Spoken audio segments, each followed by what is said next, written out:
The Secret Garden by Frances Hodgson Burnett. Chapter 1. There is no one left.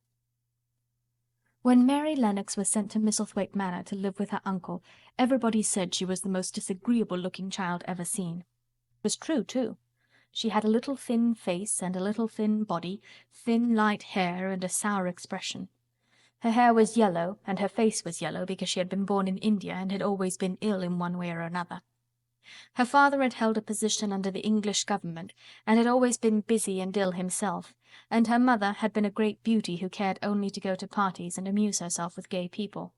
She had not wanted a little girl at all, and when Mary was born she handed her over to the care of an ayah, who was made to understand that if she wished to please the Mem Sahib, she must keep the child out of sight as much as possible. So when she was a sickly, fretful, ugly little baby she was kept out of the way, and when she became a sickly, fretful, toddling thing she was kept out of the way also.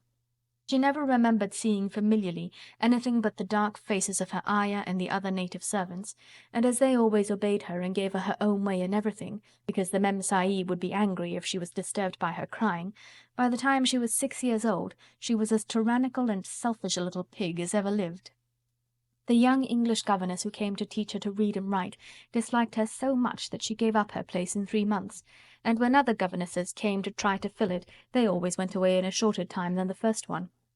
So if Mary had not chosen to really want to know how to read books, she would never have learned her letters at all. One frightfully hot morning, when she was about 9 years old, she awakened feeling very cross, and she became crosser still when she saw that the servant who stood by her bedside was not her ayah. "Why did you come?" she said to the strange woman. "I will not let you stay. Send my ayah to me." The woman looked frightened, but she only stammered that the ayah could not come, and when Mary threw herself into a passion and beat and kicked her, she looked only more frightened, and repeated that it was not possible for the ayah to come to Missy Sahib. There was something mysterious in the air that morning. Nothing was done in its regular order, and several of the native servants seemed missing, while those whom Mary saw slunk or hurried about with ashy and scared faces. But no one would tell her anything, and her ayah did not come. She was actually left alone as the morning went on, and at last she wandered out into the garden and began to play by herself under a tree near the veranda. She pretended that she was making a flower bed, and she stuck big scarlet hibiscus blossoms into little heaps of earth, all the time growing more and more angry, and muttering to herself the things she would say and the names she would call Saidi when she returned. "Pig! Pig! Daughter of pigs!" she said, because to call a native a pig is the worst insult of all. She was grinding her teeth and saying this over and over again, when she heard her mother come out on the veranda with someone. She was with a fair young man, and they stood talking together in low, strange voices. Mary knew the fair young man who looked like a boy. She had heard that he was a very young officer who had just come from England. The child stared at him, but she stared most at her mother. She always did this when she had a chance to see her, because the Mem Sahib, Mary used to call her that oftener than anything else, was such a tall, slim, pretty person, and wore such lovely clothes. Her hair was like curly silk, and she had a delicate little nose which seemed to be disdaining things, and she had large, laughing eyes. All her clothes were thin and floating, and Mary said they were full of lace. They looked fuller of lace than ever this morning, but her eyes were not laughing at all. They were large and scared, and lifted imploringly to the fair boy officer's face. "Is it so very bad? Oh, is it?" Mary heard her say. "Awfully," the young man answered in a trembling voice. "Awfully, Mrs. Lennox. You ought to have gone to the hills 2 weeks ago." The Mem Sahib wrung her hands. "Oh, I know I ought," she cried. "I only stayed to go to that silly dinner party. What a fool I was!" At that very moment such a loud sound of wailing broke out from the servants' quarters that she clutched the young man's arm, and Mary stood shivering from head to foot. The wailing grew wilder and wilder. "What is it? What is it?" Mrs. Lennox gasped. "Someone has died," answered the boy officer. "You did not say it had broken out among your servants." "I did not know," the Mem Sahib cried. "Come with me, come with me," and she turned and ran into the house. After that appalling things happened, and the mysteriousness of the morning was explained to Mary. The cholera had broken out in its most fatal form, and people were dying like flies. The ayah had been taken ill in the night, and it was because she had just died that the servants had wailed in the huts. Before the next day 3 other servants were dead, and others had run away in terror. There was panic on every side, and dying people in all the bungalows. During the confusion and bewilderment of the second day, Mary hid herself in the nursery and was forgotten by everyone. Nobody thought of her, nobody wanted her, and strange things happened of which she knew nothing. Mary alternately cried and slept through the hours. She only knew that people were ill, and that she heard mysterious and frightening sounds.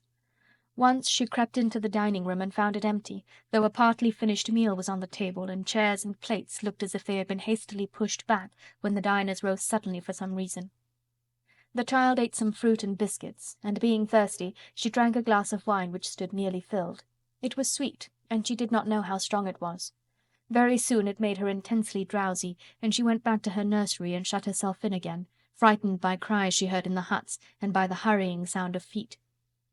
The wine made her so sleepy that she could scarcely keep her eyes open, and she lay down on her bed and knew nothing more for a long time. Many things happened during the hours in which she slept so heavily, but she was not disturbed by the wails and the sound of things being carried in and out of the bungalow. When she awakened, she lay and stared at the wall. The house was perfectly still. She had never known it to be so silent before. She heard neither voices nor footsteps, and wondered if everybody had got well of the cholera and all the trouble was over. She wondered also who would take care of her now her ayah was dead. There would be a new ayah, and perhaps she would know some new stories. Mary had been rather tired of the old ones. She did not cry because her nurse had died. She was not an affectionate child, and had never cared much for anyone. The noise and hurrying about and wailing over the cholera had frightened her, and she had been angry because no one seemed to remember that she was alive. Everyone was too panic-stricken to think of a little girl no one was fond of. When people had the cholera, it seemed that they remembered nothing but themselves. But if everyone had got well again, surely someone would remember and come to look for her. But no one came, and as she lay waiting, the house seemed to grow more and more silent. She heard something rustling on the matting, and when she looked down, she saw a little snake gliding along and watching her with eyes like jewels. She was not frightened, because he was a harmless little thing who would not hurt her, and he seemed in a hurry to get out of the room. He slipped under the door as she watched him. "How queer and quiet it is," she said. "It sounds as if there were no one in the bungalow but me and the snake." Almost the next minute she heard footsteps in the compound, and then on the veranda. They were men's footsteps, and the men entered the bungalow and talked in low voices. No one went to meet them or speak to them, and they seemed to open doors and look into rooms. "What desolation," she heard one say. "That pretty, pretty woman. I suppose the child, too. I heard there was a child, though no one ever saw her." Mary was standing in the middle of the nursery when they opened the door a few minutes later. She looked an ugly, cross little thing, and was frowning because she was beginning to be hungry and feel disgracefully neglected. The first man who came in was a large officer she had once seen talking to her father. He looked tired and troubled, but when he saw her he was so startled that he almost jumped back. "Barney!" he cried out. "There is a child here! A child alone! In a place like this! Mercy on us! Who is she?" "I am Mary Lennox," the little girl said, drawing herself up stiffly. She thought the man was very rude to call her father's bungalow a place like this. "I fell asleep when everyone had the cholera, and I have only just wakened up. Why does nobody come?" "It is the child no one ever saw," exclaimed the man, turning to his companions. "She has actually been forgotten." "Why was I forgotten?" Mary said, stamping her foot. "Why does nobody come?" The young man, whose name was Barney, looked at her very sadly. Mary even thought she saw him wink his eyes as if to wink tears away. "Poor little kid," he said. "There's nobody left to come." It was in that strange and sudden way that Mary found out that she had neither father nor mother left, that they had died and been carried away in the night, and that the few native servants who had not died also had left the house as quickly as they could get out of it, none of them even remembering that there was a Missie Sahib. That was why the place was so quiet. It was true that there was no one in the bungalow but herself and the little rustling snake. Chapter 2. Mistress Mary Quite Contrary. Mary had liked to look at her mother from a distance, and she had thought her very pretty, but as she knew very little of her, she could scarcely have been expected to love her or to miss her very much when she was gone. She did not miss her at all, in fact, and as she was a self-absorbed child, she gave her entire thought to herself, as she had always done. If she had been older, she would no doubt have been very anxious at being left alone in the world, but she was very young, and as she had always been taken care of, she supposed she always would be. What she thought was that she would like to know if she was going to nice people, who would be polite to her and give her her own way, as her ayah and the other native servants had done. She knew that she was not going to stay at the English clergyman's house where she was taken at first. She did not want to stay. The English clergyman was poor, and he had 5 children nearly all the same age, and they wore shabby clothes and were always quarrelling and snatching toys from each other. Mary hated their untidy bungalow, and was so disagreeable to them that after the first day or two nobody would play with her. By the second day they had given her a nickname which made her furious. It was Basil who thought of it first. Basil was a little boy with impudent blue eyes and a turned-up nose, and Mary hated him. She was playing by herself under a tree, just as she had been playing the day the cholera broke out. She was making heaps of earth and paths for a garden, and Basil came and stood near to watch her. Presently he got rather interested, and suddenly made a suggestion. "Why don't you put a heap of stones there and pretend it is a rockery?" he said. "There in the middle," and he leaned over her to point. "Go away!" cried Mary. "I don't want boys. Go away!" For a moment Basil looked angry, and then he began to tease. He was always teasing his sisters. He danced round and round her and made faces and sang and laughed. "Mistress Mary, quite contrary, how does your garden grow? With silver bells and cockle shells and marigolds all in a row." He sang it until the other children heard and laughed too, and the crosser Mary got, the more they sang Mistress Mary quite contrary, and after that, as long as she stayed with them, they called her Mistress Mary quite contrary when they spoke of her to each other, and often when they spoke to her. "You're going to be sent home," Basil said to her, "at the end of the week, and we're glad of it." "I'm glad of it too," answered Mary. "Where is home?" "She doesn't know where home is," said Basil with 7-year-old scorn. "It's England, of course. Our grandmamma lives there, and our sister Mabel was sent to her last year. You're not going to your grandmamma. You have none. You are going to your uncle. His name is Mr. Archibald Craven." "I don't know anything about him," snapped Mary. "I know you don't," Basil answered. "You don't know anything. Girls never do. I heard father and mother talking about him. He lives in a great, big, desolate old house in the country, and no one goes near him. He's so cross he won't let them, and they wouldn't come if he would let them. He's a hunchback, and he's horrid." "I don't believe you," said Mary, and she turned her back and stuck her fingers in her ears because she would not listen any more.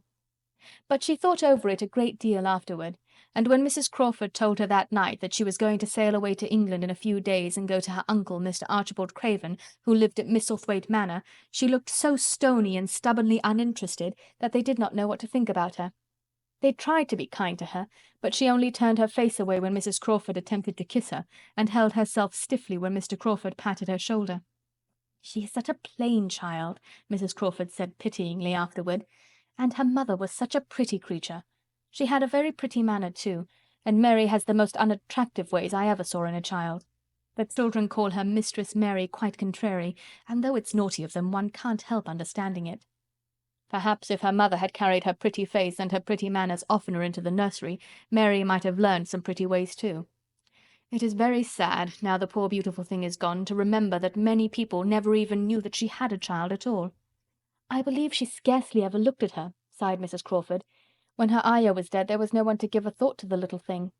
Think of the servants running away and leaving her all alone in that deserted bungalow. Colonel McGrew said he nearly jumped out of his skin when he opened the door and found her standing by herself in the middle of the room."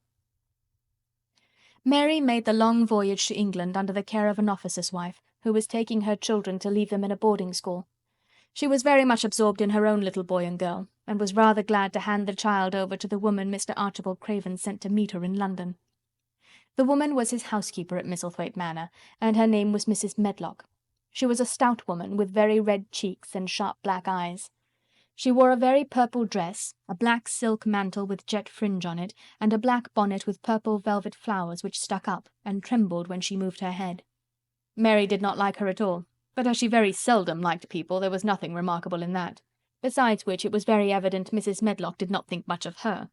"My word, she's a plain little piece of goods," she said, "and we'd heard her mother was a beauty. She hasn't handed down much of it, has she, ma'am?" "Perhaps she will improve as she grows older," the officer's wife said good-naturedly. "If she were not so sallow and had a nicer expression, her features are rather good. Children alter so much." "She'll have to alter a good deal," answered Mrs. Medlock, "and there's nothing likely to improve children at Misselthwaite, if you ask me." They thought Mary was not listening because she was standing a little apart from them at the window of the private hotel they had gone to. She was watching the passing buses and cabs and people, but she heard quite well, and was made very curious about her uncle and the place he lived in. What sort of a place was it? And what would he be like? What was a hunchback? She had never seen one. Perhaps there were none in India. Since she had been living in other people's houses and had had no ayah, she had begun to feel lonely and to think queer thoughts which were new to her. She had begun to wonder why she had never seemed to belong to anyone, even when her mother and father had been alive. Other children seemed to belong to their fathers and mothers, but she had never seemed to really be anyone's little girl. She had had servants and food and clothes, but no one had taken any notice of her. She did not know that this was because she was a disagreeable child, but then of course she did not know she was disagreeable. She often thought that other people were, but she did not know that she was so herself. She thought Mrs. Medlock the most disagreeable person she had ever seen, with her common highly coloured face and her common fine bonnet. When the next day they set out on their journey to Yorkshire, she walked through the station to the railway carriage with her head up and trying to keep as far away from her as she could, because she did not want to seem to belong to her. It would have made her angry to think people imagined she was her little girl. But Mrs. Medlock was not in the least disturbed by her and her thoughts. She was the kind of woman who would stand no nonsense from young ones. At least, that is what she would have said if she had been asked. She had not wanted to go to London just when her sister Maria's daughter was going to be married, but she had a comfortable, well-paid place as housekeeper at Misselthwaite Manor, and the only way in which she could keep it was to do at once what Mr. Archibald Craven told her to do. She never dared even to ask a question. "Captain Lennox and his wife died of the cholera," Mr. Craven had said in his short, cold way. "Captain Lennox was my wife's brother, and I am their daughter's guardian. The child is to be brought here. You must go to London and bring her yourself." So she packed her small trunk and made the journey. Mary sat in the corner of the railway carriage and looked plain and fretful. She had nothing to read or to look at, and she had folded her thin little black-gloved hands in her lap. Her black dress made her look yellower than ever, and her limp, light hair straggled from under her black crape hat. "A more marred-looking young one I never saw in my life," Mrs. Medlock thought. Marred is a Yorkshire word, and means spoiled and pettish. She had never seen a child who sat so still without doing anything, and at last she got tired of watching her, and began to talk in a brisk, hard voice. "I suppose I may as well tell you something about where you are going," she said. "Do you know anything about your uncle?" "No," said Mary. "Never heard your father and mother talk about him?" "No," said Mary, frowning. She frowned because she remembered that her father and mother had never talked to her about anything in particular. Certainly they had never told her things.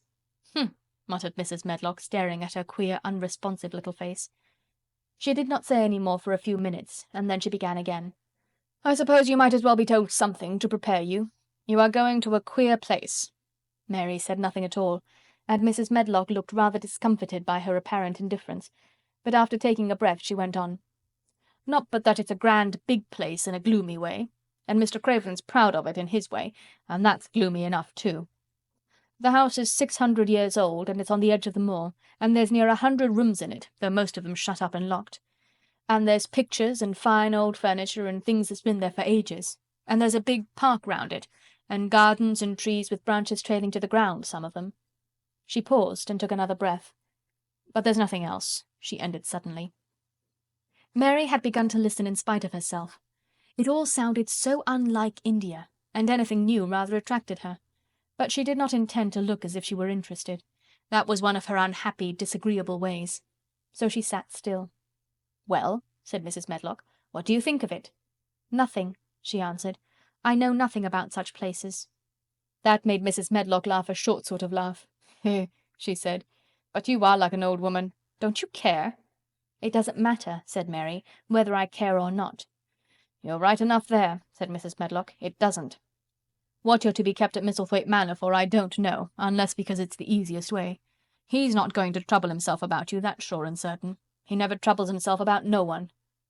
She stopped herself as if she had just remembered something in time. "He's got a crooked back," she said. "That set him wrong. He was a sour young man, and got no good of all his money and big place till he was married." Mary's eyes turned toward her in spite of her intention not to seem to care. She had never thought of the hunchbacks being married, and she was a trifle surprised. Mrs. Medlock saw this, and as she was a talkative woman, she continued with more interest. This was one way of passing some of the time, at any rate. "She was a sweet, pretty thing, and he'd have walked the world over to get her a blade of grass she wanted. Nobody thought she'd marry him, but she did. And people said she married him for his money. But she didn't. She didn't. Positively. When she died—" Mary gave a little involuntary jump. "Oh, did she die?" she exclaimed quite without meaning to. She had just remembered a French fairy story she had once read called Riquet à la houppe. It had been about a poor hunchback and a beautiful princess, and it had made her suddenly sorry for Mr. Archibald Craven. "Yes, she died," Mrs. Medlock answered, "and it made him queerer than ever. He cares about nobody. He won't see people.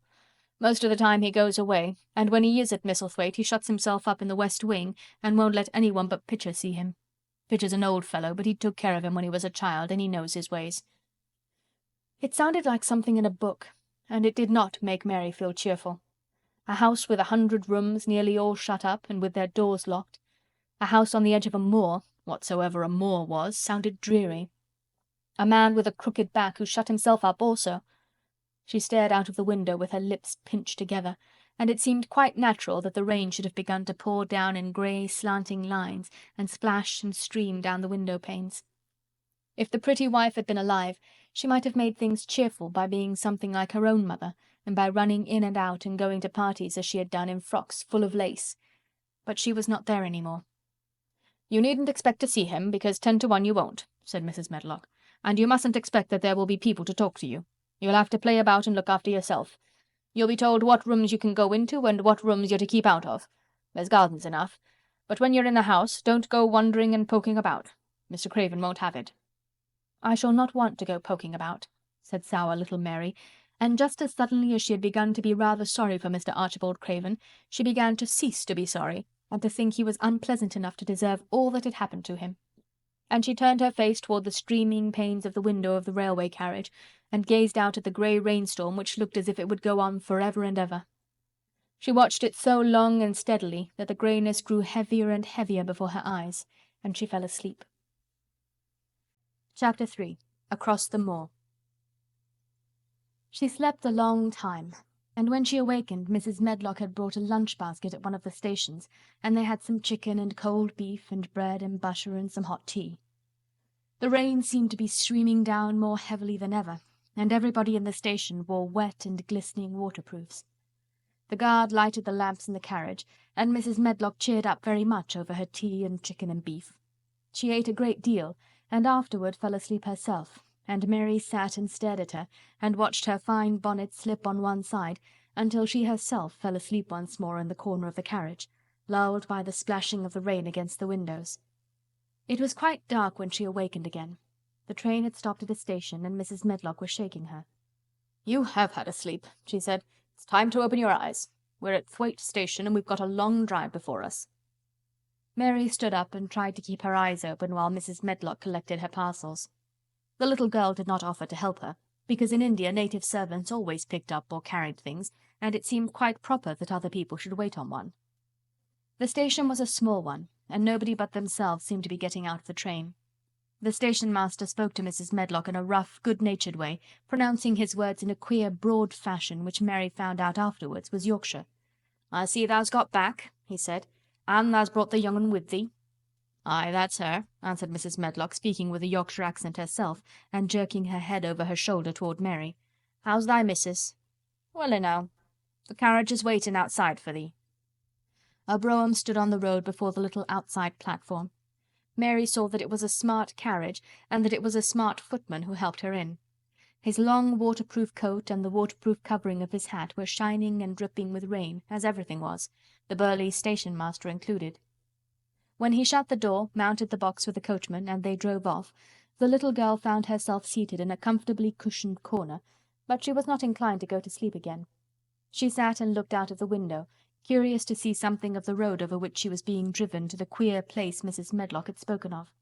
She was not at all a timid child, and she was not exactly frightened, but she felt that there was no knowing what might happen in a house with 100 rooms nearly all shut up, a house standing on the edge of a moor. "What is a moor?" she said suddenly to Mrs. Medlock. "Look out the window in about 10 minutes and you'll see," the woman answered. "We've got to drive 5 miles across Missel Moor before we get to the manor. You won't see much because it's a dark night, but you can see something." Mary asked no more questions, but waited in the darkness of her corner, keeping her eyes on the window. The carriage lamps cast rays of light a little distance ahead of them, and she caught glimpses of the things they passed.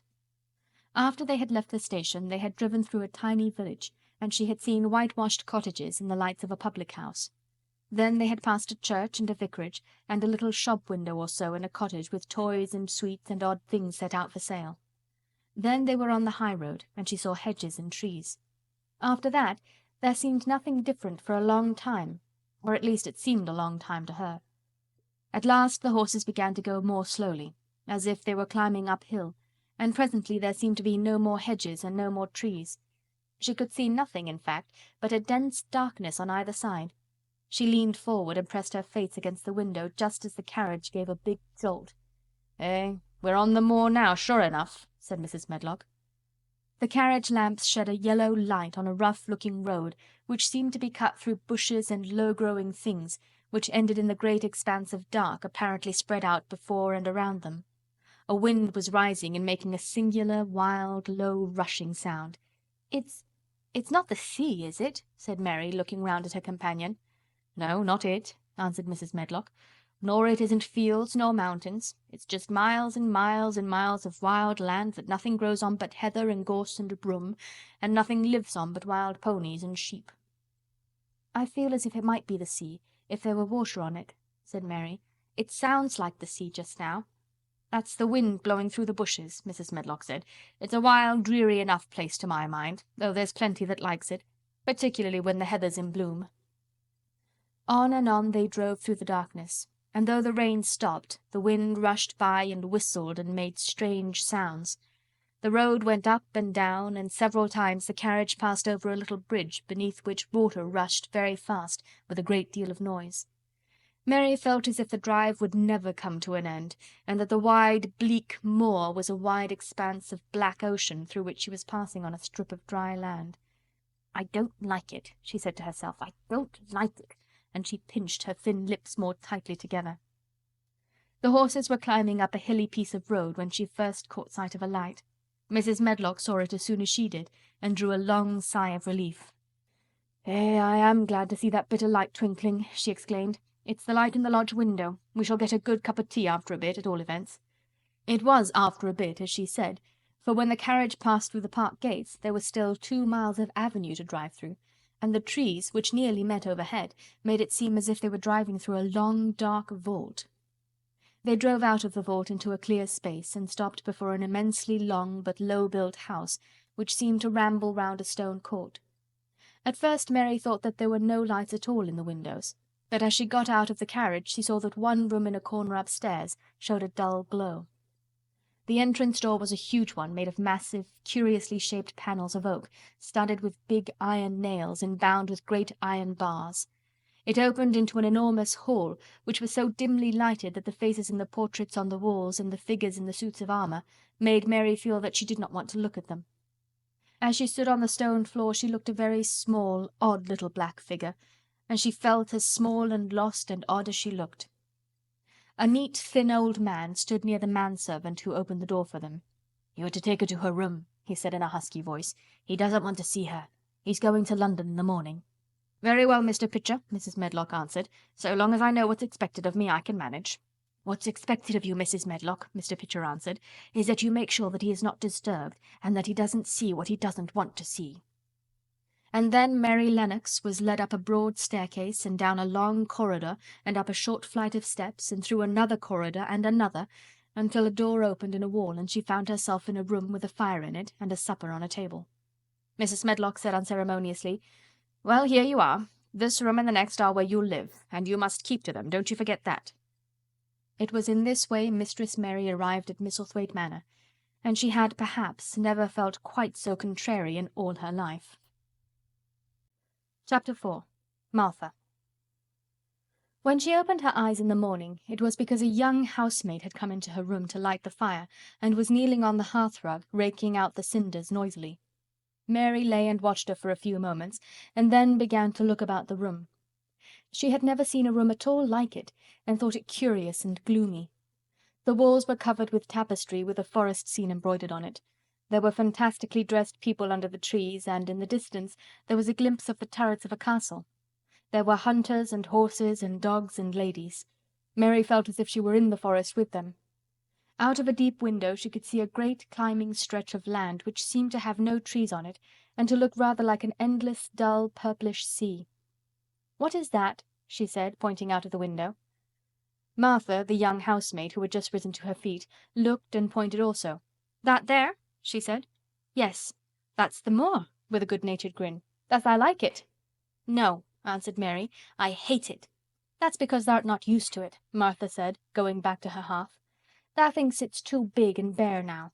But thou will like it." "Do you?" inquired Mary. "Aye, that I do," answered Martha, cheerfully polishing away at the grate. "I just love it. It's none bare. It's covered with growing things as smells sweet. It's fair lovely in spring and summer when the gorse and the broom and heather's in flower. It smells of honey, and there's such a lot of fresh air, and the sky looks so high, and the bees and skylarks make such a nice noise humming and singing. I wouldn't live away from the moor for anything." Mary listened to her with a grave, puzzled expression. The native servants she had been used to in India were not in the least like this. They were obsequious and servile, and did not presume to talk to their masters as if they were their equals. They made salams and called them protector of the poor and names of that sort. Indian servants were commanded to do things, not asked. It was not the custom to say please and thank you, and Mary had always slapped her ayah in the face when she was angry. She wondered a little what this girl would do if one slapped her in the face. She was a round, rosy, good-natured looking creature, but she had a sturdy way which made Mistress Mary wonder if she might not even slap back, if the person who slapped her was only a little girl. "You are a strange servant," she said from her pillows, rather haughtily. Martha sat up on her heels, with her blacking brush in her hand, and laughed, without seeming the least out of temper. I know that," she said. "If there was a grand missus at Misselthwaite, I should never have been even one of the under housemaids. I might have been let to be scullery maid, but I'd never have been let upstairs. I'm too common, and I talk too much Yorkshire. But this is a funny house, for all that it's so grand. Seems like there's neither master nor mistress, except Mr. Pitcher and Miss Medlock. Mr. Craven, he won't be troubled about anything when he's here, and he's nearly always away. Mrs. Medlock gave me the place out of kindness. She told me she could never have done it if Misselthwaite had been like other big houses." "Are you going to be my servant?" Mary asked, still in her imperious little Indian way. Martha began to rub her grate again. "I'm Mrs. Medlock's servant," she said stoutly, "and she's Mr. Craven's. But I'm to do the housemaid's work up here and wait on you a bit. But you won't need much waiting on." "Who is going to dress me?" demanded Mary. Martha sat up on her heels and stared. She spoke in broad Yorkshire in her amazement. "Cannot I dress thysen?" she said. "What do you mean? I don't understand your language," said Mary. I forgot," Martha said. "Mrs. Medlock told me I'd have to be careful or you wouldn't know what I was saying. I mean, can't you put on your own clothes?" "No," answered Mary quite indignantly. "I never did in my life. My ayah dressed me, of course." "Well," said Martha, evidently not in the least aware that she was impudent, "it's time thou should learn. Thou cannot begin younger. It'll do thee good to wait on thysen a bit. My mother always said she couldn't see why grand people's children didn't turn out fair fools, what with nurses and being washed and dressed and took out to walk as if they was puppies." "It is different in India," said Mistress Mary disdainfully. She could scarcely stand this. But Martha was not at all crushed. "I can see it's different," she answered almost sympathetically. "I dare say it's because there's such a lot of blacks there instead of respectable white people. When I heard you was coming from India I thought you was a black too." Mary sat up in bed furious. "What?" she said. "What? You thought I was a native!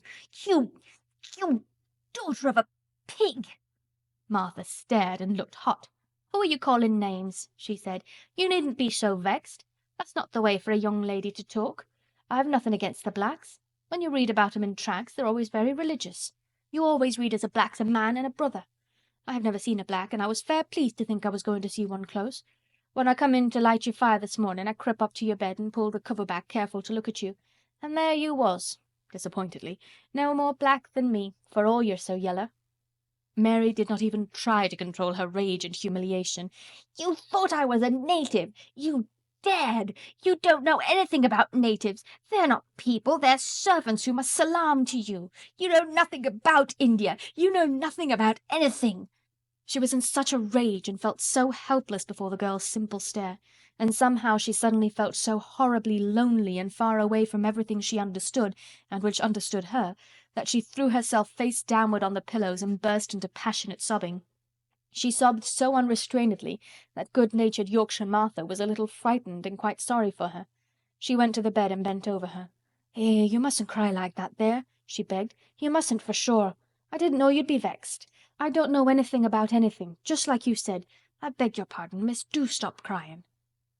There was something comforting and really friendly in her queer Yorkshire speech and sturdy way, which had a good effect on Mary.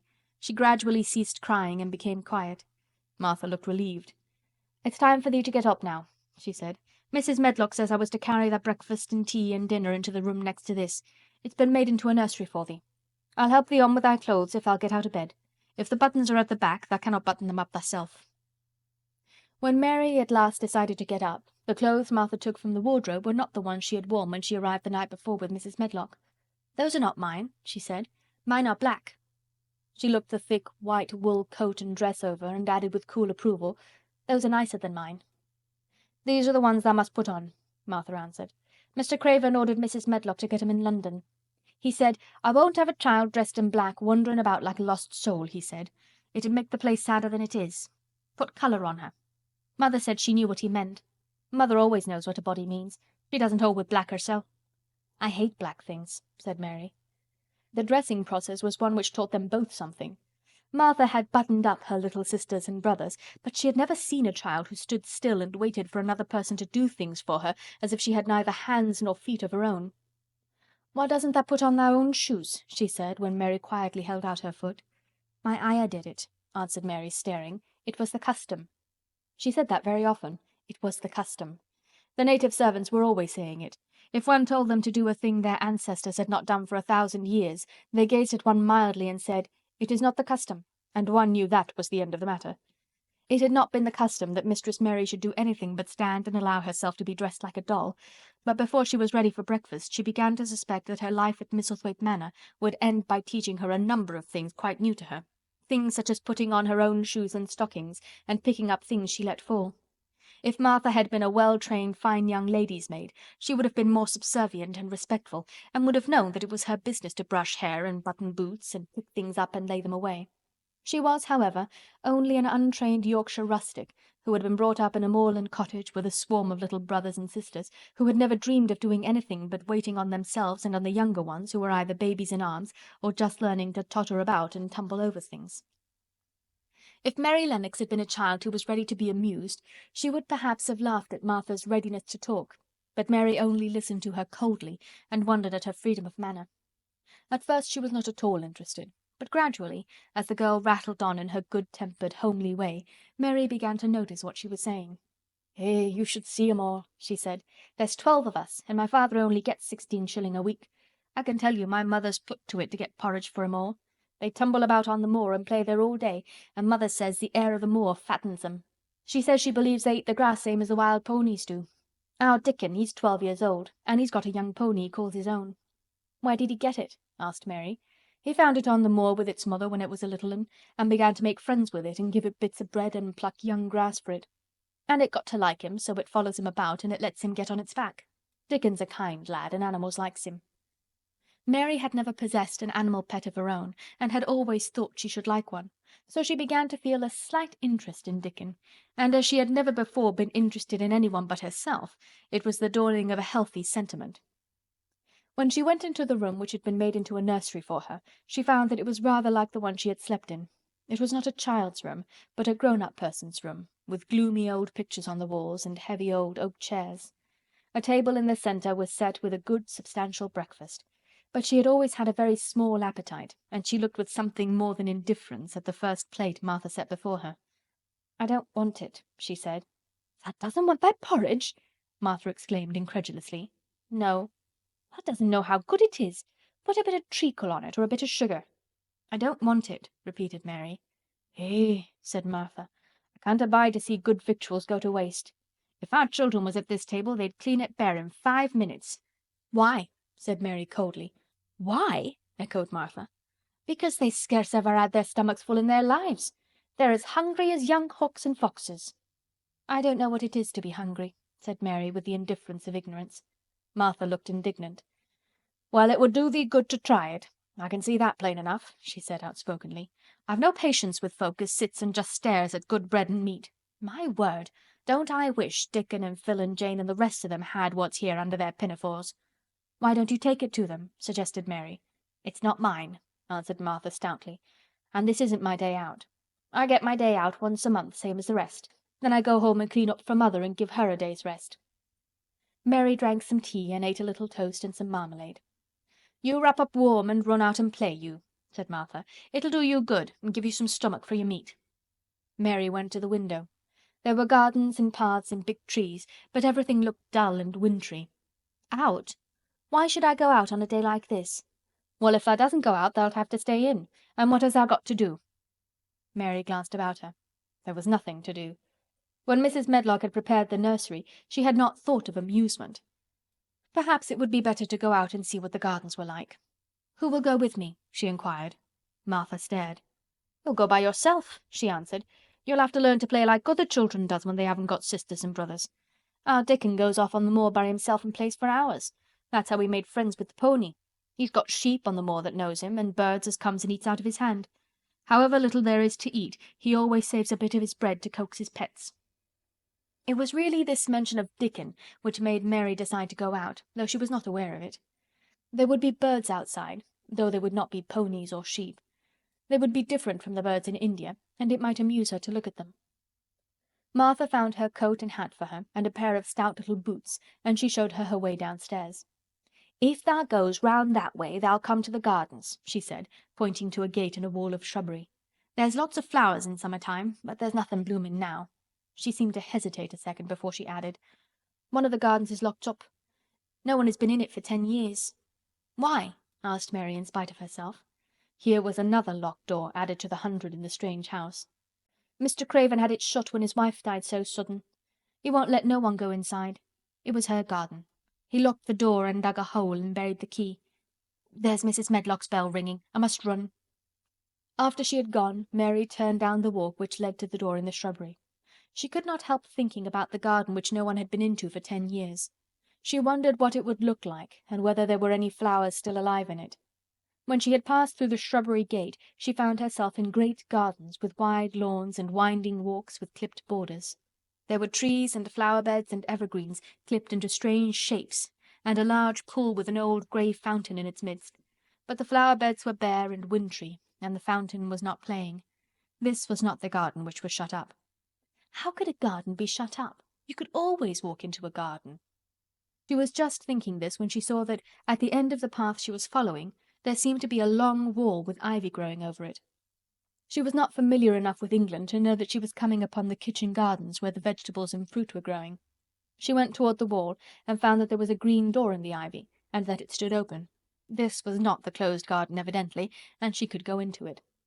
She went through the door and found that it was a garden with walls all around it, and that it was only one of several walled gardens which seemed to open into one another. She saw another green door revealing bushes and pathways between beds containing winter vegetables. Fruit trees were trained flat against the wall, and over some of the beds there were glass frames. The place was bare and ugly enough, Mary thought, as she stood and stared about her. It might be nicer in summer when things were green, but there was nothing pretty about it now. Presently an old man with a spade over his shoulder walked through the door leading from the second garden. He looked startled when he saw Mary, and then touched his cap. He had a surly old face, and did not seem at all pleased to see her. But then she was displeased with his garden, and wore her quite contrary expression, and certainly did not seem at all pleased to see him. "What is this place?" she asked. "One of the kitchen gardens," he answered. "What is that?" said Mary, pointing through the other green door. "Another of 'em," shortly. "There's another on t'other side of the wall, and there's the orchard t'other side of that." "Can I go in them?" asked Mary. "If tha likes, but there's nowt to see." Mary made no response. She went down the path and through the second green door. There she found more walls and winter vegetables and glass frames, but in the second wall there was another green door, and it was not open. Perhaps it led into the garden which no one had seen for 10 years. As she was not at all a timid child, and always did what she wanted to do, Mary went to the green door and turned the handle. She hoped the door would not open, because she wanted to be sure she had found the mysterious garden, but it did open quite easily, and she walked through it and found herself in an orchard. There were walls all round it also, and trees trained against them, and there were bare fruit trees growing in the winter-browned grass, but there was no green door to be seen anywhere. Mary looked for it, And yet when she had entered the upper end of the garden, she had noticed that the wall did not seem to end with the orchard, but to extend beyond it as if it enclosed a place at the other side. She could see the tops of trees above the wall, and when she stood still, she saw a bird with a bright red breast sitting on the topmost branch of one of them, and suddenly he burst into his winter song, almost as if he had caught sight of her and was calling to her. She stopped and listened to him, and somehow his cheerful, friendly little whistle gave her a pleased feeling. Even a disagreeable little girl may be lonely, and the big closed house and big bare moor and big bare gardens had made this one feel as if there was no one left in the world but herself. If she had been an affectionate child, who had been used to being loved, she would have broken her heart, but even though she was Mistress Mary quite contrary, she was desolate, and the bright-breasted little bird brought a look into her sour little face which was almost a smile. She listened to him until he flew away. He was not like an Indian bird, and she liked him, and wondered if she should ever see him again. Perhaps he lived in the mysterious garden and knew all about it. Perhaps it was because she had nothing whatever to do that she thought so much of the deserted garden. She was curious about it, and wanted to see what it was like. Why had Mr. Archibald Craven buried the key? If he had liked his wife so much, why did he hate her garden? She wondered if she should ever see him, but she knew that if she did she should not like him, and he would not like her, and that she should only stand and stare at him and say nothing, though she should be wanting dreadfully to ask him why he had done such a queer thing. "People never like me, and I never like people," she thought. "And I can never talk as the Crawford children could. They were always talking and laughing and making noises." She thought of the robin and of the way he seemed to sing his song at her, and as she remembered the tree-top he perched on, she stopped rather suddenly on the path. "I believe that tree was in the secret garden. I feel sure it was," she said. "There was a wall round the place and there was no door." She walked back into the first kitchen garden she had entered and found the old man digging there. She went and stood beside him and watched him a few moments in her cold little way. He took no notice of her, and so at last she spoke to him. "I've been into the other gardens," she said. "There was nothing to prevent thee," he answered crustily. "I went into the orchard." "There was no dog at the door to bite thee," he answered. "There was no door there into the other garden," said Mary. "What garden?" he said in a rough voice, stopping his digging for a moment. "The one on the other side of the wall," answered Mistress Mary. "There are trees there. I saw the tops of them. A bird with a red breast was sitting on one of them, and he sang." To her surprise, the surly old weather-beaten face actually changed its expression. A slow smile spread over it, and the garden looked quite different. It made her think that it was curious how much nicer a person looked when he smiled. She had not thought of it before. He turned about to the orchard side of his garden and began to whistle, a low, soft whistle. She could not understand how such a surly man could make such a coaxing sound. Almost the next moment a wonderful thing happened. She heard a soft little rushing flight through the air, and it was the bird with the red breast flying to them, and he actually alighted on the big clod of earth quite near to the gardener's foot. "Here he is," chuckled the old man, and then he spoke to the bird as if he was speaking to a child. "Where has thou been, thou cheeky little beggar?" he said. "I have not seen thee before today. Has thou begun thy courting this early in the season? Thou'rt too forrard." The bird put his tiny head on one side and looked up at him with his soft, bright eye, which was like a black dewdrop. He seemed quite familiar, and not the least afraid. He hopped about and pecked the earth briskly, looking for seeds and insects. It actually gave Mary a queer feeling in her heart, because he was so pretty and cheerful, and seemed so like a person. He had a tiny plump body and a delicate beak, and slender, delicate legs. "Will he always come when you call him?" she asked, almost in a whisper. "Aye, that he will. I've knowed him since he was a fledgling. He come out o' the nest into the garden, and when he first flew over the wall he was too weak to fly back for a few days, and we got friendly.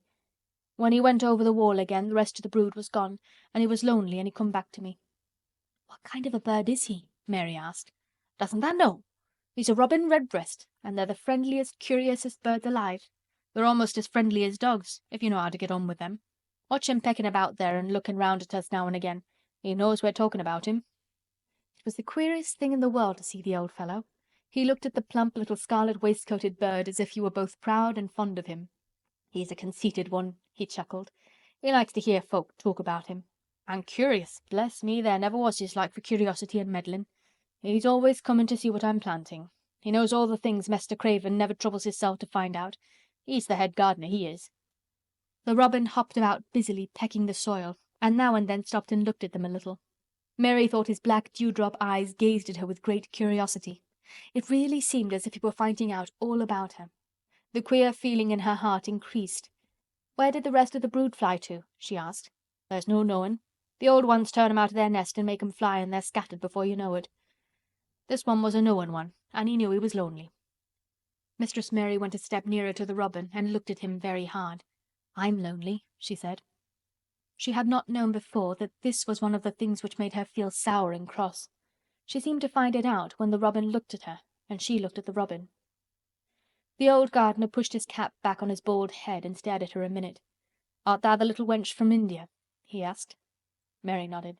"Then no wonder thou'rt lonely. Thou'lt be lonelier before thou's done," he said. He began to dig again, driving his spade deep into the rich, black garden soil, while the robin hopped about very busily employed. "What is your name?" Mary inquired. He stood up to answer her. "Ben Weatherstaff," he answered, and then he added with a surly chuckle, "I'm lonely mysel', except when he's with me," and he jerked his thumb toward the robin. "He's the only friend I've got." "I have no friends at all," said Mary. "I never had. My ayah didn't like me, and I never played with anyone." It is a Yorkshire habit to say what you think with blunt frankness, and old Ben Weatherstaff was a Yorkshire moorman. "Tha and me are a good bit alike," he said. "We was wove out of the same cloth. We're neither of us good-looking, and we're both of us as sour as we look. We've got the same nasty tempers, both of us, I'll warrant." This was plain speaking, and Mary Lennox had never heard the truth about herself in her life. Native servants always salaamed and submitted to you, whatever you did. She had never thought much about her looks, but she wondered if she was as unattractive as Ben Weatherstaff, and she also wondered if she looked as sour as he had looked before the robin came. She actually began to wonder also if she was nasty-tempered. She felt uncomfortable. Suddenly a clear, rippling little sound broke out near her, and she turned round. She was standing a few feet from a young apple tree, and the robin had flown onto one of its branches and had burst out into a scrap of song. Ben Weatherstaff laughed outright. "What did he do that for?" asked Mary. "He's made up his mind to make friends with thee," replied Ben. "Dang me if he hasn't took a fancy to thee." "To me?" said Mary, and she moved toward the little tree softly and looked up. "Would you make friends with me?" she said to the robin, just as if she was speaking to a person. "Would you?" And she did not say it either in her hard little voice or in her imperious Indian voice, but in a tone so soft and eager and coaxing that Ben Weatherstaff was as surprised as she had been when she heard him whistle. "Why," he cried out, "tha said that as nice and human as if thou was a real child instead of a sharp old woman. Thou said it almost like Dickon talks to his wild things on the moor." "Do you know Dickon?" Mary asked, turning round rather in a hurry. "Everybody knows him. Dickon's wandering about everywhere. The very blackberries and heather bells knows him. I warrant the foxes show him where their cubs lies, and the skylarks doesn't hide their nests from him." Mary would have liked to ask some more questions. She was almost as curious about Dickon as she was about the deserted garden. But just that moment the robin, who had ended his song, gave a little shake of his wings, spread them, and flew away. He had made his visit and had other things to do. "He has flown over the wall!" Mary cried out, watching him. "He has flown into the orchard! He has flown across the other wall, into the garden where there is no door!" "He lives there," said old Ben. "He came out of the egg there.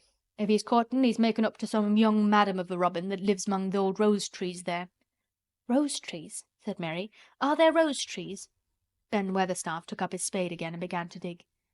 "There was 10 year ago," he mumbled. "I should like to see them," said Mary.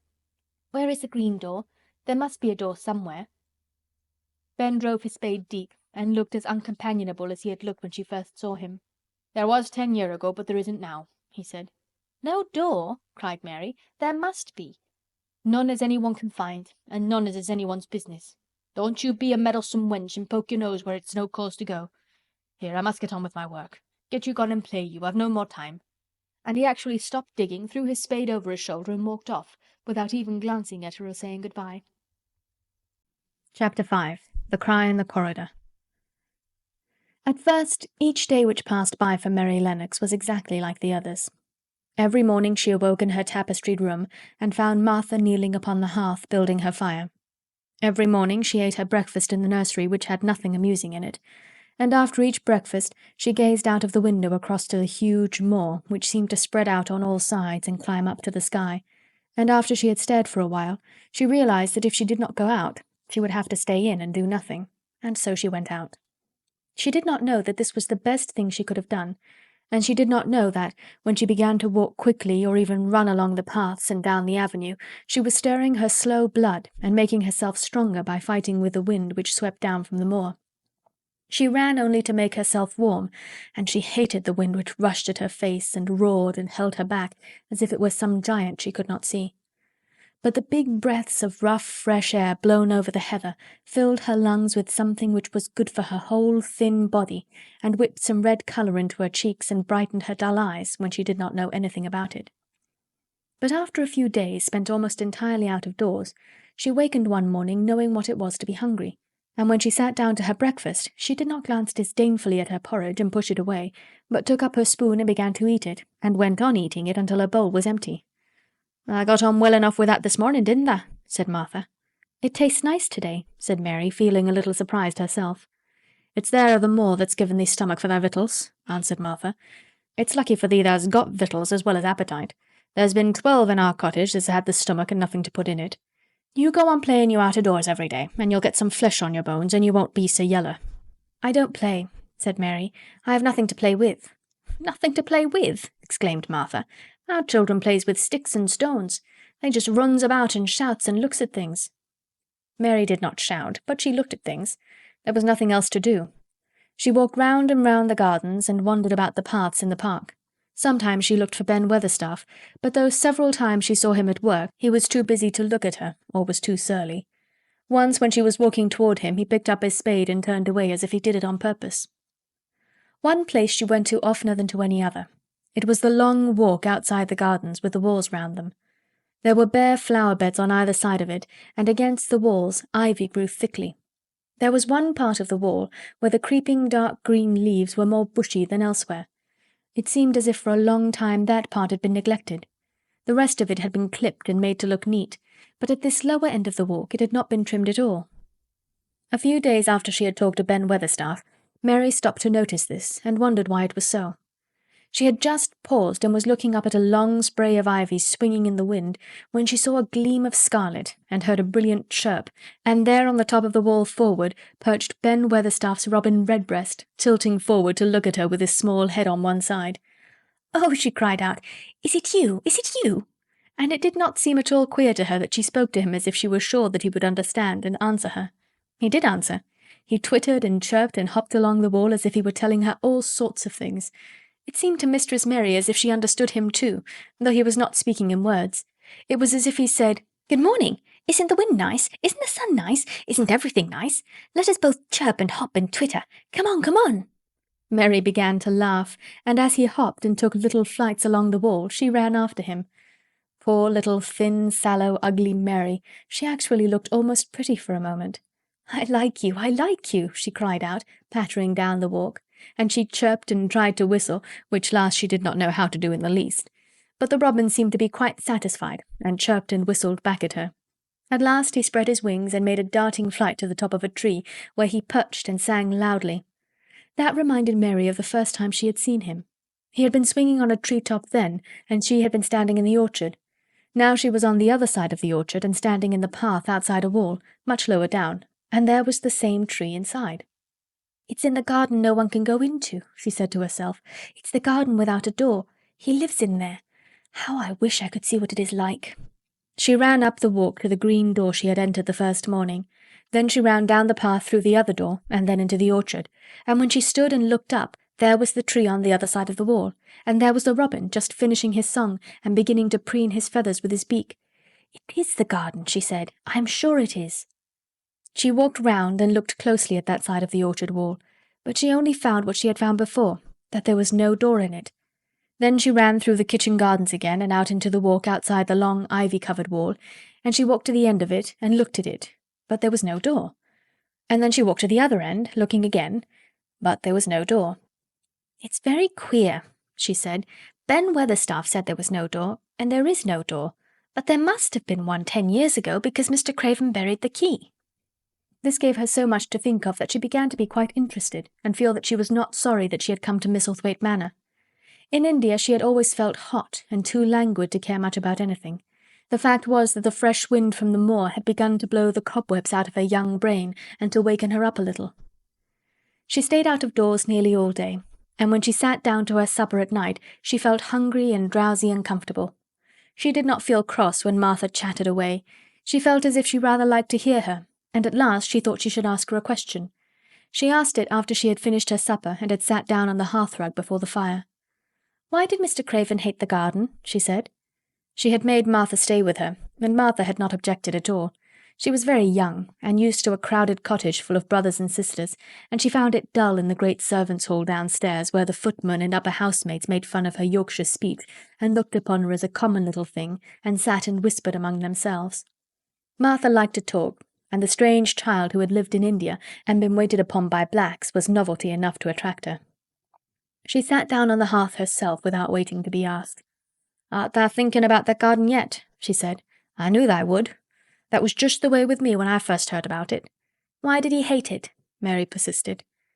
Martha tucked her feet under her and made herself quite comfortable. "Listen to the wind wuthering around the house," she said. "You could bear stand up on the moor if you was out on it tonight." Mary did not know what wuthering meant until she listened, and then she understood. It must mean that hollow, shuddering sort of roar which rushed round and round the house as if the giant no one could see were buffeting it and beating at the walls and windows to try to break in.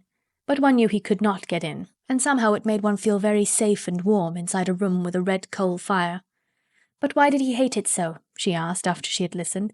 She intended to know if Martha did. Then Martha gave up her store of knowledge. "Mind," she said, "Mrs. Medlock said it's not to be talked about. There's lots of things in this place that's not to be talked over. That's Mr. Craven's orders. His troubles are none servant's business, he says. But for the garden he wouldn't be like he is. It was Mrs. Craven's garden that she had made when first they were married, and she just loved it, and they used to tend the flowers themselves, and none of the gardeners was ever let to go in. Him and her used to go in and shut the door and stay there hours and hours reading and talking. And she was just a bit of a girl, and there was an old tree with a branch bent like a seat on it, and she made roses grow over it, and she used to sit there. But one day when she was sitting there, the branch broke, and she fell on the ground, and was hurt so bad that next day she died. The doctors thought he'd go out of his mind and die too. That's why he hates it. No one's ever gone in since, and he won't let anyone talk about it." Mary did not ask any more questions. She looked at the red fire and listened to the wind wuthering. It seemed to be wuthering louder than ever. At that moment, a very good thing was happening to her. 4 good things had happened to her, in fact, since she came to Misselthwaite Manor. She had felt as if she had understood a robin, and that he had understood her. She had run in the wind until her blood had grown warm.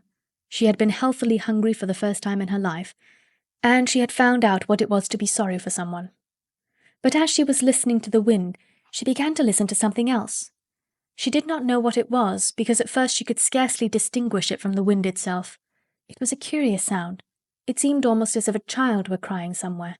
Sometimes the wind sounded rather like a child crying, but presently Mistress Mary felt quite sure this sound was inside the house, not outside it. It was far away, but it was inside. She turned round and looked at Martha. "Do you hear anyone crying?" she said. Martha suddenly looked confused. "No," she answered. "It's the wind. Sometimes it sounds as if someone were lost on the moor and wailing. It's got all sorts of sounds." "But listen," said Mary. "It's in the house, down one of those long corridors."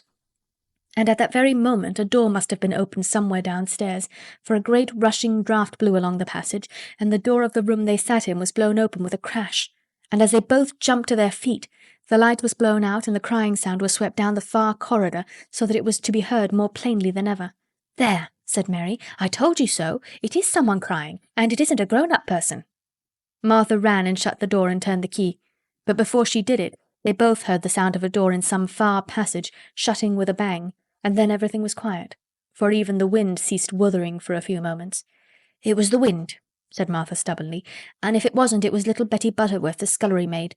She's had the toothache all day." But something troubled and awkward in her manner made Mistress Mary stare very hard at her. She did not believe she was speaking the truth. Chapter 6. There was someone crying, there was. The next day the rain poured down in torrents again, and when Mary looked out of her window, the moor was almost hidden by grey mist and cloud. There could be no going out today. "What do you do in your cottage when it rains like this?" she asked Martha. "Try to keep out from under each other's feet mostly," Martha answered. There does seem a lot of us then. Mother's a good-tempered woman, but she gets fair moithered. The biggest ones goes out in the cow-shed and plays there. Dickon, he doesn't mind the wet. He just goes out the same as if the sun was shining. He says he sees things on rainy days as doesn't show when it's fair weather. He once found a little fox cub half drowned in its hole, and he brought it home in the bosom of his shirt to keep it warm. Its mother had been killed nearby, and the hole was swum out and the rest of the litter was dead. He's got it at home now. He found a half-drowned young crow another time and brought it home too, and tamed it. It's named Soot, because it's so black and it hops and flies about with him everywhere. The time had come when Mary had forgotten to resent Martha's familiar talk. She had even begun to find it interesting, and to be sorry when she stopped or went away. The stories she had been told by her ayah when she lived in India had been quite unlike those Martha had to tell about the moorland cottage which held 14 people who lived in 4 little rooms and never had quite enough to eat. The children seemed to tumble about and amuse themselves like a litter of rough, good-natured collie puppies. Mary was most attracted by the mother and Dickon. When Martha told stories of what mother said or did, they always sounded comfortable. "If I had a raven or a fox cub I could play with it," said Mary, "but I have nothing." Martha looked perplexed. "Can thou knit?" she asked. "No," answered Mary. "Can thou sew?" "No." "Can thou read?" "Yes." "Then why doesn't thou read something, or learn a bit of spelling? Thou'st old enough to be learning thy book a good bit now." "I haven't any books," said Mary. "Those I had were left in India." "That's a pity," said Martha. "If Mrs. Medlock had let thee go into the library, there's thousands of books there." Mary did not ask where the library was, because she was suddenly inspired by a new idea. She made up her mind to go and find it herself. She was not troubled about Mrs. Medlock. Mrs. Medlock seemed always to be in her comfortable housekeeper's sitting-room downstairs. In this queer place one scarcely ever saw anyone at all. In fact, there was no one to see but the servants, and when their master was away they lived a luxurious life below stairs, where there was a huge kitchen hung about with shining brass and pewter, and a large servants' hall, where there were 4 or 5 abundant meals eaten every day, and where a great deal of lively romping went on when Mrs. Medlock was out of the way. Mary's meals were served regularly, and Martha waited on her, but no one troubled themselves about her in the least. Mrs. Medlock came and looked at her every day or two, but no one inquired what she did or told her what to do. She supposed that perhaps this was the English way of treating children. In India she had always been attended by her ayah, who had followed her about and waited on her hand and foot. She had often been tired of her company. Now she was followed by nobody, and was learning to dress herself, because Martha looked as though she thought she was silly and stupid when she wanted to have things handed to her and put on. "Hasn't thou got good sense?" she said once when Mary had stood waiting for her to put on her gloves for her. "Our Susan Ann is twice as sharp as thee, and she's only 4-year-old. Sometimes thou looks fair soft in the head." Mary had worn her contrary scowl for an hour after that, but it made her think several entirely new things. She stood at the window for about 10 minutes this morning after Martha had swept up the hearth for the last time and gone downstairs. She was thinking over the new idea which had come to her when she heard of the library. She did not care very much about the library itself, because she had read very few books, but to hear of it brought back to her mind the 100 rooms with closed doors.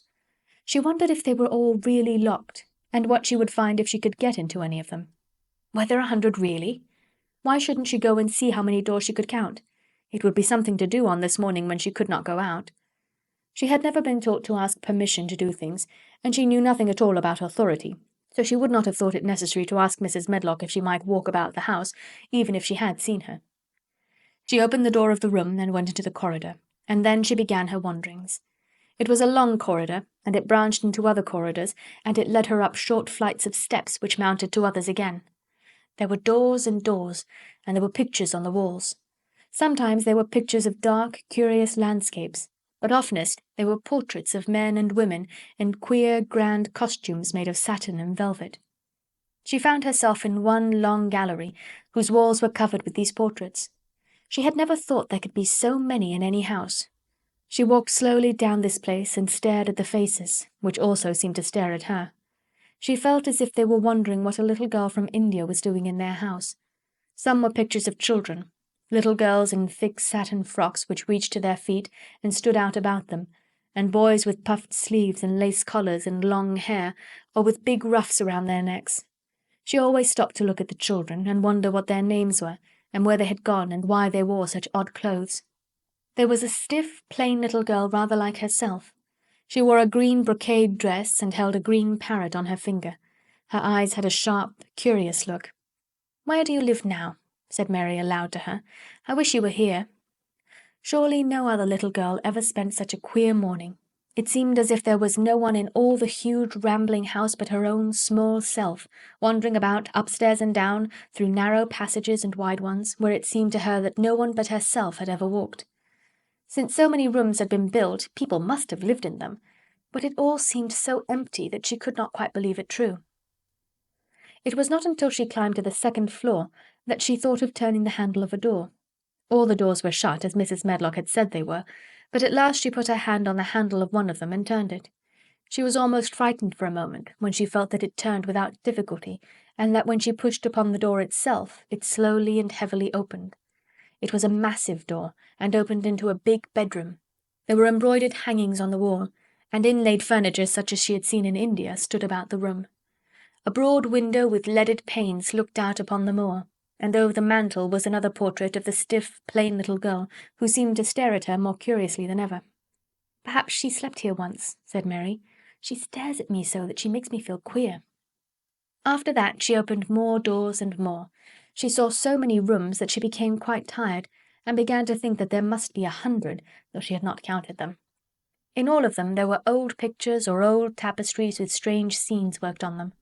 There were curious pieces of furniture and curious ornaments in nearly all of them. In one room, which looked like a lady's sitting-room, the hangings were all embroidered velvet, and in a cabinet were about 100 little elephants made of ivory. They were of different sizes, and some had their mahouts or palanquins on their backs. Some were much bigger than the others, and some were so tiny that they seemed only babies. Mary had seen carved ivory in India, and she knew all about elephants. She opened the door of the cabinet and stood on a footstool and played with these for quite a long time. When she got tired, she set the elephants in order and shut the door of the cabinet. In all her wanderings through the long corridors and the empty rooms, she had seen nothing alive, but in this room she saw something. Just after she had closed the cabinet door, she heard a tiny rustling sound. It made her jump and look around at the sofa by the fireplace, from which it seemed to come. In the corner of the sofa there was a cushion, and in the velvet which covered it there was a hole, and out of the hole peeped a tiny head with a pair of frightened eyes in it. Mary crept softly across the room to look. The bright eyes belonged to a little grey mouse, and the mouse had eaten a hole into the cushion and made a comfortable nest there. 6 baby mice were cuddled up asleep near her. If there was no one else alive in the 100 rooms, there were 7 mice who did not look lonely at all. "If they wouldn't be so frightened, I would take them back with me," said Mary. She had wandered about long enough to feel too tired to wander any further, and she turned back. 2 or 3 times she lost her way by turning down the wrong corridor, and was obliged to ramble up and down until she found the right one. But at last she reached her own floor again, though she was some distance from her own room, and did not know exactly where she was. "I believe I've taken a wrong turning again," she said, standing still at what seemed the end of a short passage with tapestry on the wall. "I don't know which way to go. How still everything is." It was while she was standing here, and just after she had said this, that the stillness was broken by a sound. It was another cry, but not quite like the one she had heard last night. It was only a short one, a fretful, childish whine muffled by passing through walls. "It's nearer than it was," said Mary, her heart beating rather faster, "and it is crying." She put her hand accidentally upon the tapestry near her, and then sprang back, feeling quite startled. The tapestry was the covering of a door which fell open, and showed her that there was another part of the corridor behind it, and Mrs. Medlock was coming up it with her bunch of keys in her hand and a very cross look on her face. "What are you doing here?" she said, and she took Mary by the arm and pulled her away. "What did I tell you?" "I turned round the wrong corner," explained Mary. "I didn't know which way to go, and I heard someone crying." She quite hated Mrs. Medlock at the moment, but she hated her more the next. "You didn't hear anything of the sort," said the housekeeper. "You come along back to your own nursery, or I'll box your ears." And she took her by the arm and half pushed, half pulled her up one passage and down another, until she pushed her in at the door of her own room. "Now," she said, "you stay where you're told to stay, or you'll find yourself locked up. The master had better get you a governess, same as he said he would. You're one that needs someone to look sharp after you. I've got enough to do." She went out of the room and slammed the door after her, and Mary went and sat on the hearthrug, pale with rage. She did not cry, but ground her teeth. "There was someone crying. There was, she said to herself. She had heard it twice now, and sometime she would find out. She had found out a great deal this morning. She felt as if she had been on a long journey, and at any rate she had had something to amuse her all the time, and she had played with the ivory elephants, and had seen the grey mouse and its babies in their nest in the velvet cushion. Chapter 7. The Key to the Garden. 2 days after this, when Mary opened her eyes, she sat upright in bed immediately and called to Martha, "Look at the moor! Look at the moor!" The rainstorm had ended, and the grey mist and clouds had been swept away in the night by the wind. The wind itself had ceased, and a brilliant, deep blue sky arched high over the moorland. Never, never had Mary dreamed of a sky so blue. In India skies were hot and blazing. This was of a deep, cool blue, which almost seemed to sparkle like the waters of some lovely, bottomless lake. And here and there, high, high in the arched blueness, floated small clouds of snow-white fleece. The far-reaching world of the moor itself looked softly blue instead of gloomy purple-black or awful dreary grey. "Aye," said Martha with a cheerful grin, "the storm's over for a bit. It does like this at this time of the year. It goes off in a night like it was pretending it had never been here and never meant to come again. That's because the springtime's on its way. It's a long way off yet, but it's coming." "I thought perhaps it always rained or looked dark in England," Mary said. "Eh, no," said Martha, sitting up on her heels among her black lead brushes. "Now to the sort." "What does that mean?" asked Mary seriously. In India the natives spoke different dialects which only a few people understood, so she was not surprised when Martha used words she did not know. Martha laughed as she had done the first morning. "There now," she said, "I've talked broad Yorkshire again like Mrs. Medlock said I mustn't. Now to the sort means nothing of the sort," slowly and carefully, "but it takes so long to say it. Yorkshire's the sunniest place on earth when it is sunny. I told thee that I'd like the moor after a bit. Just you wait till you see the gold-coloured gorse blossoms and the blossoms on the broom and the heather flowering, all purple bells and hundreds of butterflies fluttering and bees humming and skylarks soaring up and singing. You'll want to get out on it at sunrise and live out in it all day like Dickon does." "Could I ever get there?" asked Mary wistfully, looking through her window at the far-off blue. It was so new and big and wonderful, and such a heavenly colour. "I don't know," answered Martha. "Tha's never used thy legs since I was born, it seems to me. Tha couldn't walk 5 mile. It's 5 mile to our cottage." "I should like to see your cottage." Martha stared at her a moment curiously before she took up her polishing brush and began to rub the grate again. She was thinking that the small plain face did not look quite as sour at this moment as it had done the first morning she saw it. It looked just a trifle like little Susan Ann's when she wanted something very much. "I'll ask my mother about it," she said. "She's one of them that nearly always sees a way to do things. It's my day out today and I'm going home. I am glad. Mrs. Medlock thinks a lot of mother. Perhaps she could talk to her." "I like your mother," said Mary. "I should think tha did," agreed Mary, polishing away. "I've never seen her," said Mary. "No, tha hasn't," replied Martha. She sat up on her heels again and rubbed the end of her nose with the back of her hand as if puzzled for a moment, but she ended quite positively. "Well, she's that sensible and hard-working and good-natured and clean that no one could help liking her whether they'd seen her or not. When I'm going home to her on my day out, I just jump for joy when I'm crossing the moor." "I like Dickon," added Mary, "and I've never seen him." "Well," said Martha stoutly, "I've told thee that the very birds likes him, and the rabbits and wild sheep and ponies and the foxes themselves.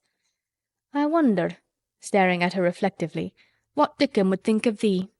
"He wouldn't like me," said Mary in her stiff, cold little way. "No one does." Martha looked reflective again. "How does thou like thysel'?" she inquired, really quite as if she were curious to know. Mary hesitated a moment and thought it over. "Not at all, really," she answered. "But I never thought of that before." Martha grinned a little as if at some homely recollection. "Mother said that to me once," she said. "She was at her wash-tub and I was in a bad temper and talking ill of folk, and she turns round on me and says, 'Tha young vixen, tha. There tha stands saying tha doesn't like this one and tha doesn't like that one. How does tha like thysel'?' That made me laugh and it brought me to my senses in a minute." She went away in high spirits as soon as she had given Mary her breakfast. She was going to walk 5 miles across the moor to the cottage, and she was going to help her mother with the washing and do the week's baking and enjoy herself thoroughly. Mary felt lonelier than ever when she knew she was no longer in the house. She went out into the garden as quickly as possible, and the first thing she did was to run round and round the fountain flower garden 10 times. She counted the times carefully, and when she had finished, she felt in better spirits. The sunshine made the whole place look different. The high, deep blue sky arched over Misselthwaite as well as over the moor, and she kept lifting her face and looking up into it, trying to imagine what it would be like to lie down on one of the little snow-white clouds and float about. She went into the first kitchen garden and found Ben Weatherstaff working there with 2 other gardeners. The change in the weather seemed to have done him good. He spoke to her of his own accord. "Springtime's comin'," he said. "Cannot tha smell it?" Mary sniffed and thought she could. "I smell something nice and fresh and damp," she said. "That's the good rich earth," he answered, digging away. "It's in a good humour making ready to grow things. It's glad when plantin' time comes. It's dull in the winter when it's got nowt to do. In the flower gardens out there things will be stirring down below in the dark. The sun's warmin' 'em. You'll see bits o' green spikes sticking out of the black earth after a bit." "What will they be?" asked Mary. "Crocuses and snowdrops and daffydowndillys. Has tha never seen them?" "No. Everything is hot and wet and green after the rains in India," said Mary, "and I think things grow up in a night." "These won't grow up in a night," said Weatherstaff. "Tha'll have to wait for 'em. They'll poke up a bit higher here and push out a spike more there and uncurl a leaf this day and another that. You watch 'em." "I'm going to," answered Mary. Very soon she heard the soft rustling flight of wings again, and she knew at once that the robin had come again. He was very pert and lively, and hopped about so close to her feet and put his head on one side and looked at her so slyly that she asked Ben Weatherstaff a question. "Do you think he remembers me?" she said. "Remembers thee?" said Weatherstaff indignantly. "He knows every cabbage stump in the gardens, let alone the people. He's never seen a little wench here before, and he's bent on finding out all about thee. There's no need to try to hide anything from him." "Are things stirring down below in the dark in that garden where he lives?" Mary inquired. "What garden?" grunted Weatherstaff, becoming surly again. "The one where the old rose trees are." She could not help asking, because she wanted so much to know. "Are all the flowers dead, or do some of them come again in the summer? Are there ever any roses?" "Ask him," said Ben Weatherstaff, hunching his shoulders toward the robin. "He's the only one as knows. No one else has seen inside it for 10 year." 10 years was a long time, Mary thought. She had been born 10 years ago. She walked away slowly, thinking. She had begun to like the garden, just as she had begun to like the robin and Dickon and Martha's mother. She was beginning to like Martha, too. That seemed a good many people to like, when you were not used to liking. She thought of the robin as one of the people. She went to her walk outside the long, ivy-covered wall over which she could see the tree-tops, and the second time she walked up and down, the most interesting and exciting thing happened to her, and it was all through Ben Weatherstaff's robin. She heard a chirp and a twitter, and when she looked at the bare flower bed on her left, there he was, hopping about and pretending to peck things out of the earth to persuade her that he had not followed her. But she knew he had followed her, and the surprise so filled her with delight that she almost trembled a little. "You do remember me," she cried out. "You do. You're prettier than anything else in the world."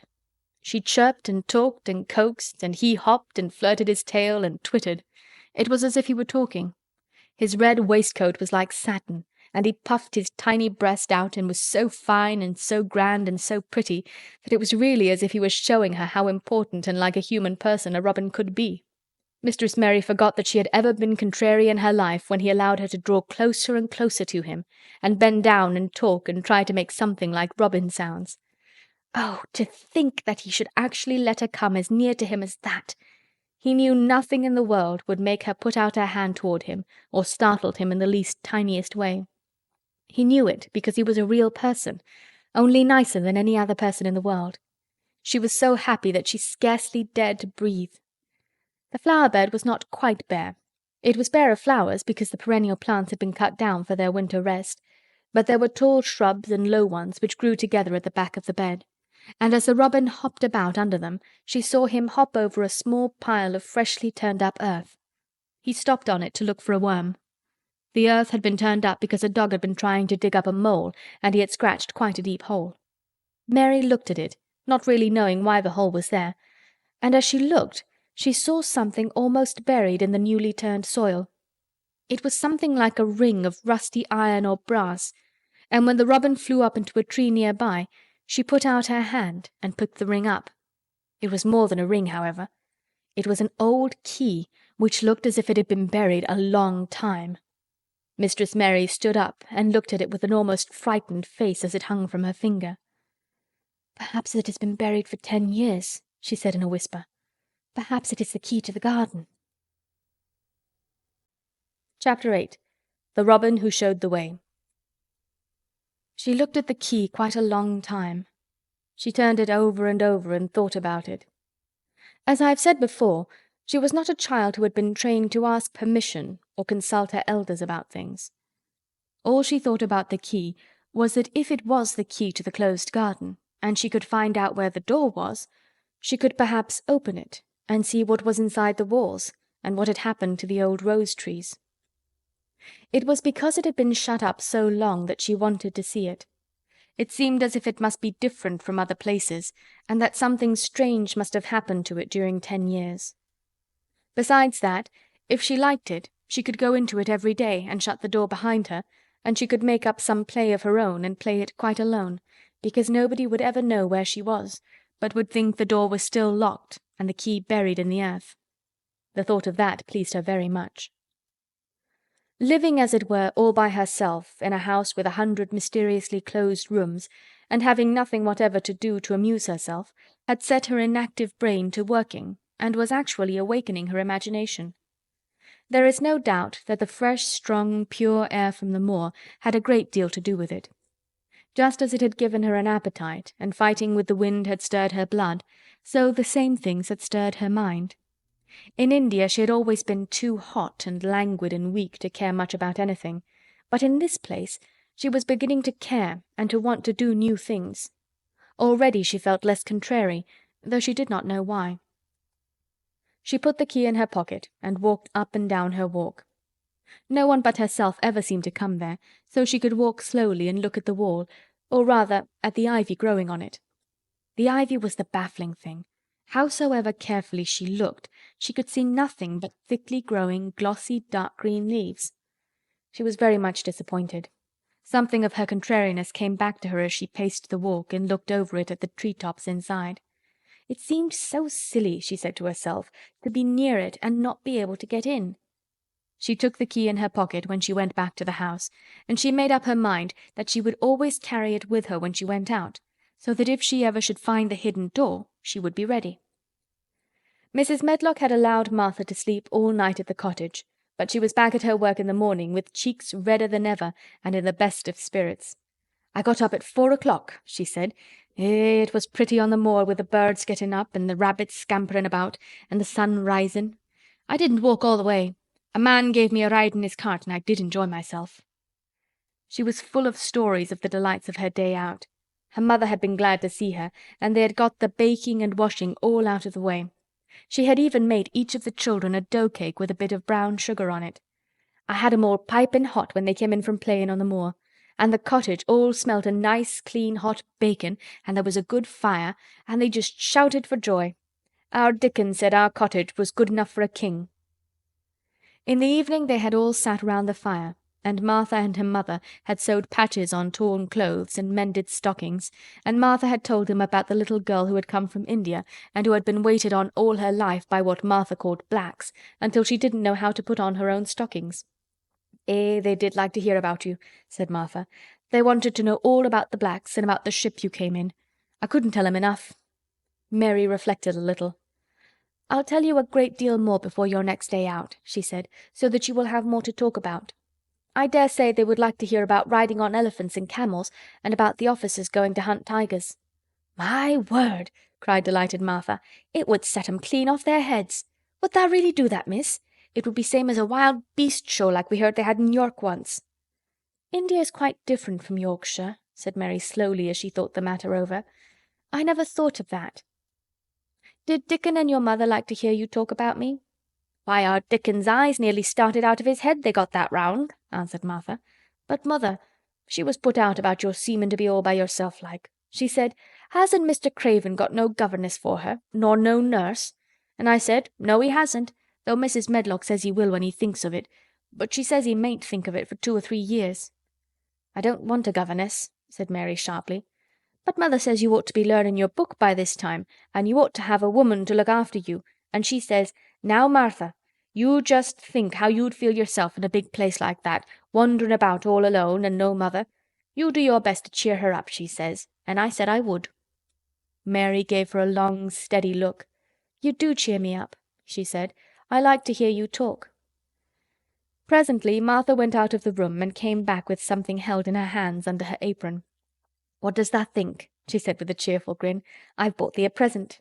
"A present!" exclaimed Mistress Mary. How could a cottage full of 14 hungry people give anyone a present? "A man was driving across the moor peddling," Martha explained, "and he stopped his cart at our door. He had pots and pans and odds and ends, but mother had no money to buy anything. Just as he was going away, our Elizabeth Ellen called out, 'Mother, he's got skipping ropes with red and blue handles.' And mother, she calls out quite sudden, 'Here, stop, mister. How much are they?' And he says, 'Tuppence.' And mother, she began fumbling in her pocket, and she says to me, 'Martha, tha's brought me thy wages like a good lass, and I've got 4 places to put every penny, but I'm just going to take 2pence out of it to buy that child a skipping rope.' And she bought one, and here it is." She brought it out from under her apron and exhibited it quite proudly. It was a strong, slender rope with a striped red and blue handle at each end. But Mary Lennox had never seen a skipping rope before. She gazed at it with a mystified expression. "What is it for?" she asked curiously. "For?" cried out Martha. "Does thou mean that they've not got skipping ropes in India, for all they've got elephants and tigers and camels? No wonder most of 'em's black. This is what it's for. Just watch me." And she ran into the middle of the room, and taking a handle in each hand, began to skip and skip and skip, while Mary turned in her chair to stare at her, and the queer faces in the old portraits seemed to stare at her too, and wonder what on earth this common little cottager had the impudence to be doing under their very noses. But Martha did not even see them. The interest and curiosity in Mistress Mary's face delighted her, and she went on skipping and counted as she skipped until she had reached 100. "I could skip longer than that," she said when she stopped. "I've skipped as much as 500 when I was 12, but I wasn't as fat then as I am now, and I was in practice." Mary got up from her chair, beginning to feel excited herself. "It looks nice," she said. "Your mother is a kind woman. Do you think I could ever skip like that?" "You just try it," urged Martha, handing her the skipping rope. "You can't skip 100 at first, but if you practice you'll mount up. That's what mother said. She says, 'Nothing will do her more good than skipping rope. It's the sensiblest toy a child can have. Let her play out in the fresh air skipping, and it'll stretch her legs and arms and give her some strength in 'em.'" It was plain that there was not a great deal of strength in Mistress Mary's arms and legs when she first began to skip. She was not very clever at it, but she liked it so much that she did not want to stop. "Put on thy things and run and skip out of doors," said Martha. "Mother said I must tell you to keep out of doors as much as you could, even when it rains a bit, so as thou wrap up warm." Mary put on her coat and hat and took her skipping rope over her arm. She opened the door to go out, and then suddenly thought of something, and turned back rather slowly. "Martha," she said, "they were your wages. It was your 2 pence, really. Thank you." She said it stiffly, because she was not used to thanking people, or noticing that they did things for her.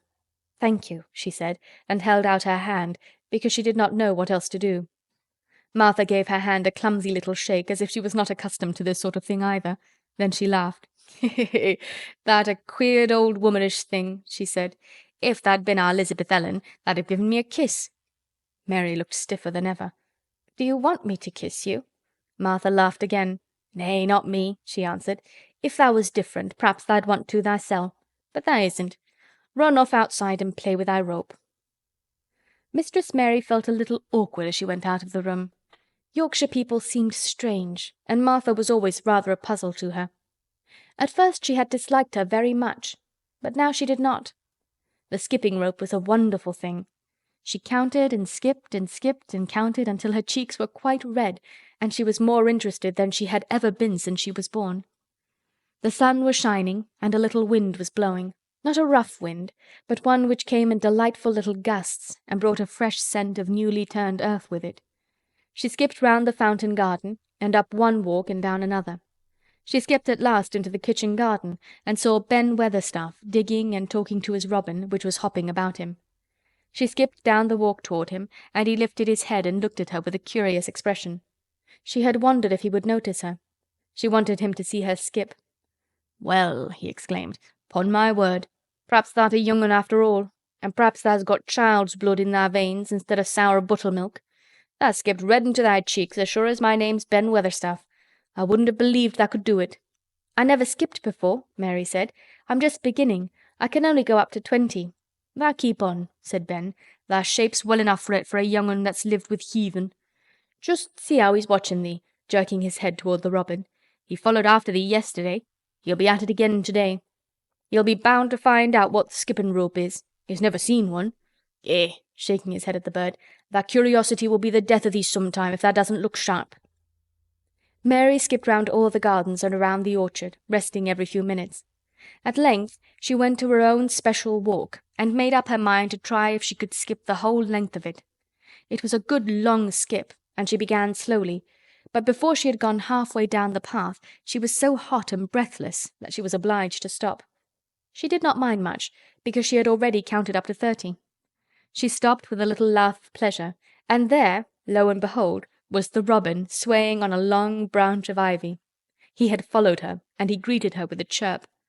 As Mary had skipped toward him, she felt something heavy in her pocket strike against her at each jump, and when she saw the robin she laughed again. "You showed me where the key was yesterday," she said. "You ought to show me the door today, but I don't believe you know." The robin flew from his swinging spray of ivy onto the top of the wall, and he opened his beak and sang a loud, lovely trill merely to show off. Nothing in the world is quite as adorably lovely as a robin when he shows off, and they are nearly always doing it. Mary Lennox had heard a great deal about magic in her Ayah's stories, and she always said that what happened almost at that moment was magic. One of the nice little gusts of wind rushed down the walk, and it was a stronger one than the rest. It was strong enough to wave the branches of the trees, and it was more than strong enough to sway the trailing sprays of untrimmed ivy hanging from the wall. Mary had stepped close to the robin, and suddenly the gust of wind swung aside some loose ivy trails, and more suddenly still she jumped toward it and caught it in her hand. This she did because she had seen something under it, a round knob which had been covered by the leaves hanging over it. It was the knob of a door.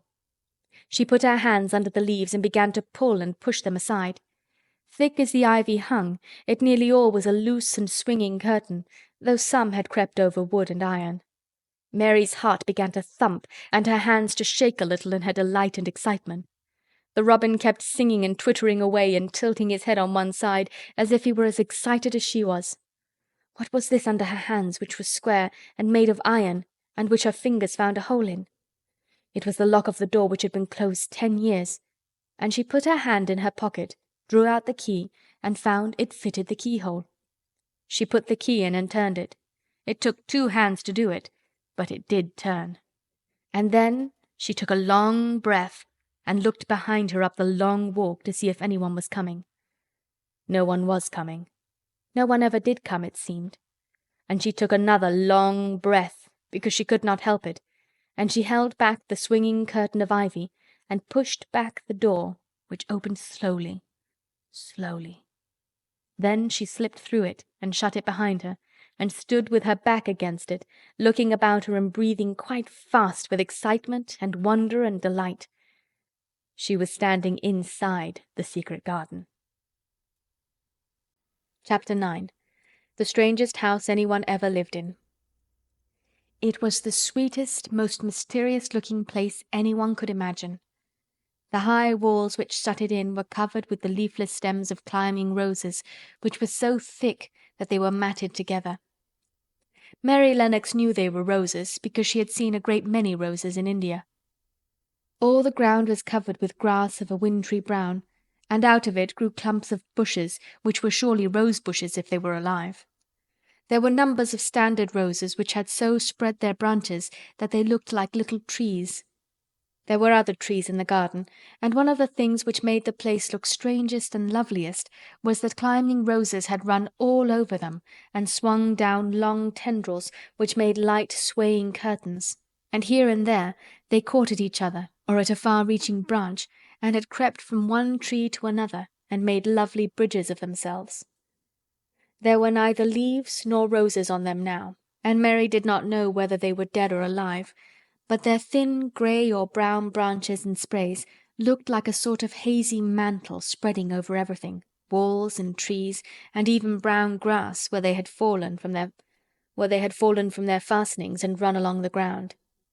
It was this hazy tangle from tree to tree which made it all look so mysterious.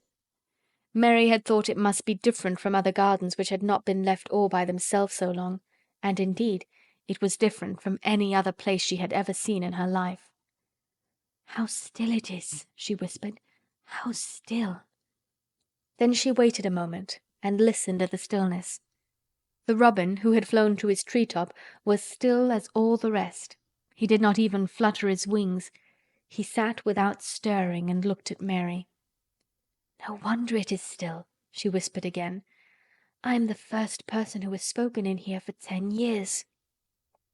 She moved away from the door, stepping as softly as if she were afraid of awakening someone. She was glad that there was grass under her feet and that her steps made no sounds. She walked under one of the fairy-like grey arches between the trees and looked up at the sprays and tendrils which formed them. "I wonder if they are all quite dead," she said. "Is it all a quite dead garden? I wish it wasn't." If she had been Ben Weatherstaff, she could have told whether the wood was alive by looking at it, but she could only see that there were only grey or brown sprays and branches, and none showed any signs of even a tiny leaf bud anywhere. But she was inside the wonderful garden, and she could come through the door under the ivy any time, and she felt as if she had found a world all her own. The sun was shining inside the 4 walls, and the high arch of blue sky over this particular piece of Misselthwaite seemed even more brilliant and soft than it was over the moor.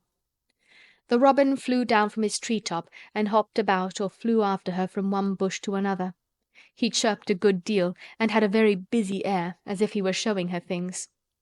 Everything was strange and silent, and she seemed to be hundreds of miles away from anyone. But somehow she did not feel lonely at all. All that troubled her was her wish that she knew whether all the roses were dead, or if perhaps some of them had lived and might put out leaves and buds as the weather got warmer. She did not want it to be a quite dead garden. If it were a quite alive garden, how wonderful it would be, and what thousands of roses would grow on every side.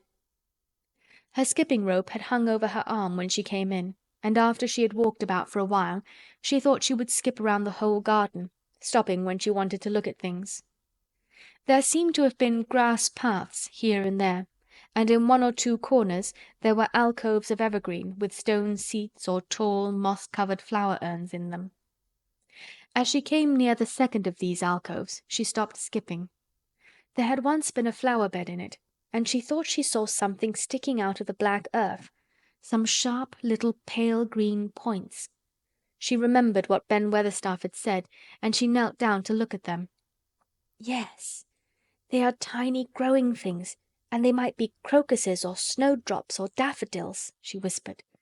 She bent very close to them and sniffed the fresh scent of the damp earth. She liked it very much.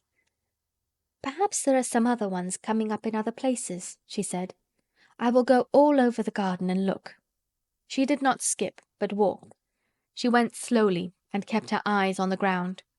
She looked in the old border beds and among the grass, and after she had gone round, trying to miss nothing, she had found ever so many more sharp, pale green points, and she had become quite excited again. "It isn't a quite dead garden," she cried out softly to herself. "Even if the roses are dead, there are other things alive." She did not know anything about gardening, but the grass seemed so thick in some of the places where the green points were pushing their way through that she thought they did not seem to have enough room to grow. She searched about until she found a rather sharp piece of wood, and knelt down and dug and weeded out the weeds and grass until she made nice little clear places around them. "Now they look as if they could breathe," she said, after she had finished with the first ones. "I'm going to do ever so many more. I'll do all I can see. If I haven't time today, I can come tomorrow." She went from place to place and dug and weeded and enjoyed herself so immensely that she was led on from bed to bed and into the grass under the trees. The exercise made her so warm that she first threw her coat off and then her hat, and without knowing it, she was smiling down onto the grass and the pale green points all the time. The robin was tremendously busy. He was very much pleased to see gardening begun on his own estate. He had often wondered at Ben Weatherstaff. Where gardening is done, all sorts of delightful things to eat are turned up with the soil. Now here was this new kind of creature who was not half Ben's size, and yet had the sense to come into his garden and begin at once. Mistress Mary worked in her garden until it was time to go to her midday dinner. In fact, she was rather late in remembering, and when she put on her coat and hat and picked up her skipping rope, she could not believe that she had been working 2 or 3 hours. She had been actually happy all the time, and dozens of the tiny pale green points were to be seen in cleared places, looking twice as cheerful as they had looked before, when the grass and weeds had been smothering them. "I shall come back this afternoon," she said, looking all round at her new kingdom, and speaking to the trees and the rose bushes as if they heard her. Then she ran lightly across the grass, pushed open the slow old door, and slipped through it under the ivy. She had such red cheeks and such bright eyes, and ate such a dinner, that Martha was delighted. "2 pieces of meat and 2 helps of rice pudding," she said. Mother will be pleased when I tell her what the skipping rope's done for thee." In the course of her digging with her pointed stick, Mistress Mary had found herself digging up a sort of white root rather like an onion. She had put it back in its place and patted the earth carefully down on it, and just now she wondered if Martha could tell her what it was. "Martha," she said, "what are those white roots that look like onions?" "They're bulbs," answered Martha. "Lots of spring flowers grow from 'em. The very little ones are snowdrops and crocuses, and the big ones are narcissuses and jonquils and daffodowndillies. The biggest of all is lilies and purple flags. They are nice. Dickon's got a whole lot of 'em planted in our bit o' garden." "Does Dickon know all about them?" asked Mary, a new idea taking possession of her. "Our Dickon can make a flower grow out of a brick walk. Mother says he just whispers things out of the ground." "Do bulbs live a long time? Would they live years and years if no one helped them?" inquired Mary anxiously. "They're things as helps themselves," said Martha. "That's why poor folk can afford to have 'em. If you don't trouble 'em, most of 'em'll work away underground for a lifetime and spread out and have little uns. There's a place in the park woods here where there's snowdrops by thousands. They're the prettiest sight in Yorkshire when the spring comes. No one knows when they was first planted." "I wish the spring was here now," said Mary. "I want to see all the things that grow in England." She had finished her dinner and gone to her favorite seat on the hearthrug. I wish I had a little spade," she said. "Whatever does thou want a spade for?" asked Martha, laughing. "Art thou going to take the diggin'? I must tell mother that too." Mary looked at the fire and pondered a little. She must be careful if she meant to keep her secret kingdom. She wasn't doing any harm, but if Mr. Craven found out about the open door, he would be fearfully angry and get a new key and lock it up forevermore. She really could not bear that. "This is such a big, lonely place," she said slowly, as if she were turning matters over in her mind. "The house is lonely, and the park is lonely, and the gardens are lonely. So many places seem shut up. I never did many things in India, but there were more people to look at, natives and soldiers marching by, and sometimes bands playing, and my ayah told me stories. There is no one to talk to here except you and Ben Weatherstaff, and you have to do your work, and Ben Weatherstaff won't speak to me often. I thought if I had a little spade I could dig somewhere as he does, and I might make a little garden if he would give me some seeds." Martha's face quite lighted up. "There now," she exclaimed, "if that wasn't one of the things Mother said. She says, there's such a lot of room in that big place, why don't they give her a bit for herself, even if she doesn't plant nothing but parsley and radishes? She'd dig and rake away and be right happy down over it. Them was the very words she said." "Were they?" said Mary. "How many things she knows, doesn't she?" Said Martha. "It's like she says. A woman as brings up 12 children learns something beside her ABC. Children's as good as 'rithmetic to set you finding out things." "How much would a spade cost? A little one?" Mary asked. "Well," was Martha's reflective answer, "at Thwaite Village there's a shop or so, and I saw little garden sets with a spade and a rake and a fork all tied together for 2 shillings. And they were stout enough to work with, too." "I've got more than that in my purse," said Mary. "Mrs. Morrison gave me 5 shillings, and Mrs. Medlock gave me some money from Mr. Craven." "Did he remember thee that much?" exclaimed Martha. "Mrs. Medlock said I was to have a shilling a week to spend. She gives me one every Saturday. I didn't know what to spend it on." "My word, that's riches," said Martha. "Tha can buy anything in the world thou wants. The rent of our cottage is only 1 and 3pence, and it's like pulling eye teeth to get it. Now I've just thought of something," putting her hands on her hips. "What?" said Mary eagerly. "In the shop at Thwaite they sell packages of flower seeds for a penny each, and our Dickon, he knows which is the prettiest ones and how to make 'em grow. He walks over to Thwaite many a day just for the fun of it. Dost thou know how to print letters?" suddenly. "I know how to write," Mary answered. Martha shook her head. "Our Dickon can only read printing. If thou could print, we could write a letter to him and ask him to go and buy the garden tools and the seeds at the same time." "Oh, you're a good girl," Mary cried. "You are, really. I didn't know you were so nice. I know I can print letters if I try. Let's ask Mrs. Medlock for a pen and ink and some paper." "I've got some of my own," said Martha. "I bought 'em so I could print a bit of a letter to Mother of a Sunday. I'll go and get it." She ran out of the room, and Mary stood by the fire and twisted her thin little hands together with sheer pleasure. "If I have a spade," she whispered, "I can make the earth nice and soft and dig up weeds. If I have seeds and can make flowers grow, the garden won't be dead at all. It will come alive." She did not go out again that afternoon, because when Martha returned with her pen and ink and paper she was obliged to clear the table and carry the plates and dishes downstairs, and when she got into the kitchen Mrs. Medlock was there and told her to do something, so Mary waited for what seemed to her a long time before she came back. Then it was a serious piece of work to write to Dickon. Mary had been taught very little because her governesses had disliked her too much to stay with her. She could not spell particularly well, but she found that she could print letters when she tried. This was the letter Martha dictated to her. "My dear Dickon, this comes hoping to find you as well as it leaves me at present. Miss Mary has plenty of money, and will you go to Thwaite and buy her some flower seeds and a set of garden tools to make a flower bed? Pick the prettiest ones and easy to grow, because she has never done it before and lived in India, which is different. Give my love to Mother and every one of you. Miss Mary is going to tell me a lot more, so that on my next day out you can hear about elephants and camels and gentlemen going hunting lions and tigers. Your loving sister, Martha Phoebe Sowerby." "We'll put the money in the envelope and I'll get the butcher boy to take it in his cart. He's a great friend of Dickon's," said Martha. "How shall I get the things when Dickon buys them?" "He'll bring 'em to you himself. He'll like to walk over this way." "Oh," exclaimed Mary, "then I shall see him. I never thought I should see Dickon." "Does thou want to see him?" asked Martha suddenly, for Mary had looked so pleased. "Yes, I do. I never saw a boy foxes and crows loved. I want to see him very much." Martha gave a little start as if she remembered something. "Now to think," she broke out, "to think o' me forgetting that there, and I thought I was going to tell you first thing this morning. I asked Mother, and she said she'd ask Mrs. Medlock her own self." "Do you mean—" Mary began. "What I said Tuesday. Ask her if you might be driven over to our cottage some day and have a bit of Mother's hot oat cake and butter and a glass of milk." It seemed as if all the interesting things were happening in one day. To think of going over the moor in the daylight and when the sky was blue. To think of going into the cottage which held 12 children. "Does she think Mrs. Medlock would let me go?"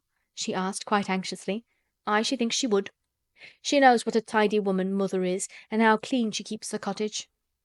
"If I went, I should see your mother as well as Dickon," said Mary, thinking it over and liking the idea very much. "She doesn't seem to be like the mothers in India." Her work in the garden and the excitement of the afternoon ended by making her feel quiet and thoughtful.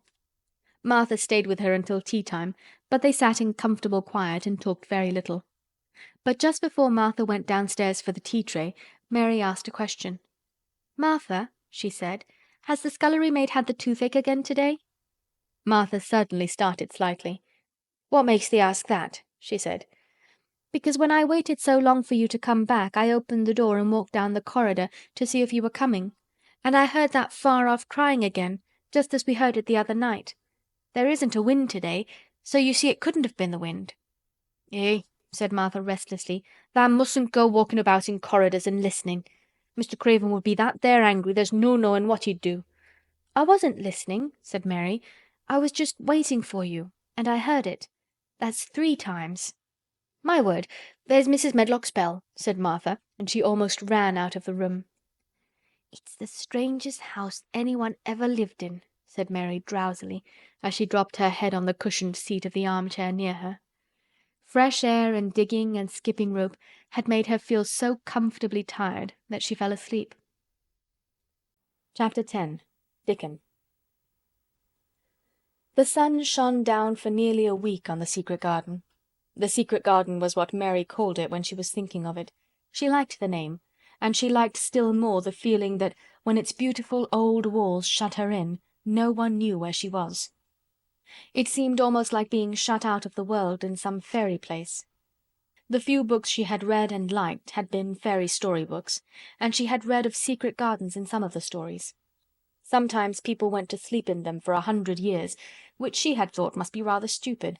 She had no intention of going to sleep, and in fact she was becoming wider awake every day which passed at Misselthwaite. She was beginning to like to be out of doors. She no longer hated the wind, but enjoyed it. She could run faster and longer, and she could skip up to 100. The bulbs in the secret garden must have been much astonished. Such nice clear places were made round them that they had all the breathing space they wanted, and really, if Mistress Mary had known it, they began to cheer up under the dark earth and work tremendously. The sun could get at them and warm them, and when the rain came down it could reach them at once, so they began to feel very much alive.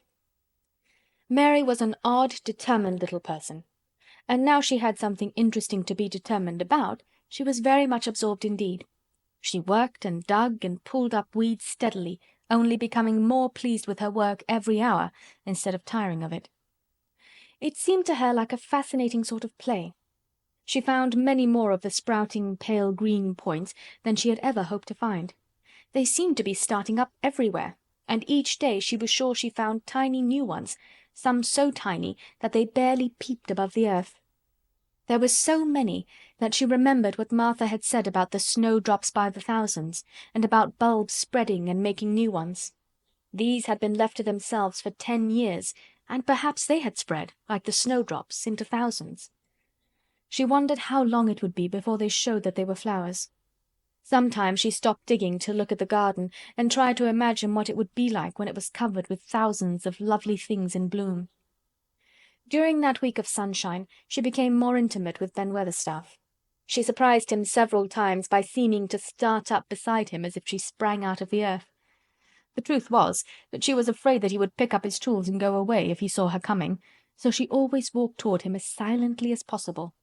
But in fact he did not object to her as strongly as he had at first. Perhaps he was secretly rather flattered by her evident desire for his elderly company. Then, also, she was more civil than she had been. He did not know that when she first saw him she spoke to him as she would have spoken to a native, and had not known that a cross, sturdy old Yorkshireman was not accustomed to salaam his masters and be merely commanded by them to do things. "Thou'rt like the robin," he said to her one morning when he lifted his head and saw her standing by him. "I never knows when I shall see thee, or which side thou'll come from." "He's friends with me now," said Mary. "That's like him," snapped Ben Weatherstaff. "Making up to the womenfolk just for vanity and flightiness. There's nothing he wouldn't do for the sake of showing off and flirting his tail feathers. He's as full of pride as an egg's full of meat."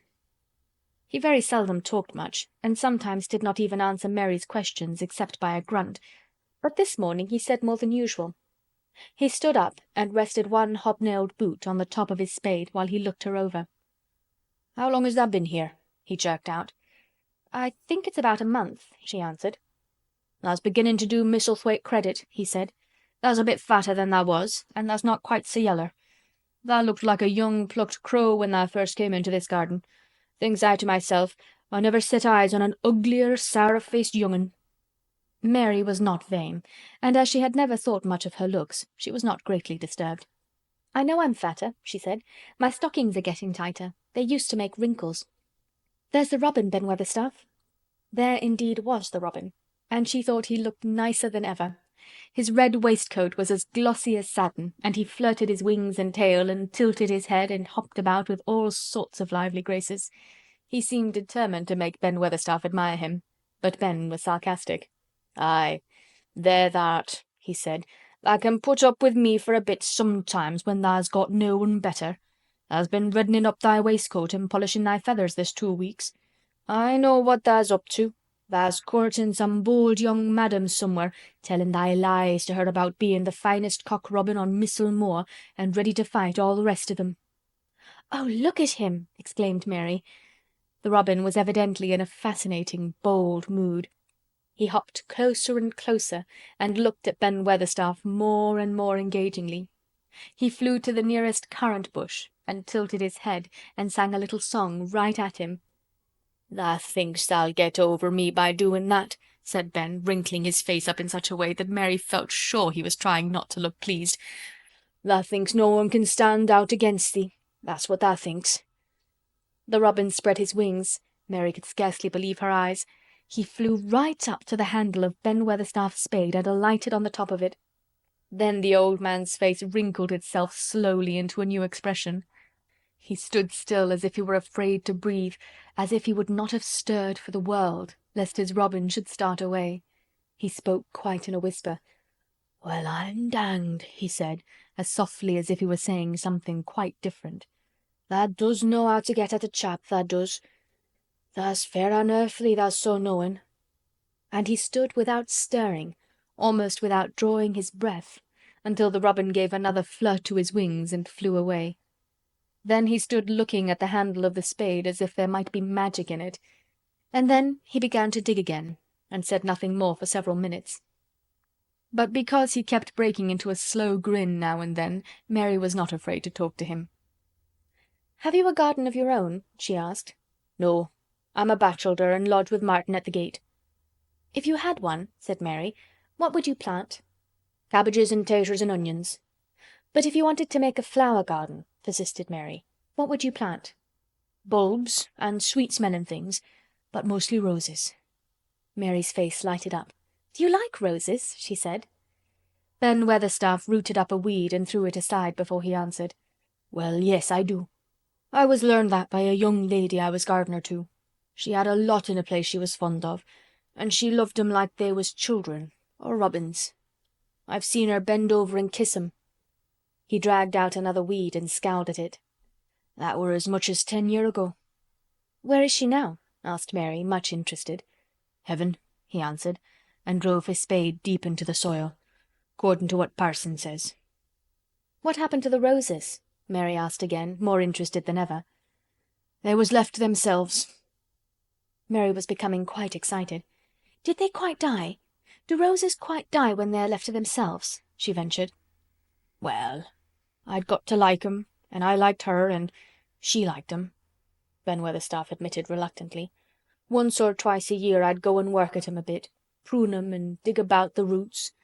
They run wild, but they was in rich soil, so some of 'em lived." "When they have no leaves and look grey and brown and dry, how can you tell whether they are dead or alive?" inquired Mary. "Wait till the spring gets at 'em. Wait till the sun shines on the rain, and the rain falls on the sunshine, and then tha'll find out." "How? How?" cried Mary, forgetting to be careful.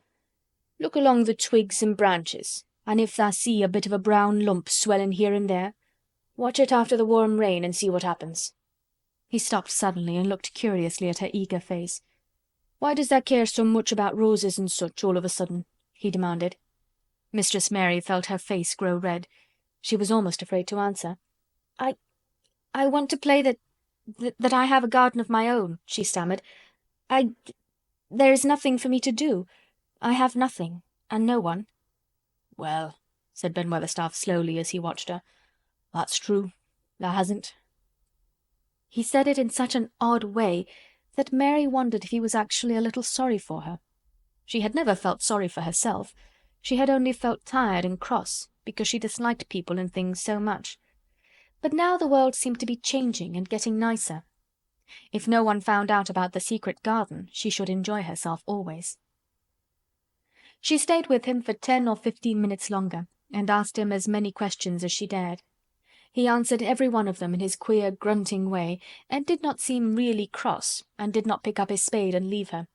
He said something about roses just as she was going away, and it reminded her of the ones he had said he had been fond of. "Do you go and see those other roses now?" she asked. "Not been this year. My rheumatics has made me too stiff in the joints." He said it in his grumbling voice, and then quite suddenly he seemed to get angry with her, though she did not see why he should. "Now look here," he said sharply. "Don't tha ask so many questions. Thou'rt the worst wench for asking questions I've ever come across. Get thee gone and play thee. I've done talking for today." And he said it so crossly that she knew there was not the least use in staying another minute. She went skipping slowly down the outside walk, thinking him over and saying to herself that, queer as it was, here was another person whom she liked, in spite of his crossness. She liked old Ben Weatherstaff. Yes, she did like him. She always wanted to try to make him talk to her. Also, she began to believe that he knew everything in the world about flowers. There was a laurel-hedged walk which curved round the secret garden and ended at a gate which opened into a wood in the park. She thought she would slip round this walk and look into the wood and see if there were any rabbits hopping about. She enjoyed the skipping very much, and when she reached the little gate, she opened it and went through, because she heard a low, peculiar whistling sound and wanted to find out what it was. It was a very strange thing indeed. She quite caught her breath as she stopped to look at it. A boy was sitting under a tree with his back against it, playing on a rough wooden pipe. He was a funny-looking boy about 12.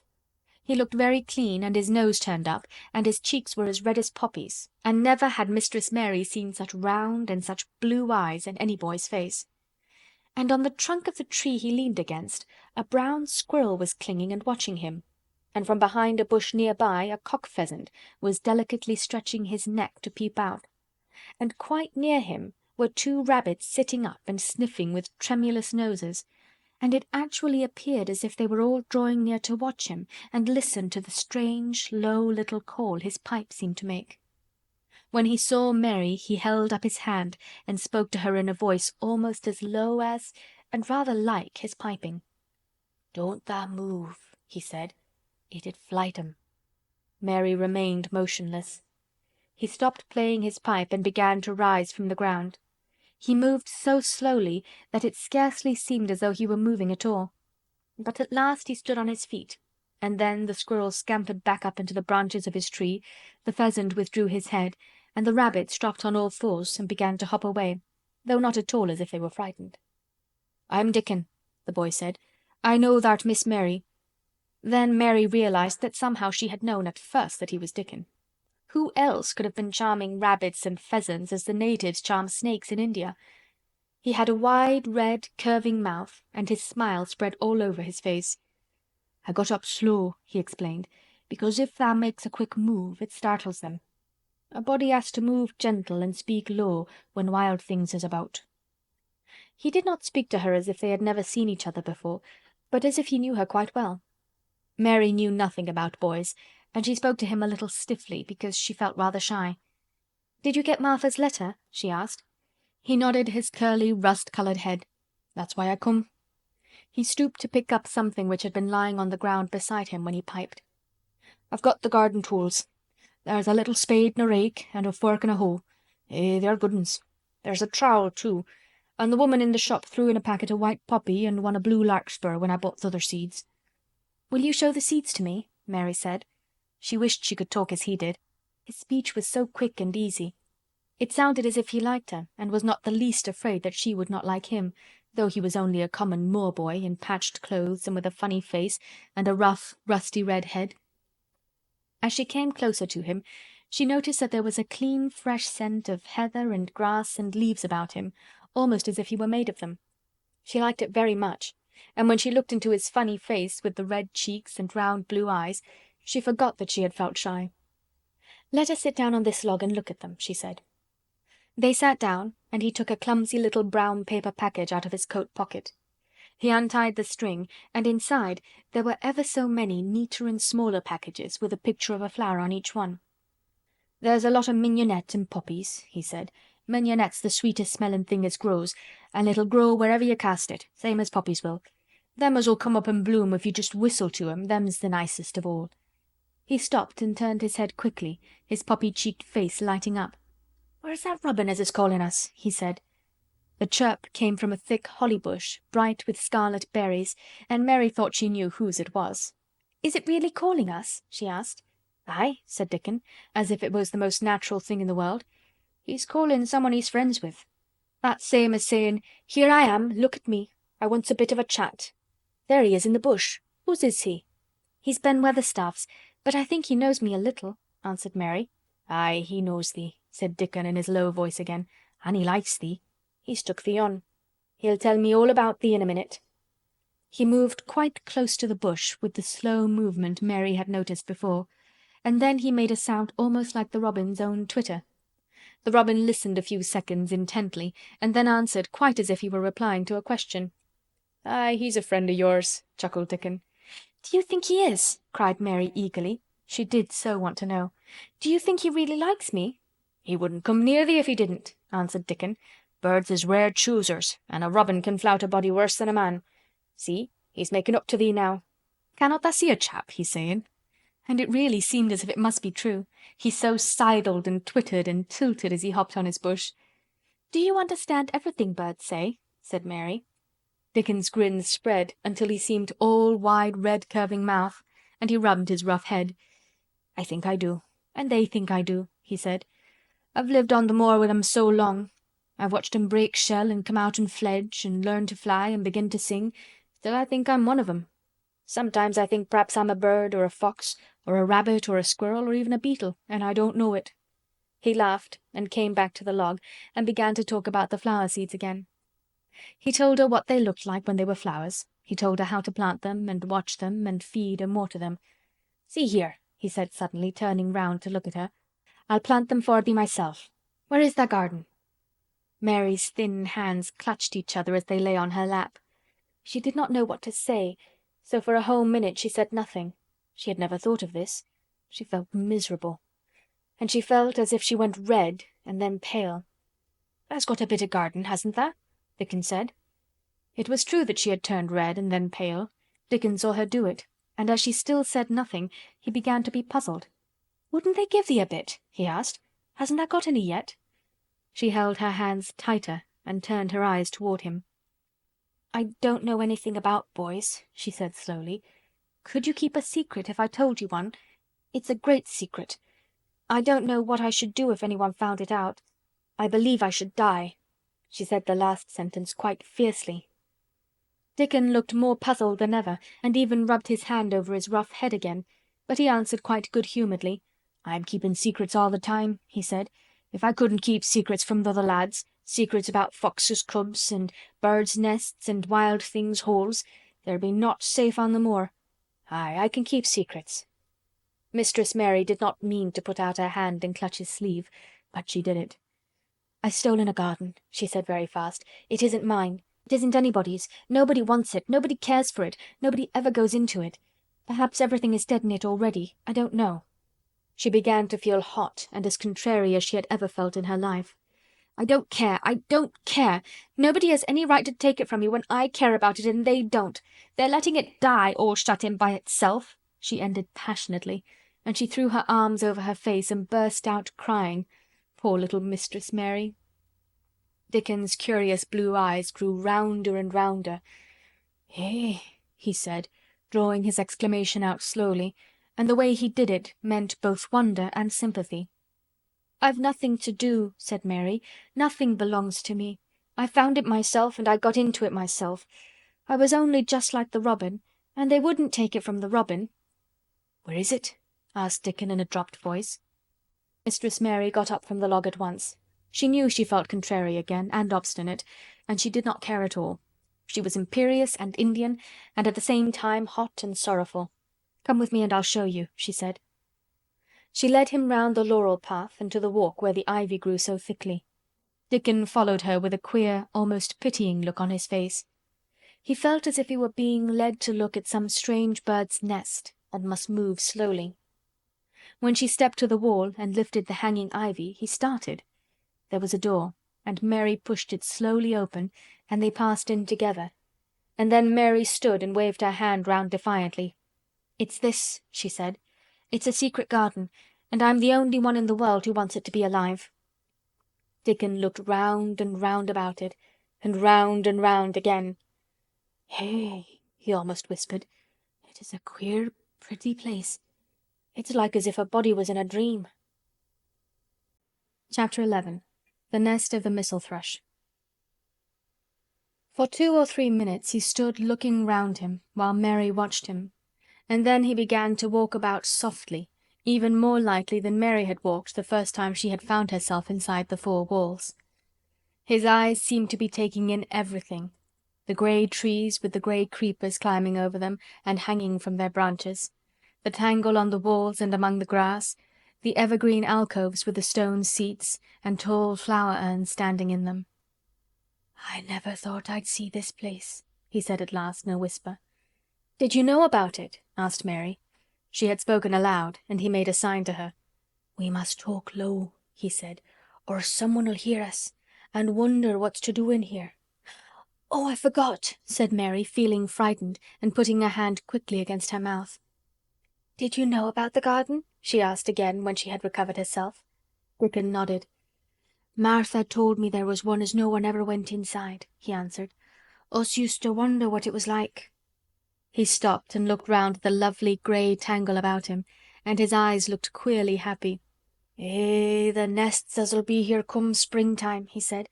"It'd be the safest nesting place in England. No one ever comin' near, and tangles o' trees and roses to build in. I wonder all the birds on the moor don't build here." Mistress Mary put her hand on his arm again without knowing it. "Will there be roses?" she whispered. "Can you tell? I thought perhaps they were all dead." No, not them. Not all of 'em," he answered.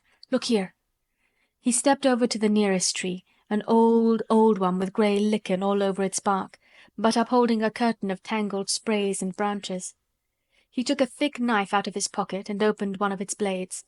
"There's lots o' dead wood as ought to be cut out," he said, "and there's a lot o' old wood, but it made some new last year. This year's a new bit," and he touched a shoot which looked brownish green instead of hard, dry grey. Mary touched it herself in an eager, reverent way. "That one?" she said. "Is that one quite alive? Quite?" Dickon curved his wide, smiling mouth. "It's as wick as you or me," he said, and Mary remembered that Martha had told her that wick meant alive or lively. "I'm glad it's wick," she cried out in her whisper. "I want them all to be wick. Let us go round the garden and count how many wick ones there are." She quite panted with eagerness, and Dickon was as eager as she was. They went from tree to tree and from bush to bush. Dickon carried his knife in his hand and showed her things which she thought wonderful. "They've run wild," he said, "but the strongest ones have fair thrived on it.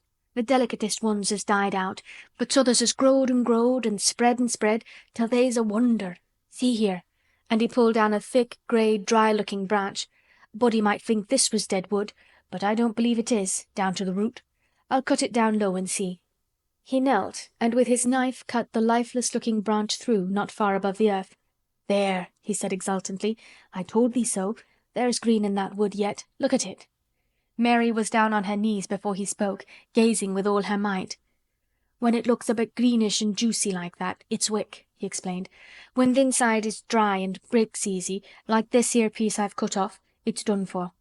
There's a big root here as all this live wood sprang out of, and if t'old wood's cut off and it's dug round and took care of, there'll be—" He stopped and lifted his face to look up at the climbing and hanging sprays above him.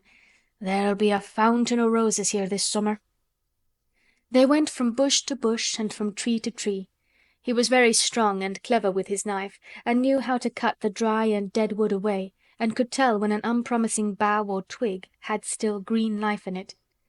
In the course of half an hour Mary thought she could tell too, and when he cut through a lifeless-looking branch she would cry out joyfully under her breath when she caught sight of the least shade of moist green. The spade and hoe and fork were very useful. He showed her how to use the fork while he dug about the roots with the spade and stirred the earth and let the air in. They were working industriously round one of the biggest standard roses when he caught sight of something which made him utter an exclamation of surprise. "Why!" he cried, pointing to the grass a few feet away. "Who did that there?" It was one of Mary's own little clearings round the pale green points. "I did it," said Mary. "Why, I thought tha didn't know nothin' about gardening," he exclaimed. "I don't," she answered, "but they were so little and the grass was so thick and strong and they looked as if they had no room to breathe, so I made a place for them. I don't even know what they are." Dickon went and knelt down by them, smiling his wide smile. "Tha was right," he said. "A gardener couldn't have told thee better. They'll grow now like Jack's beanstalk. They're crocuses and snowdrops. and these here is narcissuses," turning to another patch, "and here's daffodowndillies.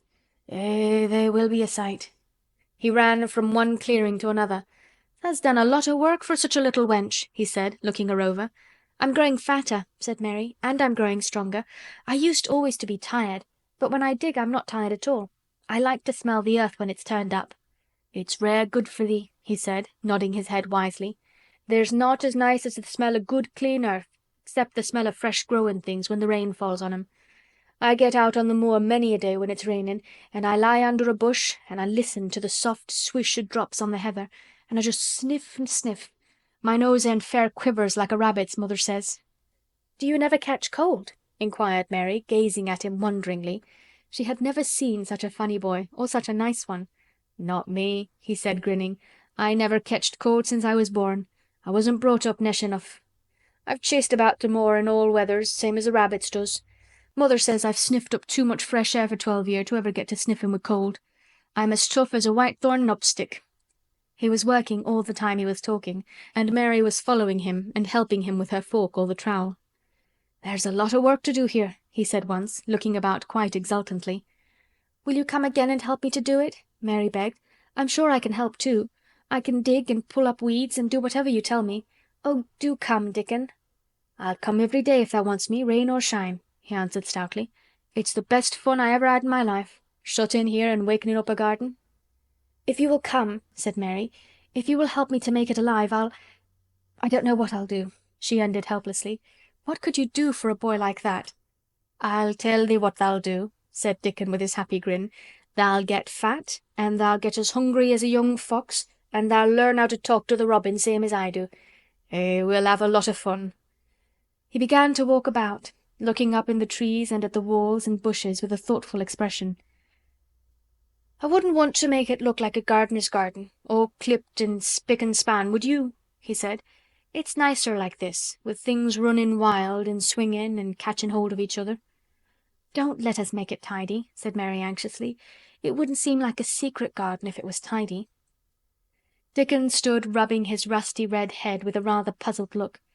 "It's a secret garden sure enough," he said, "but seems like someone besides the robin must have been in it since it was shut up 10 year ago."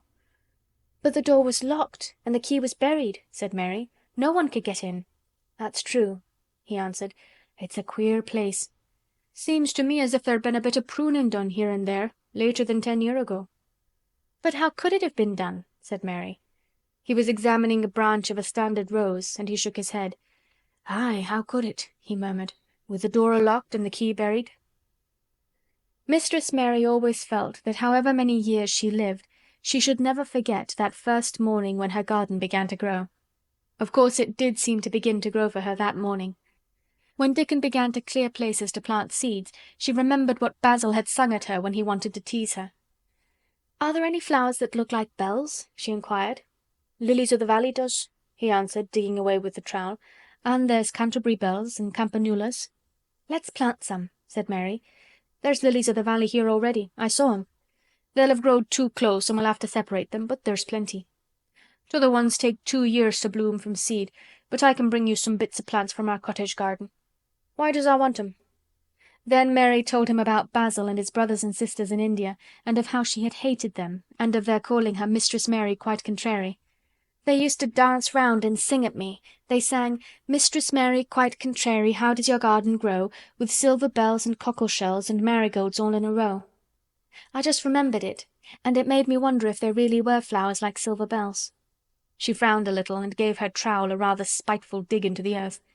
"I wasn't as contrary as they were." But Dickon laughed. He said, and as he crumbled the rich black soil she saw that he was sniffing up the scent of it. "There doesn't seem to be no need for no one to be contrary when there's flowers and such like, and such lots of friendly wild things running about making homes for themselves, or building nests and singing and whistling, does there?" Mary, kneeling by him holding the seeds, looked at him and stopped frowning. "Dickon," she said, "you're as nice as Martha said you were. I like you, and you make the 5th person. I never thought I should like 5 people." Dickon sat up on his heels as Martha did when she was polishing the grate. He did look funny and delightful, Mary thought, with his round blue eyes and red cheeks and happy-looking turned-up nose. "Only 5 folk as thou likes," he said. "Who's t'other 4?" "Your mother and Martha," Mary checked them off on her fingers, "and the Robin and Ben Weatherstaff." Dickon laughed so that he was obliged to stifle the sound by putting his arm over his mouth. "I know thou thinks I'm a queer lad," he said, "but I think thou'rt the queerest little lass I ever saw." Then Mary did a strange thing. She leaned forward and asked him a question she had never dreamed of asking anyone before. And she tried to ask it in Yorkshire, because that was his language, and in India a native was always pleased if you knew his speech. "Does tha like me?" she said. "Eh," he answered heartily, "that I does. I likes thee wonderful, and so does the robin, I do believe." "That's 2 then," said Mary. "That's 2 for me." And they began to work harder than ever and more joyfully. Mary was startled and sorry when she heard the big clock in the courtyard strike the hour of her midday dinner. "I shall have to go," she said mournfully. "And you will have to go too, won't you?" Dickon grinned. "My dinner's easy to carry about with me," he said. "Mother always lets me put a bit of something in my pocket." He picked up his coat from the grass and brought out of a pocket a lumpy little bundle tied up in a quite clean, coarse blue and white handkerchief. It held 2 thick pieces of bread with a slice of something laid between them. "It's oftenest naught but bread," he said, "but I've got a fine slice of fat bacon with it today." Mary thought it looked a queer dinner, but he seemed ready to enjoy it. "Run on and get thy victuals," he said. "I'll be done with mine first. I'll get some more work done before I start back home." He sat down with his back against a tree. "I'll call the robin up," he said, "and give him the rind of the bacon to peck at. They likes a bit of fat wonderful." Mary could scarcely bear to leave him. Suddenly it seemed as if he might be a sort of wood fairy who might be gone when she came into the garden again. He seemed too good to be true. She went slowly halfway to the door in the wall, and then she stopped and went back. "Whatever happens, you never would tell," she said. His poppy-colored cheeks were distended with his first big bite of bread and bacon, but he managed to smile encouragingly. "If thou was a Missel thrush and showed me where thy nest was, does thou think I'd tell anyone?" "Not me," he said. "Thou'rt as safe as a Missel thrush." And she was quite sure she was. Chapter 12. Might I have a bit of earth? Mary ran so fast that she was rather out of breath when she reached her room. Her hair was ruffled on her forehead, and her cheeks were bright pink. Her dinner was waiting on the table, and Martha was waiting near it. "Tha's a bit late," she said. "Where has tha been?" "I've seen Dickon," said Mary. "I've seen Dickon." "I knew he'd come," said Martha exultantly. "How does tha like him?" I think he's beautiful," said Mary in a determined voice. Martha looked rather taken aback, but she looked pleased too. "Well," she said, "he's the best lad as ever was born, but us never thought he was handsome. His nose turns up too much."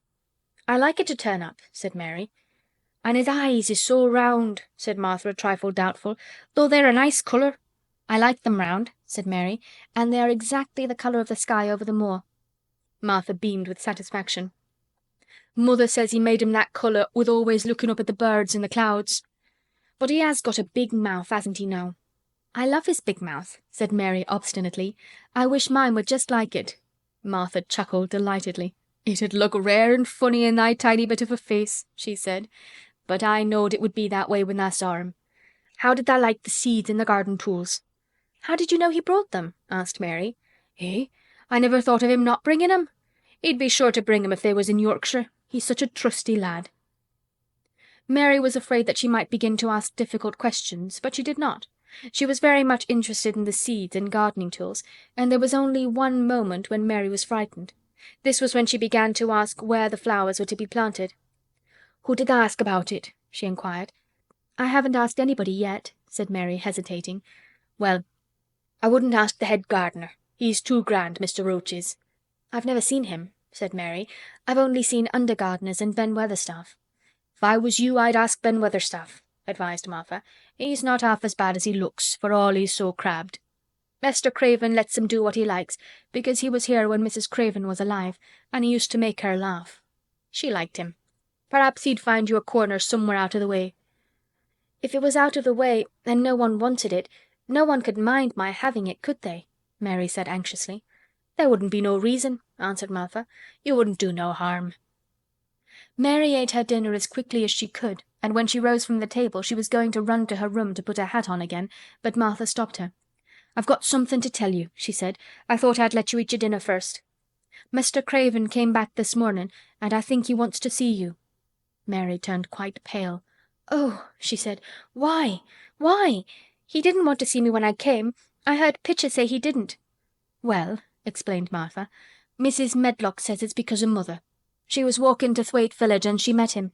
She'd never spoke to him before, but Mrs. Craven had been to our cottage 2 or 3 times. He'd forgot, but Mother hadn't, and she made bold to stop him. I don't know what she said to him about you, but she said something as has put him in the mind to see you before he goes away again tomorrow." "Oh," cried Mary, "is he going away tomorrow? I am so glad." "He's going for a long time. He mayn't come back till autumn or winter. He's going to travel in foreign places. He's always doing it." "Oh, I'm so glad, said Mary thankfully. If he did not come back until winter, or even autumn, there would be time to watch the secret garden come alive. Even if he found out then and took it away from her, she would have had that much at least. "When do you think you will want to see—" She did not finish the sentence because the door opened and Mrs. Medlock walked in. She had on her best black dress and cap, and her collar was fastened with a large brooch with a picture of a man's face on it. It was a coloured photograph of Mr. Medlock, who had died years ago, and she always wore it when she was dressed up. She looked nervous and excited. "Your hair's rough," she said quickly. "Go and brush it. Martha, help her to slip on her best dress. Mr. Craven sent me to bring her to him in his study." All the pink left Mary's cheeks. Her heart began to thump, and she felt herself changing into a stiff, plain, silent child again. She did not even answer Mrs. Medlock, but turned and walked into her bedroom, followed by Martha. She said nothing while her dress was changed and her hair brushed, and after she was quite tidy, she followed Mrs. Medlock down the corridors in silence. What was there for her to say? She was obliged to go and see Mr. Craven, and he would not like her, and she would not like him. She knew what he would think of her. She was taken to a part of the house she had not been into before. At last Mrs. Medlock knocked at a door, and when someone said, "Come in," they entered the room together. A man was sitting in an armchair before the fire, and Mrs. Medlock spoke to him. "This is Miss Mary, sir," he said. "You can go and leave her here. I will ring for you when I want you to take her away," said Mr. Craven. When she went out and closed the door, Mary could only stand waiting, a plain little thing, twisting her thin hands together. She could see that the man in the chair was not so much a hunchback as a man with high, rather crooked shoulders, and he had black hair streaked with white. He turned his head over his shoulders and spoke to her. "Come here," he said. Mary went to him. He was not ugly. His face would have been handsome if it had not been so miserable. He looked as if the sight of her worried and fretted him, and as if he did not know what in the world to do with her. "Are you well?" he asked. "Yes," answered Mary. "Do they take good care of you?" "Yes." He rubbed his forehead fretfully as he looked her over. "You're very thin," he said. "I'm getting fatter," Mary answered in what she knew was her stiffest way. What an unhappy face he had! His black eyes seemed as if they scarcely saw her, as if they were seeing something else, and he could hardly keep his thoughts upon her. "I forgot you," he said. "How could I remember you? I intended to send you a governess or a nurse or someone of that sort, but I forgot." "Please," began Mary, "please—" and then the lump in her throat choked her. "What do you want to say?" he inquired. I'm too big for a nurse," said Mary, "and please don't make me have a governess yet." He rubbed his forehead again and stared at her.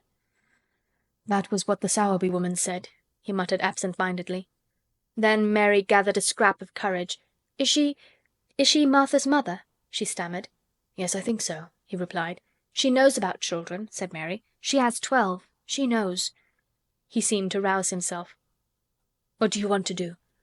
"I want to play out of doors," Mary answered, hoping that her voice did not tremble. "I never liked it in India. It makes me hungry here, and I'm getting fatter." He was watching. "Mrs. Sowerby said it would do you good." "Perhaps it will," he said. "She thought you had better get stronger before you had a governess." "It makes me feel strong when I play and the wind comes over the moor," argued Mary. "Where do you play?" he asked next. "Everywhere," gasped Mary. "Martha's mother sent me a skipping rope. I skip and run, and I look about to see if things are beginning to stick up out of the earth. I don't do any harm." "Don't look so frightened," he said in a worried voice. "You could not do any harm, a child like you. You may do what you like." Mary put her hand up to her throat because she was afraid he might see the excited lump which she felt jump into it. She came a step nearer to him. "May I?" she asked tremulously. Her anxious little face seemed to worry him more than ever. "Don't look so frightened," he exclaimed. "Of course you may. I am your guardian, though I am a poor one for any child. I cannot give you time or attention. I am too ill and wretched and distracted. But I wish you to be happy and comfortable. I don't know anything about children, but Mrs. Medlock is to see that you have all you need. I sent for you today because Mrs. Sowerby said I ought to see you. Her daughter had talked about you. She thought you needed fresh air and freedom and running about." "She knows all about children," Mary said again in spite of herself. "She ought to," said Mr. Craven. "I thought her rather bold to stop me in the moor, but she said Mrs. Craven had been kind to her."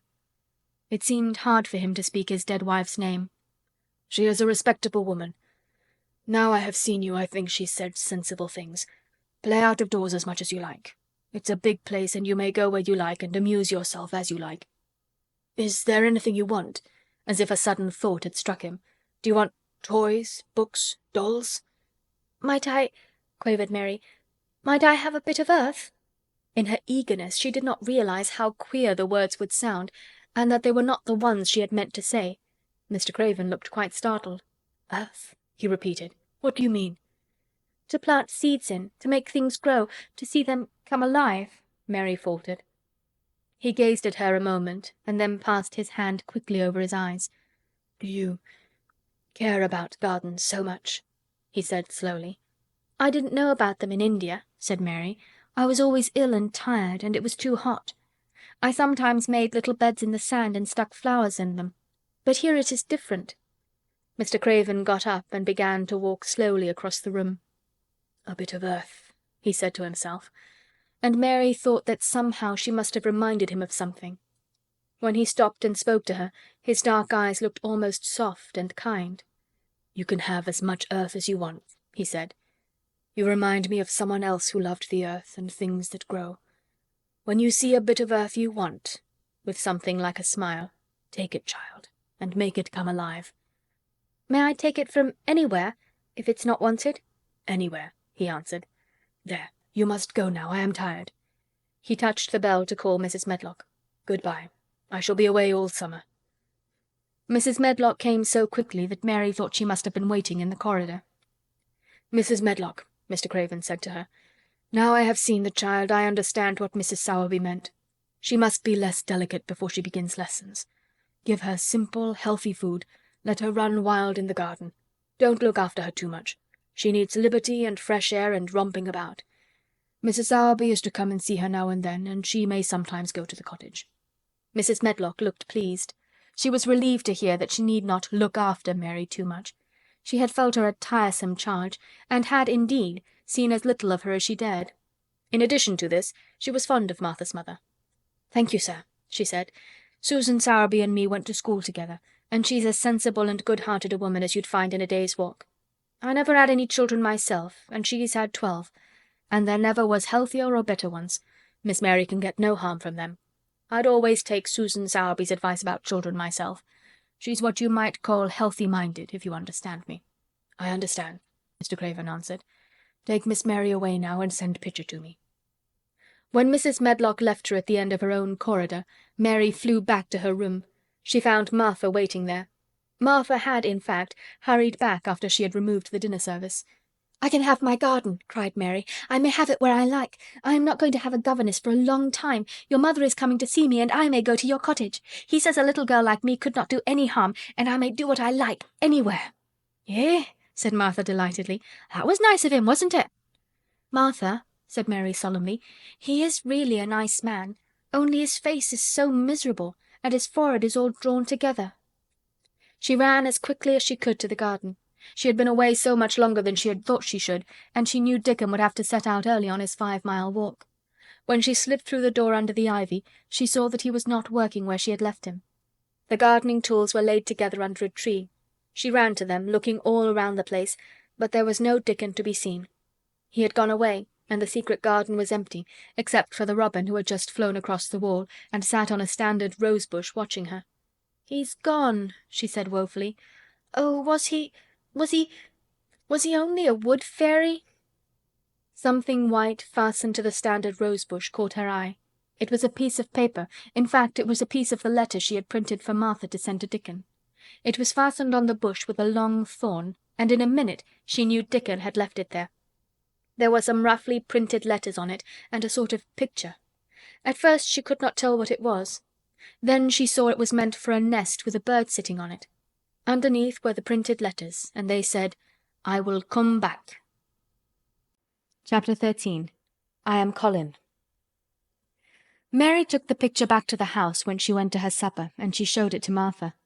"Eh?" said Martha with great pride. "I never knew our Dickon was as clever as that.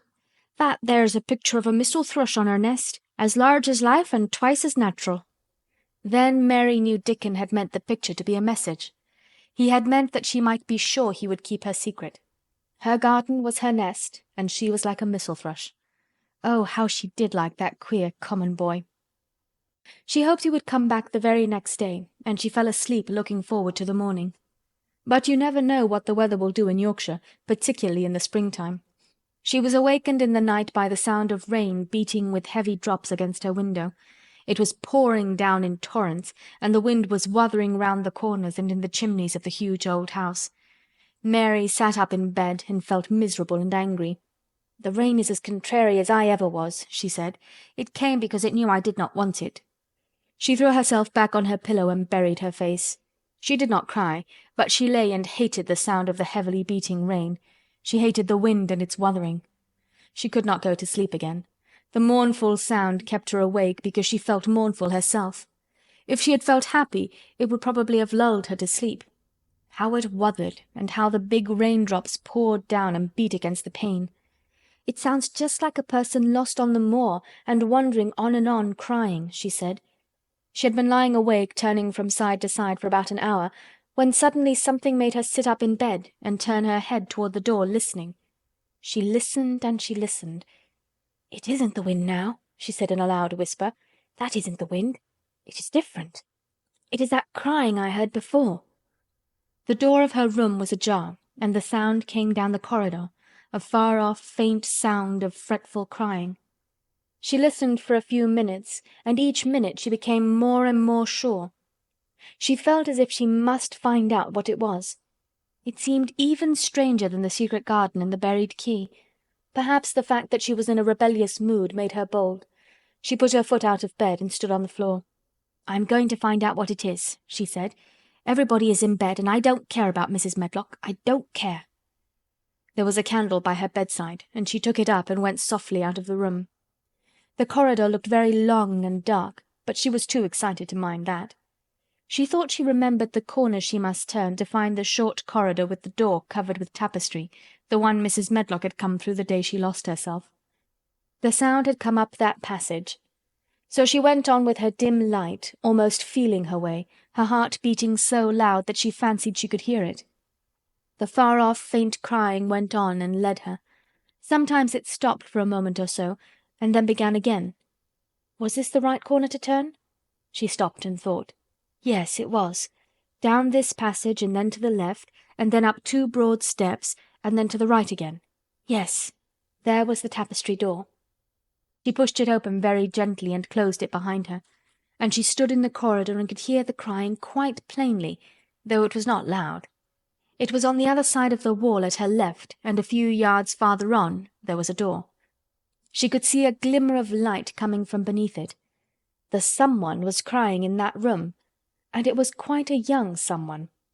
So she walked to the door and pushed it open, and there she was, standing in the room.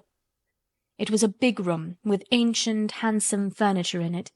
There was a low fire glowing faintly on the hearth, and a night-light burning by the side of a carved 4-posted bed hung with brocade, and on the bed was lying a boy, crying fretfully. Mary wondered if she was in a real place, or if she had fallen asleep again and was dreaming without knowing it.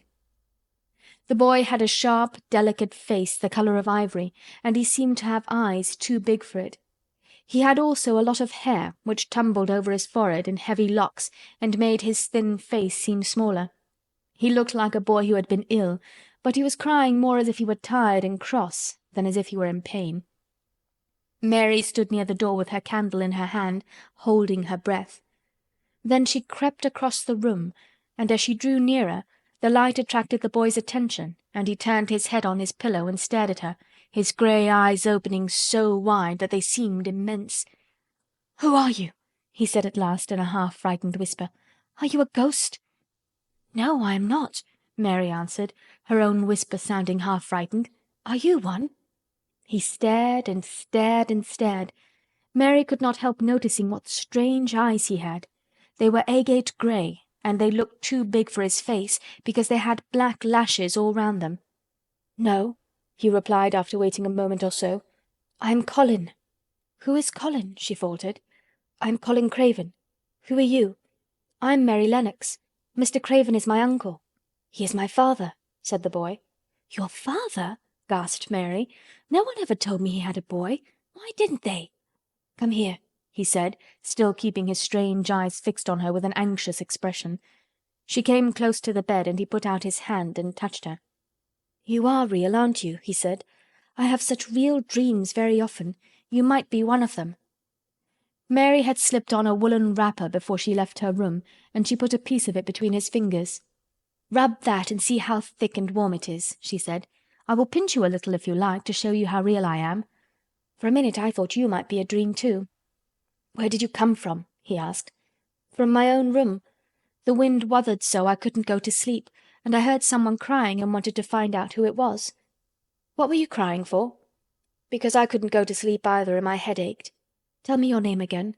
"Mary Lennox." "Did no one ever tell you I had come to live here?" He was still fingering the fold of her wrapper, but he began to look a little more as if he believed in her reality. "No," he answered. "They daren't." "Why?" asked Mary. "Because I should have been afraid you would see me. I won't let people see me and talk me over." "Why?" Mary asked again, feeling more mystified every moment. "Because I am like this always, ill and having to lie down. My father won't let people talk me over either. The servants are not allowed to speak about me. If I live I may be a hunchback, but I shan't live. My father hates to think I may be like him." "What a queer house this is," Mary said. "What a queer house. Everything is a kind of secret. Rooms are locked up and gardens are locked up. And you! Have you been locked up?" "No. I stay in this room because I don't want to be moved out of it. It tires me too much." "Does your father come and see you?" Mary ventured. "Sometimes. Generally when I am asleep. He doesn't want to see me." "Why?" Mary could not help asking again. A sort of angry shadow passed over the boy's face. "My mother died when I was born, and it makes him wretched to look at me. He thinks I don't know, but I've heard people talking. He almost hates me." "He hates the garden because she died," said Mary, half speaking to herself. "What garden?" the boy asked. "Oh, just a garden she used to like," Mary stammered. "Have you been here always?" "Nearly always. Sometimes I have been taken to places at the seaside, but I won't stay because people stare at me. I used to wear an iron thing to keep my back straight, but a grand doctor came from London to see me and said it was stupid. He told them to take it off and keep me out in the fresh air. I hate fresh air, and I don't want to go out." "I didn't when I first came here," said Mary. "Why do you keep looking at me like that?" "Because of the dreams that are so real," he answered rather fretfully. "Sometimes when I open my eyes I don't believe I'm awake." "We're both awake," said Mary. She glanced round the room with its high ceiling and shadowy corners and dim firelight. "It looks quite like a dream, and it's the middle of the night, and everybody in the house is asleep. Everybody but us. We are wide awake." "I don't want it to be a dream," the boy said restlessly. Mary thought of something all at once.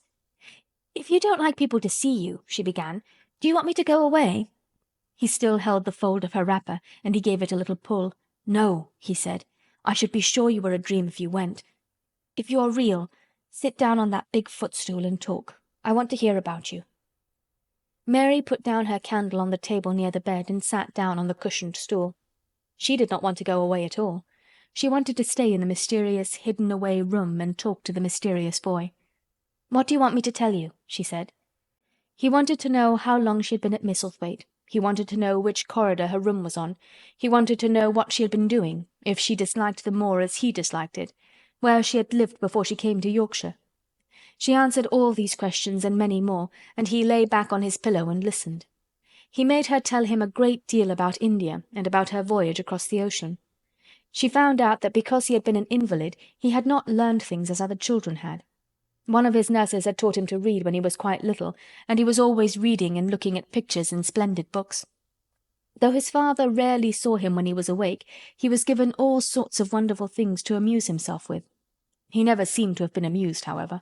He could have anything he asked for, and was never made to do anything he did not like to do. "Everyone is obliged to do what pleases me," he said indifferently. "It makes me ill to be angry. No one believes I shall live to grow up." He said it as if he was so accustomed to the idea that it had ceased to matter to him at all. He seemed to like the sound of Mary's voice. As she went on talking, he listened in a drowsy, interested way. Once or twice she wondered if he were not gradually falling into a doze, but at last he asked a question which opened up a new subject. "How old are you?" he asked. "I'm 10, answered Mary, forgetting herself for the moment. "And so are you." "How do you know that?" he demanded in a surprised voice. "Because when you were born the garden door was locked and the key was buried, and it has been locked for 10 years. Colin half sat up, turning toward her, leaning on his elbows. "What garden door was locked? Who did it? Where was the key buried?" he exclaimed, as if he were suddenly very much interested. It was the garden Mr. Craven hates," said Mary nervously. "He locked the door. No one knew where he buried the key." "What sort of a garden is it?" Colin persisted eagerly. "No one has been allowed to go into it for 10 years," was Mary's careful answer. But it was too late to be careful. He was too much like herself. He too had had nothing to think about, and the idea of a hidden garden attracted him as it had attracted her. He asked question after question. Where was it? Had she never looked for the door? Had she never asked the gardeners? "They won't talk about it," said Mary. "I think they've been told not to answer questions." "I would make them," said Colin. "Could you?" Mary faltered, beginning to feel frightened. If he could make people answer questions, who knew what might happen? "Everyone is obliged to please me, I told you that," he said. "If I were to live, this place would sometime belong to me. They all know that. I would make them tell me." Mary had not known that she herself had been spoiled, but she could see quite plainly that this mysterious boy had been. He thought that the whole world belonged to him. How peculiar he was, and how coolly he spoke of not living. "Do you think you won't live?" she asked, partly because she was curious and partly in hope of making him forget the garden. "I don't suppose I shall," he answered as indifferently as he had spoken before. "Ever since I remember anything I have heard people say I shan't. At first they thought I was too little to understand, and now they think I don't hear. But I do.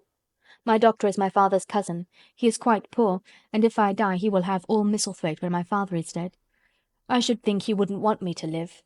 "Do you want to live?" inquired Mary. "No," he answered in a cross, tired fashion. "But I don't want to die.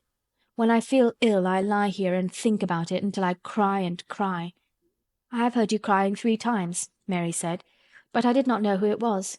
Were you crying about that?" She did so want him to forget the garden. "I dare say," he answered. "Let us talk about something else. Talk about that garden. Don't you want to see it?" "Yes," answered Mary in quite a low voice.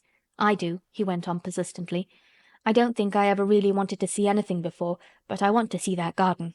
I want the key dug up. I want the door unlocked. I would let them take me there in my chair. That will be getting fresh air. I'm going to make them open the door." He had become quite excited, and his strange eyes began to shine like stars and looked more immense than ever. "They have to please me," he said. "I will make them take me there, and I will let you go too." Mary's hands clutched each other. Everything would be spoiled, everything. Dickon would never come back. She would never again feel like a Missel thrush with a safe hidden nest. "Oh, don't do that," she cried out. He stared as if he thought she had gone crazy. "Why?" he exclaimed. "You said you wanted to see it." "I do," she answered, almost with a sob in her throat. "But if you make them open the door and take you in like that, it will never be a secret again." He leaned still farther forward. "A secret?" he said. "What do you mean? Tell me." Mary's words almost tumbled over one another. You see, she panted, "if no one knows but ourselves, if there was a door hidden somewhere under the ivy, if there was, and we could find it, and if we could slip through it together and shut it behind us, and no one knew anyone was inside, and we called it our garden, and pretended that we were Missel thrushes, and it was our nest, and if we played there almost every day, and dug and planted seeds, and made it all come alive—" "Is it dead?" he interrupted her. "It soon will be if no one cares for it," she went on. "The bulbs will live, but the roses—" He stopped her again, as excited as she was herself. "What are bulbs?" he put in quickly. "They're daffodils and lilies and snowdrops. They're working in the earth now, pushing up pale green points because the spring is coming." "Is the spring coming?" he said. "What is it like? You don't see it in rooms if you are ill." "It is the sun shining on the rain and the rain falling on the sunshine and things pushing up and working under the earth," said Mary. "If the garden was a secret and we could get into it we could watch the things grow bigger every day and see how many roses are alive. Don't you see? Oh, don't you see how much nicer it would be if it was a secret?" He dropped back on his pillow and lay there with an odd expression on his face. "I never had a secret," he said, "except that one about not living to grow up. They don't know I know that, so it is a sort of secret. But I like this kind better." "If you won't make them take you to the garden," pleaded Mary, "perhaps—I feel almost sure I can find out how to get in sometime. And then, if the doctor wants you to go out in your chair, and if you can always do what you want to do, perhaps we might find some boy who would push you, and we could go alone, and it would always be a secret garden. I should like that," he said very slowly, his eyes looking dreamy. "I should like that. I should not mind fresh air in a secret garden." Mary began to recover her breath and feel safer because the idea of keeping the secret seemed to please him. She felt almost sure that if she kept on talking and could make him see the garden in his mind as she had seen it, he would like it so much that he could not bear to think that everybody might tramp into it when they chose. "I'll tell you what I think it would be like if we could go into it," she said. "It has been shut up so long things have grown into a tangle, perhaps." He lay quite still and listened while she went on talking about the roses which might have clambered from tree to tree and hung down, about the many birds which might have built their nests there because it was so safe. And then she told him about the robin and Ben Weatherstaff, and there was so much to tell about the robin, and it was so easy and safe to talk about it, that she ceased to be afraid.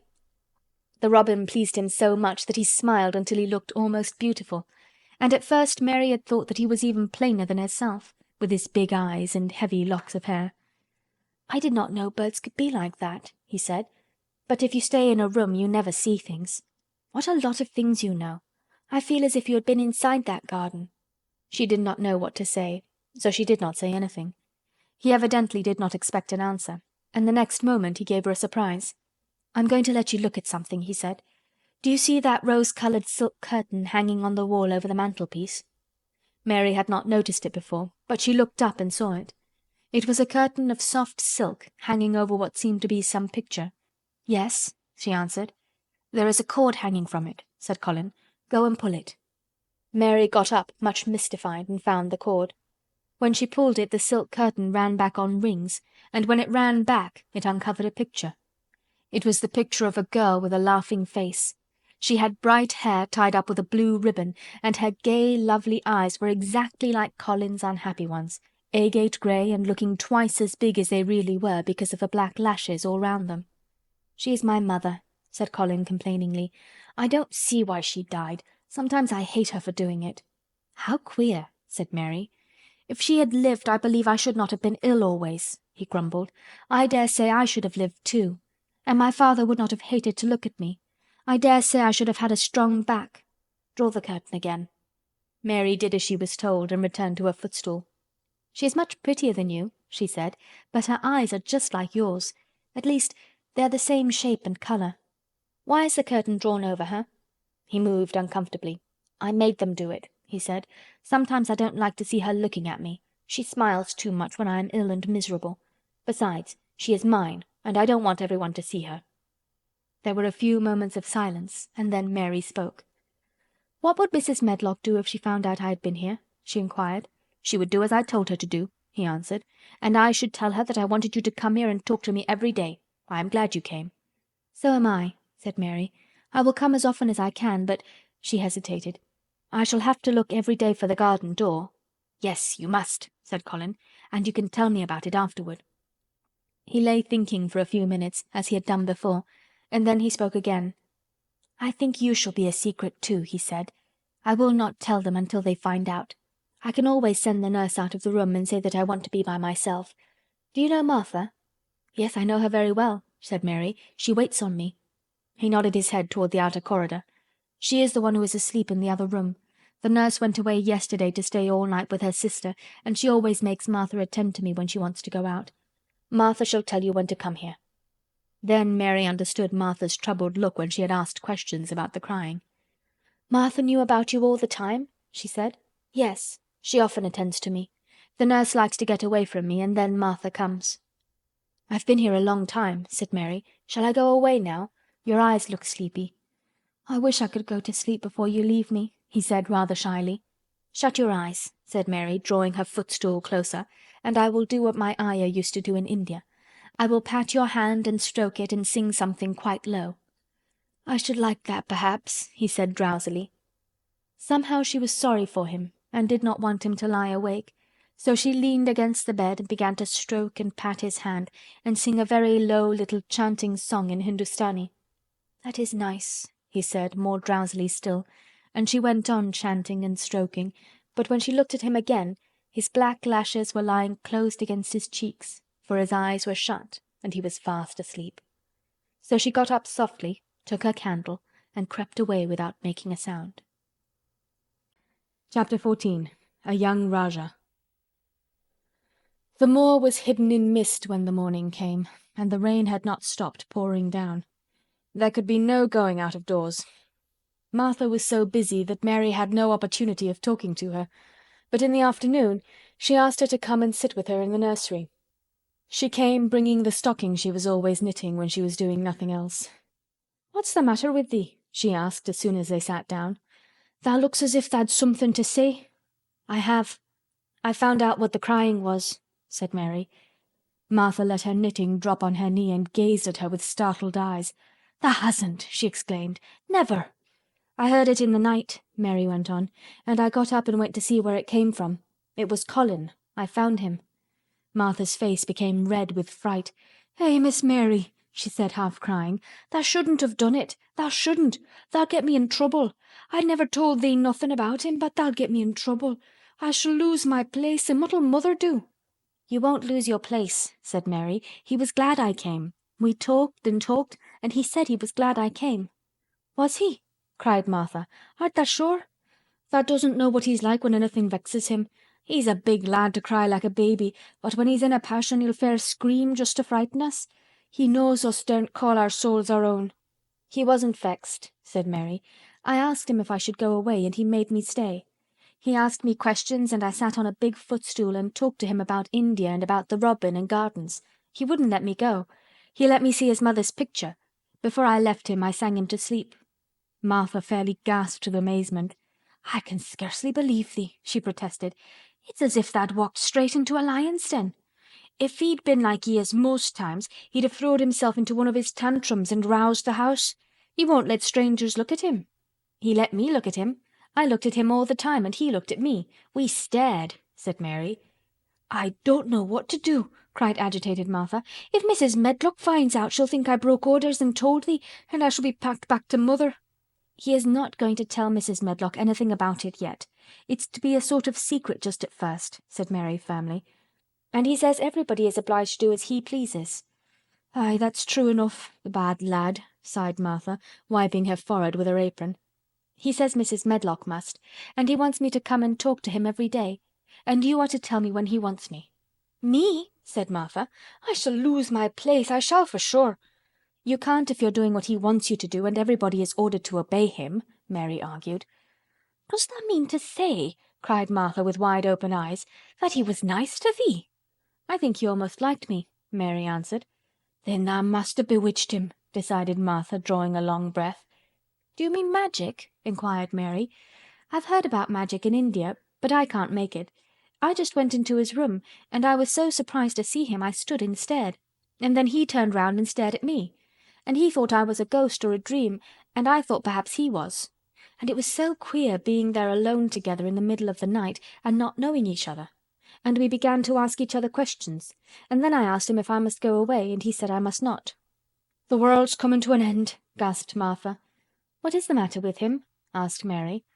"Nobody knows for sure and certain," said Martha. "Mr. Craven went off his head like when he was born. The doctor said he'd have to be put in asylum. It was because Mrs. Craven died, like I told you. He wouldn't set eyes on the baby. He just raved and said it'd be another hunchback like him and it had better die." "Is Colin a hunchback?" Mary asked. "He didn't look like one." "He isn't yet," said Martha, "but he began all wrong. Mother said that there was enough trouble and raging in the house to set any child wrong. They was afraid his back was weak, and they've always been taking care of it, keeping him lying down and not letting him walk. Once they made him wear a brace, but he fretted so he was downright ill. Then a big doctor came to see him and made them take it off.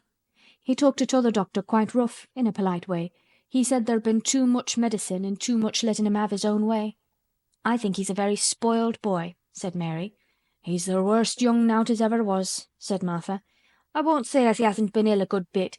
He's had coughs and colds that's nearly killed him 2 or 3 times. Once he had rheumatic fever and once he had typhoid. Mrs. Medlock did get a fright then. He'd been out of his head and she was talking to the nurse, thinking he didn't know nothing, and she said, 'He'll die this time sure enough, and best thing for him and for everybody.' And she looked at him, and there he was with his big eyes open, staring at her as sensible as she was herself. She didn't know what happened, but he just stared at her and says, 'You give me some water and stop talking.'" "Do you think he will die?" asked Mary. "Mother says there's no reason why any child should live that gets no fresh air and doesn't do nothing but lie on his back and read picture books and take medicine. He's weak and hates the trouble of being taken out of doors, and he gets cold so easy he says it makes him ill." Mary sat and looked at the fire. "I wonder," she said slowly, "if it would not do him good to go out into a garden and watch things growing. It did me good." "One of the worst fits he ever had," said Martha, "was one time they took him out where the roses is by the fountain. He'd been reading in a paper about people getting something he called rose cold, and he began to sneeze and said he'd got it, and then a new gardener as didn't know the rules passed by and looked at him curious. He threw himself into a passion and said he'd looked at him because he was going to be a hunchback. He cried himself into a fever and was ill all night." "If he ever gets angry at me, I'll never go and see him again," said Mary. "He'll have thee if he wants thee," said Martha. "Thou may as well know that at the start." Very soon afterward a bell rang and she rolled up her knitting. "I dare say the nurse wants me to stay with him a bit," she said. "I hope he's in a good temper." She was out of the room about 10 minutes and then she came back with a puzzled expression. "Well, tha has bewitched him," she said. "He's up on his sofa with his picture books. He's told the nurse to stay away until 6 o'clock. I'm to wait in the next room. The minute she was gone he called me to him and says, 'I want Mary Lennox to come and talk to me, and remember you're not to tell anyone. You'd better go as quick as you can.'" Mary was quite willing to go quickly. She did not want to see Colin as much as she wanted to see Dickon, but she wanted to see him very much. There was a bright fire on the hearth when she entered his room, and in the daylight she saw it was a very beautiful room indeed. There were rich colours in the rugs and hangings and pictures and books on the walls, which made it look glowing and comfortable, even in spite of the grey sky and falling rain. Colin looked rather like a picture himself. He was wrapped in a velvet dressing gown and sat against a big brocaded cushion. He had a red spot on each cheek. "Come in," he said. "I've been thinking about you all morning." "I've been thinking about you too," answered Mary. "You don't know how frightened Martha is. She says Mrs. Medlock will think she told me about you, and then she will be sent away." He frowned. "Go and tell her to come here," he said. "She's in the next room." Mary went and brought her back. Poor Martha was shaking in her shoes. Colin was still frowning. "Have you to do what I please, or have you not?" he demanded. "I have to do what you please, sir," Martha faltered, turning quite red. "Has Medlock to do what I please?" "Everybody has, sir," said Martha. "Well then, if I order you to bring Miss Mary to me, how can Medlock send you away if she finds it out?" "Please don't let her, sir," pleaded Martha. "I'll send her away if she dares to say a word about such a thing," said Master Craven grandly. "She wouldn't like that, I can tell you." "Thank you, sir," bobbing a curtsy. "I want to do my duty, sir." "What I want is your duty," said Colin more grandly still. "I'll take care of you. Now go away." When the door closed behind Martha, Colin found Mistress Mary gazing at him as if he had set her wondering. "Why do you look at me like that?" he asked her. "What are you thinking about?" "I'm thinking about 2 things." "What are they? Sit down and tell me." "This is the first one," said Mary, seating herself on the big stool. "Once in India I saw a boy who was a Rajah. He had rubies and emeralds and diamonds stuck all over him. He spoke to his people just as you spoke to Martha. Everybody had to do everything he told them, in a minute. I think they would have been killed if they hadn't." "I shall make you tell me about Rajahs presently," he said. "But first tell me what the second thing was." "I was thinking," said Mary, "how different you are from Dickon." "Who is Dickon?" he said. "What a queer name." She might as well tell him. She thought she could talk about Dickon without mentioning the secret garden. She had liked to hear Martha talk about him. Besides, she longed to talk about him. It would seem to bring him nearer. "He is Martha's brother. He is 12 years old," she explained. "He is not like anyone else in the world. He can charm foxes and squirrels and birds, just as the natives in India charm snakes. He plays a very soft tune on a pipe, and they come and listen." There were some big books on a table at his side, and he dragged one suddenly toward him. "There is a picture of a snake charmer in this," he exclaimed. "Come and look at it." The book was a beautiful one with superb coloured illustrations, and he turned to one of them. "Can he do that?" he asked eagerly. "He played on his pipe and they listened," Mary explained. "But he doesn't call it magic. He says it's because he lives on the moor so much and he knows their ways. He says he feels sometimes as if he was a bird or a rabbit himself, he likes them so. I think he asked the robin questions. It seemed as if they talked to each other in soft chirps." Colin lay back on his cushion, and his eyes grew larger and larger, and the spots on his cheeks burned. "Tell me some more about him," he said. "He knows all about eggs and nests," Mary went on, "and he knows where foxes and badgers and otters live. He keeps them secret so that other boys won't find their holes and frighten them. He knows about everything that grows or lives on the moor." "Does he like the moor?" said Colin. "How can he when it's such a great, bare, dreary place?" "It's the most beautiful place," protested Mary.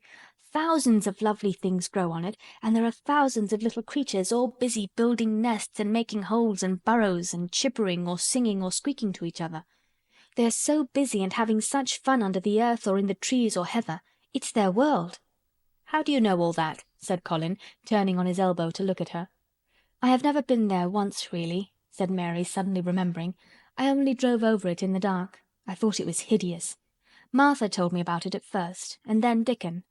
When Dickon talks about it, you feel as if you saw things and heard them, and as if you were standing in the heather with the sun shining and the gorse smelling like honey, and all full of bees and butterflies." "You never see anything if you are ill," said Colin restlessly. He looked like a person listening to a new sound in the distance and wondering what it was. "You can't if you stay in a room," said Mary. "I couldn't go on the moor," he said in a resentful tone. Mary was silent for a minute, and then she said something bold. "You might. Sometime." He moved as if he was startled. "Go on the moor? How could I? I'm going to die." "How do you know?" said Mary unsympathetically. She didn't like the way he had of talking about dying. She did not feel very sympathetic. She felt rather as if he almost boasted about it. "Oh, I've heard it ever since I remember," he answered crossly. "They're always whispering about it and thinking I don't notice. They wish I would, too." Mistress Mary felt quite contrary. She pinched her lips together. "If they wished I would," she said, "I wouldn't. Who wishes you would?" "The servants. And of course Dr. Craven, because he would get Misselthwaite and be rich instead of poor. He daren't say so, but he always looks cheerful when I am worse. When I had typhoid fever his face got quite fat. I think my father wishes it too." "I don't believe he does," said Mary quite obstinately. That made Colin turn and look at her again. "Don't you?" he said. And then he lay back on his cushion and was still, as if he were thinking. And there was quite a long silence. Perhaps they were both of them thinking strange things children do not usually think. "I like the grand doctor from London because he made them take the iron thing off," said Mary at last. "Did he say you were going to die?" "No." "What did he say?" "He didn't whisper," Colin answered. "Perhaps he knew I hated whispering. I heard him say one thing quite aloud. He said, 'The lad might live if he would make up his mind to it. Put him in the humour.' It sounded as if he was in a temper." "I'll tell you who would put you in the humour, perhaps," said Mary, reflecting. She felt as if she would like this thing to be settled one way or the other. "I believe Dickon would. He's always talking about live things. He never talks about dead things or things that are ill. He's always looking up in the sky to watch birds flying, or looking down at the earth to see something growing. He has such round blue eyes, and they're so wide open with looking about. And he laughs such a big laugh with his wide mouth, and his cheeks are as red as cherries." She pulled her stool nearer to the sofa, and her expression quite changed at the remembrance of the wide curving mouth and wide open eyes. "See here," she said, "don't let us talk about dying. I don't like it. Let us talk about living. Let us talk about Dickon, and then we will look at your pictures." It was the best thing she could have said. To talk about Dickon meant to talk about the Moor, and about the cottage and the 14 people who lived in it on 16 shillings a week, and the children who got fat on the moor grass like the wild ponies, and about Dickon's mother, and the skipping rope, and the moor with the sun on it, and about pale green points sticking up out of the black sod. And it was all so alive that Mary talked more than she had ever talked before, and Colin both talked and listened as he had never done either before, and they both began to laugh over nothings as children will when they are happy together, and they laughed so that in the end they were making as much noise as if they had been 2 ordinary, healthy, natural 10-year-old creatures, instead of a hard little unloving girl and a sickly boy who believed that he was going to die. They enjoyed themselves so much that they forgot the pictures and they forgot about the time. They had been laughing quite loudly over Ben Weatherstaff and his robin, and Colin was actually sitting up as if he had forgotten about his weak back, when he suddenly remembered something. "Do you know, there is one thing we have never once thought of," he said. "We are cousins." It seemed so queer that they had talked so much and never remembered this simple thing that they laughed more than ever, because they had got into the humour to laugh at anything. And in the midst of the fun the door opened, and in walked Dr. Craven and Mrs. Medlock. Dr. Craven started in actual alarm, and Mrs. Medlock almost fell back because he had accidentally bumped against her. "Good Lord!" exclaimed poor Mrs. Medlock, with her eyes almost starting out of her head. "Good Lord!" "What is this?" said Dr. Craven, coming forward. "What does it mean?" Then Mary was reminded of the boy Rajah again. Colin answered as if neither the doctor's alarm nor Mrs. Medlock's terror were of the slightest consequence. He was as little disturbed or frightened as if an elderly cat and dog had walked into the room. "This is my cousin, Mary Lennox," he said. "I asked her to come and talk to me. I like her. She must come and talk to me whenever I send for her." Dr. Craven turned reproachfully to Mrs. Medlock. "Oh, sir," she panted, "I don't know how it's happened. There's not a servant on the place that dare to talk. They all have their orders." "Nobody told her anything," said Colin. "She heard me crying and found me herself. I am glad she came. Don't be silly, Medlock." Mary saw that Dr. Craven did not look pleased, but it was quite plain that he dared not oppose his patient. He sat down by Colin and felt his pulse. "I am afraid there has been too much excitement. Excitement is not good for you, my boy," he said. "I should be excited if she kept away," answered Colin, his eyes beginning to look dangerously sparkling. "I am better. She makes me better. The nurse must bring up her tea with mine. We will have tea together." Mrs. Medlock and Dr. Craven looked at each other in a troubled way, but there was evidently nothing to be done. "He does look rather better, sir," ventured Mrs. Medlock, "but," thinking the matter over, "he looked better this morning before she came into the room." "She came into the room last night. She stayed with me a long time. She sang a Hindustani song to me and it made me go to sleep," said Colin. "I was better when I wakened up. I wanted my breakfast. I want my tea now. Tell nurse, Mrs. Medlock." Dr. Craven did not stay very long. He talked to the nurse for a few minutes when she came into the room, and said a few words of warning to Colin. He must not talk too much. He must not forget that he was ill. He must not forget that he was very easily tired. Mary thought that there seemed to be a number of uncomfortable things he was not to forget. Colin looked fretful and kept his strange black-lashed eyes fixed on Dr. Craven's face. "I want to forget it," he said at last. "She makes me forget it. That is why I want her." Dr. Craven did not look happy when he left the room. He gave a puzzled glance at the little girl sitting on the large footstool. She had become a stiff, silent child again as soon as he entered, and he could not see what the attraction was. The boy actually did look brighter, however, and he sighed rather heavily as he went down the corridor. "They're always wanting me to eat things when I don't want to," said Colin as the nurse brought in the tea and put it on the table by the sofa. "Now if you'll eat, I will. Those muffins look so nice and hot. Tell me about Rajah's." Chapter 15. Nest Building. After another week of rain, the high arch of blue sky appeared again, and the sun which poured down was quite hot. Though there had been no chance to see either the secret garden nor Dickon, Mistress Mary had enjoyed herself very much. The week had not seemed long. She had spent hours of every day with Colin in his room, talking about Rajahs or gardens or Dickon and the cottage on the moor. They had looked at the splendid books and pictures, and sometimes Mary had read things to Colin, and sometimes he had read a little to her. When he was amused and interested, she thought he scarcely looked like an invalid at all, except that his face was so colourless, and he was always on the sofa. "You are a sly young one to listen and get out of your bed and go following things up like you did that night," Mrs. Medlock said once. "But there's no saying it's not been a sort of blessing to the lot of us. He's not had a tantrum or a whining fit since you made friends. The nurse was just going to give up the case because she was so sick of him, but she says she doesn't mind staying now you've gone on duty with her," laughing a little. In her talks with Colin, Mary had tried to be very cautious about the secret garden. There were certain things she wanted to find out from him, but she felt that she must find them out without asking him direct questions. In the first place, as she began to like to be with him, she wanted to discover whether he was the kind of boy you could tell a secret to. He was not in the least like Dickon, but he was evidently so pleased with the idea of a garden no one knew anything about that she thought perhaps he could be trusted. But she had not known him long enough to be sure. The second thing she wanted to find out was this: if he could be trusted, if he really could, wouldn't it be possible to take him to the garden without having anyone find it out? The Grand Doctor had said that he must have fresh air, and Colin had said that he would not mind fresh air in a secret garden. Perhaps if he had a great deal of fresh air, and knew Dickon and the robin and saw things growing, he might not think so much about dying. Mary had seen herself in the glass sometimes lately, when she had realized that she looked quite a different creature from the child she had seen when she arrived from India. This child looked nicer. Even Martha had seen a change in her. "There from the moor has done thee good already," she had said.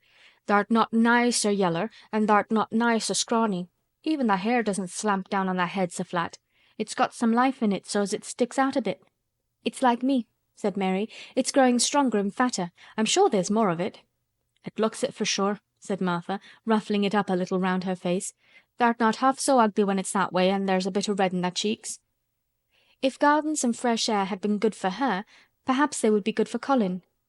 But then if he hated people to look at him, perhaps he would not like to see Dickon.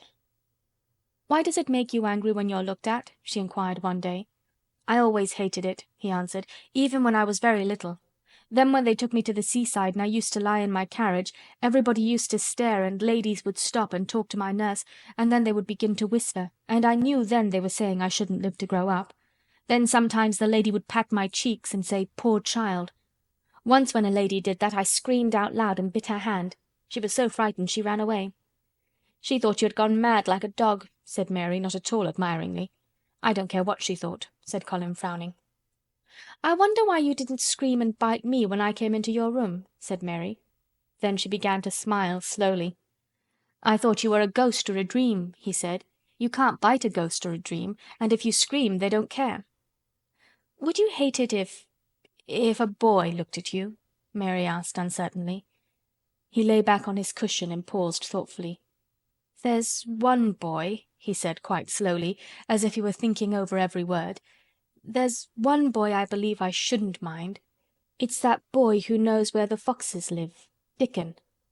"I'm sure you wouldn't mind him," said Mary. "The birds don't, and other animals," he said, still thinking it over. "Perhaps that's why I shouldn't. He's a sort of animal charmer, and I'm a boy animal." Then he laughed, and she laughed too. In fact, it ended in their both laughing a great deal and finding the idea of a boy animal hiding in his hole very funny indeed. What Mary felt afterward was that she need not fear about Dickon. On that first morning when the sky was blue again, Mary wakened very early. The sun was pouring in slanting rays through the blinds, and there was something so joyous in the sight of it that she jumped out of bed and ran to the window. She drew up the blinds and opened the window itself, and a great waft of fresh scented air blew in upon her. The moor was blue, and the whole world looked as if some magic had happened to it. There were tender little fluting sounds here and there and everywhere, as if scores of birds were beginning to tune up for a concert. Mary put her hand out of the window and held it in the sun. "It's warm, "Warm," she said.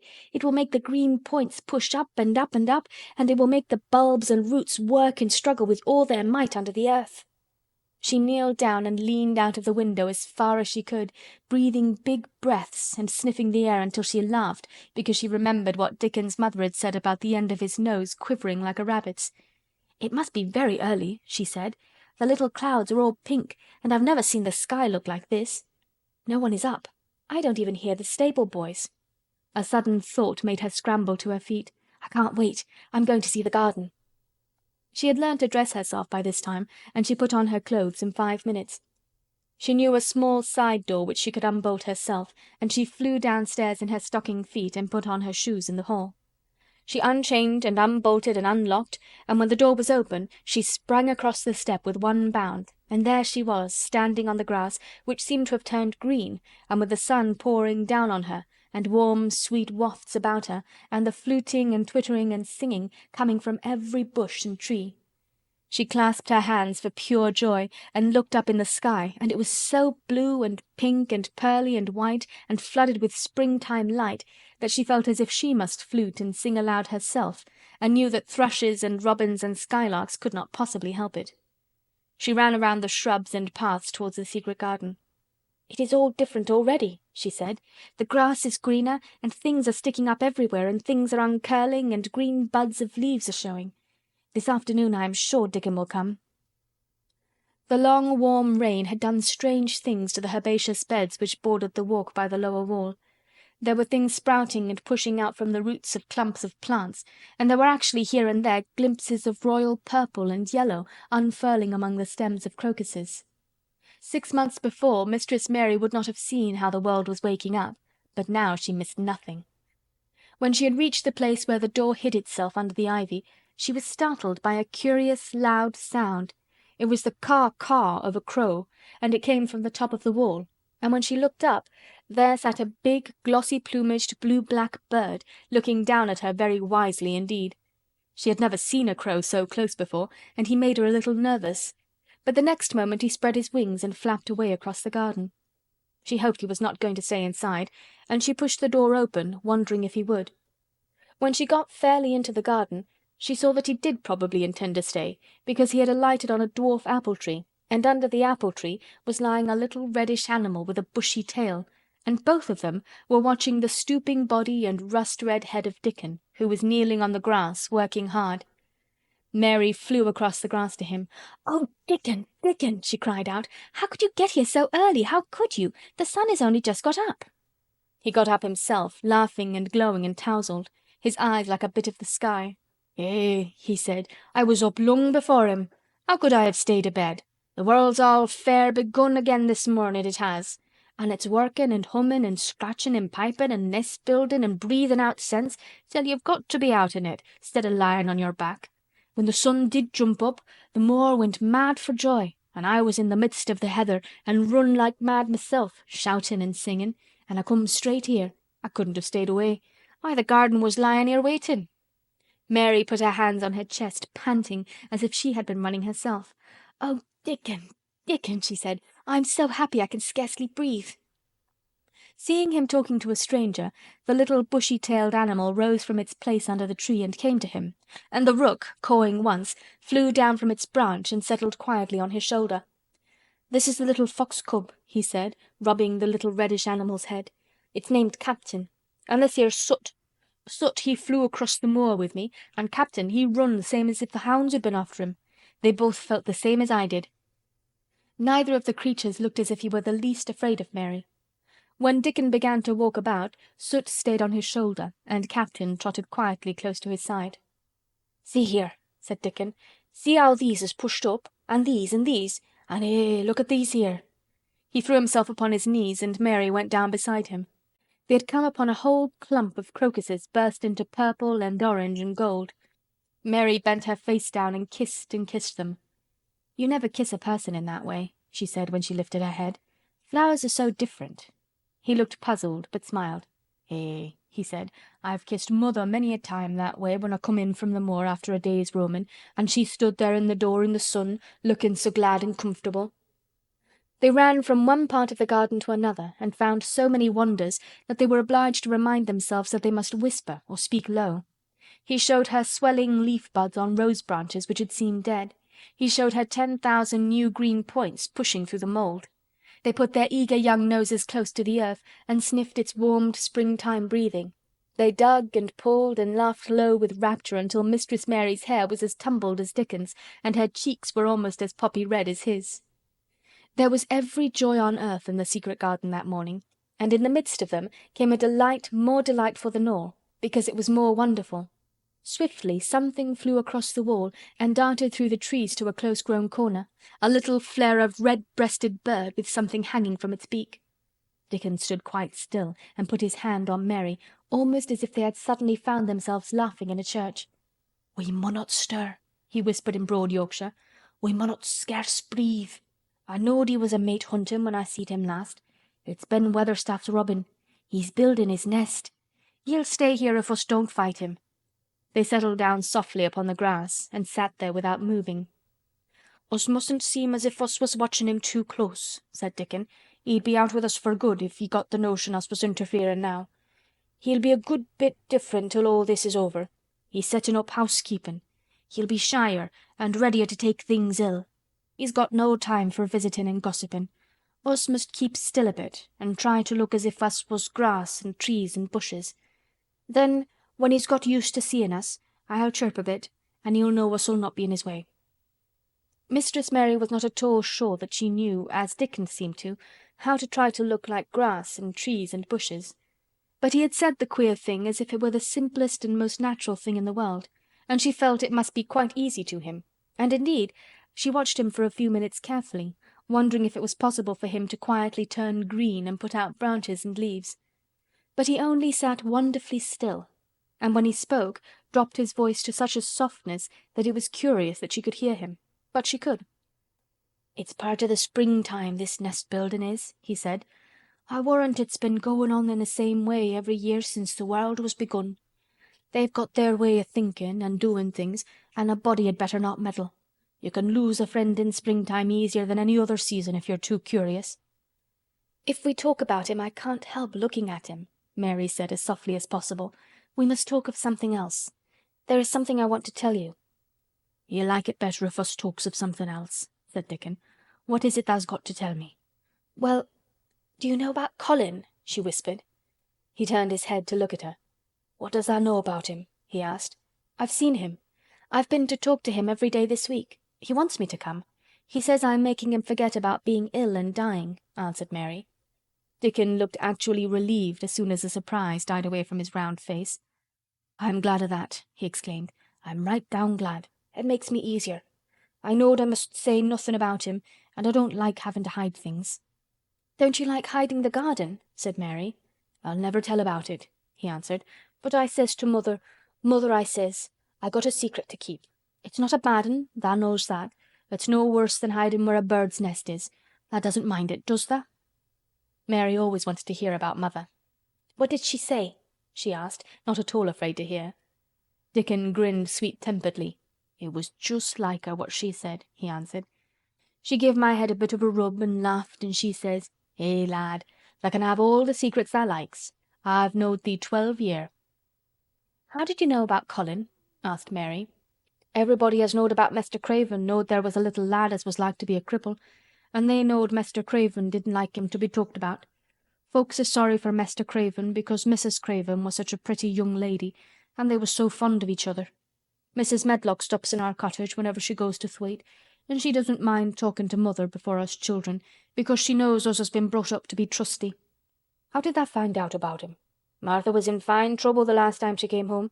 She said tha'd heard him fretting and tha was asking questions and she didn't know what to say." Mary told him her story about the midnight wuthering of the wind which had wakened her, and about the faint, far-off sounds of the complaining voice which had led her down the dark corridors with her candle, and had ended with her opening of the door of the dimly lighted room with the carven four-posted bed in the corner. When she described the small ivory-white face and the strange black-rimmed eyes, Dickon shook his head. "Them's just like his mother's eyes, only hers was always laughing, they say," he said. "They say as Mester Craven can't bear to see him when he's awake, and it's because his eyes is so like his mother's, and yet looks so different in his miserable bit of a face." "Do you think he wants to die?" whispered Mary. "No, but he wishes he'd never been born. Mother says that's the worst thing on earth for a child. Them as is not wanted scarce ever thrives.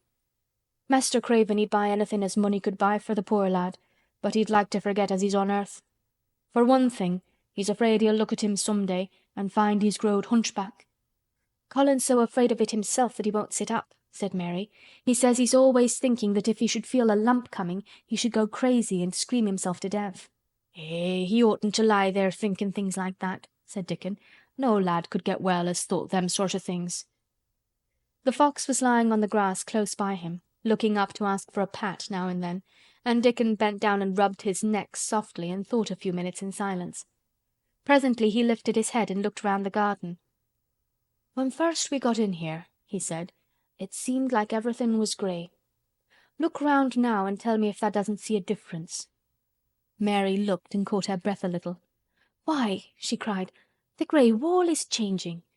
It's as if a green mist were creeping over it. It's almost like a green gauze veil." "Aye," said Dickon, "and it'll be greener and greener till the grey's all gone. Can tha guess what I was thinking?" "I know it was something nice," said Mary eagerly. "I believe it was something about Colin." "I was thinking that if he was out here he wouldn't be watching for lumps to grow on his back. He'd be watching for buds to break on the rose bushes, and he'd likely be healthier," explained Dickon. "I was wondering if us could ever get him in the humour to come out here and lie under the trees in his carriage." "I've been wondering that myself. I've thought of it almost every time I've talked to him," said Mary. "I've wondered if he could keep a secret, and I've wondered if we could bring him here without anyone seeing us. I thought perhaps you could push his carriage. The doctor said he must have fresh air, and if he wants us to take him out, no one dare disobey him. He won't go out for other people, and perhaps they will be glad if he will go out with us. He could order the gardeners to keep away so they wouldn't find out." Dickon was thinking very hard as he scratched Captain's back. "It'd be good for him, I'll warrant," he said. "Us'd not be thinking he'd better never been born. Us'd be just two children watching a garden grow, and he'd be another. Two lads and a little lass, just looking on at the springtime. I warrant it'd be better than doctor's stuff." "He's been lying in his room so long, and he's always been so afraid of his back that it has made him queer," said Mary. "He knows a good many things out of books, but he doesn't know anything else. He says he has been too ill to notice things, and he hates going out of doors and hates gardens and gardeners. But he likes to hear about this garden because it is a secret. I daren't tell him much, but he said he wanted to see it." "Us'll have him out here some time for sure," said Dickon. "I could push his carriage well enough. Has tha noticed how the robin and his mate has been working while we've been sitting here? Look at him perched on that branch, wondering where it'd be best to put that twig he's got in his beak." He made one of his low whistling calls, and the robin turned his head and looked at him inquiringly, still holding his twig. Dickon spoke to him as Ben Weatherstaff did, but Dickon's tone was one of friendly advice. "Wheresoever tha puts it," he said, "it'll be all right. Tha knew how to build tha nest before tha came out of th' egg. Get on with thee, lad. Tha's got no time to lose." "Oh, I do like to hear you talk to him," Mary said, laughing delightedly. "Ben Weatherstaff scolds him and makes fun of him, and he hops about and looks as if he understood every word, and I know he likes it. Ben Weatherstaff says he is so conceited he would rather have stones thrown at him than not be noticed." Dickon laughed too and went on talking. "Tha knows us won't trouble thee," he said to the robin. "Us is near being wild things ourselves. Us is nest building too, bless thee. Look out tha doesn't tell on us." And though the robin did not answer, because his beak was occupied, Mary knew that when he flew away with his twig to his own corner of the garden, the darkness of his dew-bright eye meant that he would not tell their secret for the world. Chapter 16. "I won't," said Mary. They found a great deal to do that morning, and Mary was late in returning to the house, and was also in such a hurry to get back to her work that she quite forgot Colin until the last moment. "Tell Colin that I can't come and see him yet," she said to Martha. "I'm very busy in the garden." Martha looked rather frightened. Miss Mary," she said, "it may put him all out of humour when I tell him that." But Mary was not as afraid of him as other people were, and she was not a self-sacrificing person. "I can't stay," she answered. "Dickon's waiting for me," and she ran away. The afternoon was even lovelier and busier than the morning had been. Already nearly all the weeds were cleared out of the garden, and most of the roses and trees had been pruned or dug about. Dickon had brought a spade of his own, and he had taught Mary to use all her tools, so that by this time it was plain that, though the lovely wild place was not likely to become a gardener's garden, it would be a wilderness of growing things before the springtime was over. "There'll be apple blossoms and cherry blossoms overhead," Dickon said, working away with all his might, "and there'll be peach and plum trees in bloom against the walls, and the grass'll be a carpet of flowers." The little fox and the rook were as happy and busy as they were, and the robin and his mate flew backward and forward like tiny streaks of lightning. Sometimes the rook flapped his black wings and soared away over the tree-tops in the park. Each time he came back and perched near Dickon and cawed several times, as if he were relating his adventures, and Dickon talked to him just as he had talked to the robin. Once, when Dickon was so busy that he did not answer him at first, Soot flew onto his shoulders and gently tweaked his ear with his large beak. When Mary wanted to rest a little, Dickon sat down with her under a tree, and once he took his pipe out of his pocket and played the soft, strange little notes, and 2 squirrels appeared on the wall and looked and listened. "Tha's a good bit stronger than tha was," Dickon said, looking at her as she was digging. "Tha's beginning to look different for sure." Mary was glowing with exercise and good spirits. "I'm getting fatter and fatter every day," she said quite exultantly. "Mrs. Medlock will have to get me some bigger dresses. Martha says my hair is growing thicker. It isn't so flat and stringy." The sun was beginning to set and sending deep gold-coloured rays slanting under the trees when they parted. "It'll be fine tomorrow," said Dickon. "I'll be at work by sunrise." "So will I," said Mary. She ran back to the house as quickly as her feet would carry her. She wanted to tell Colin about Dickon's fox cub and the rook, and about what the springtime had been doing. She felt sure he would like to hear. So it was not very pleasant when she opened the door of her room to see Martha standing waiting for her with a doleful face. "What is the matter?" she asked. "What did Colin say when you told him I couldn't come?" "Eh," said Martha, "I wish tha'd gone. He was nigh going into one of his tantrums. There's been a nice to do all afternoon to keep him quiet. He would watch the clock all the time." Mary's lips pinched themselves together. She was no more used to considering other people than Colin was, and she saw no reason why an ill-tempered boy should interfere with the thing she liked best.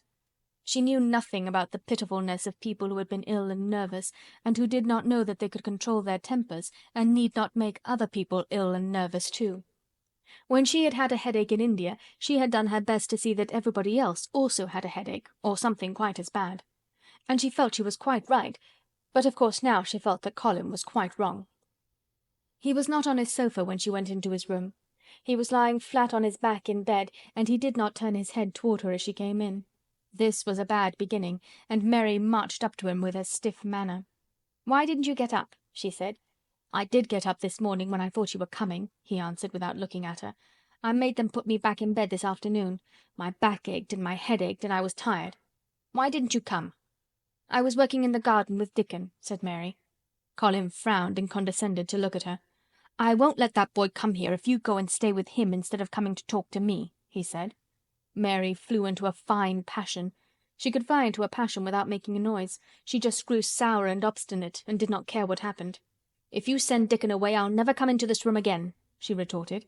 "You'll have to if I want you," said Colin. "I won't," said Mary. "I'll make you," said Colin. "They shall drag you in." "Shall they, Mr. Rajah?" said Mary fiercely. "They may drag me in, but they can't make me talk when they get me here. I'll sit and clench my teeth and never tell you one thing. I won't even look at you. I'll stare at the floor." They were a nice, agreeable pair as they glared at each other. If they had been 2 little street boys they would have sprung at each other and had a rough-and-tumble fight. As it was, they did the next thing to it. "You're a selfish thing!" cried Colin. "What are you?" said Mary. "Selfish people always say that. Anyone is selfish who doesn't do what they want. You're more selfish than I am. You're the most selfish boy I ever saw." "I'm not," snapped Colin. "I'm not as selfish as your fine Dickon is. He keeps you playing in the dirt when he knows I am all by myself. He's selfish, if you like." Mary's eyes flashed fire. "He's nicer than any other boy that ever lived," she said. He's like an angel." It might sound rather silly to say that, but she did not care. "A nice angel!" Colin sneered ferociously. "He's a common cottage boy off the moor." "He's better than a common Rajah," retorted Mary. "He's 1,000 times better." Because she was the stronger of the two, she was beginning to get the better of him. The truth was that he had never had a fight with anyone like himself in his life, and upon the whole it was rather good for him, though neither he nor Mary knew anything about that. He turned his head on his pillow and shut his eyes, and a big tear was squeezed out and ran down his cheek. He was beginning to feel pathetic and sorry for himself, not for anyone else. "I'm not as selfish as you, because I'm always ill, and I'm sure there's a lump coming on my back," he said, "and I'm going to die besides." "You're not," contradicted Mary unsympathetically. He opened his eyes quite wide with indignation. He had never heard such a thing said before. He was at once furious and slightly pleased, if a person could be both at one time. "I'm not!" he cried. "I am! You know I am! Everybody says so." "I don't believe it," said Mary sourly. "You just say that to make people sorry. I believe you're proud of it." "I don't believe it. If you were a nice boy it might be true, but you're too nasty." In spite of his invalid back, Colin sat up in bed in quite a healthy rage. "Get out of the room!" he shouted, and he caught hold of his pillow and threw it at her. He was not strong enough to throw it far, and it only fell at her feet, but Mary's face looked as pinched as a nutcracker. "I'm going," she said, "and I won't come back." She walked to the door, and when she reached it she turned round and spoke again. "I was going to tell you all sorts of nice things," she said. "Dickon brought his fox and his rook, and I was going to tell you all about them. Now I won't tell you a single thing." She marched out of the door and closed it behind her, and there, to her great astonishment, she found the trained nurse standing as if she had been listening, and more amazing still, she was laughing. She was a big, handsome young woman who ought not to have been a trained nurse at all, as she could not bear invalids, and she was always making excuses to leave Colin to Martha or anyone else who would take her place. Mary had never liked her, and she simply stood and gazed up at her as she stood giggling into her handkerchief. "What are you laughing at?" she asked her. "At you two young ones," said the nurse. "It's the best thing that could have happened to that sickly, pampered thing to have someone stand up to him that's as spoiled as himself." And she laughed into her handkerchief again.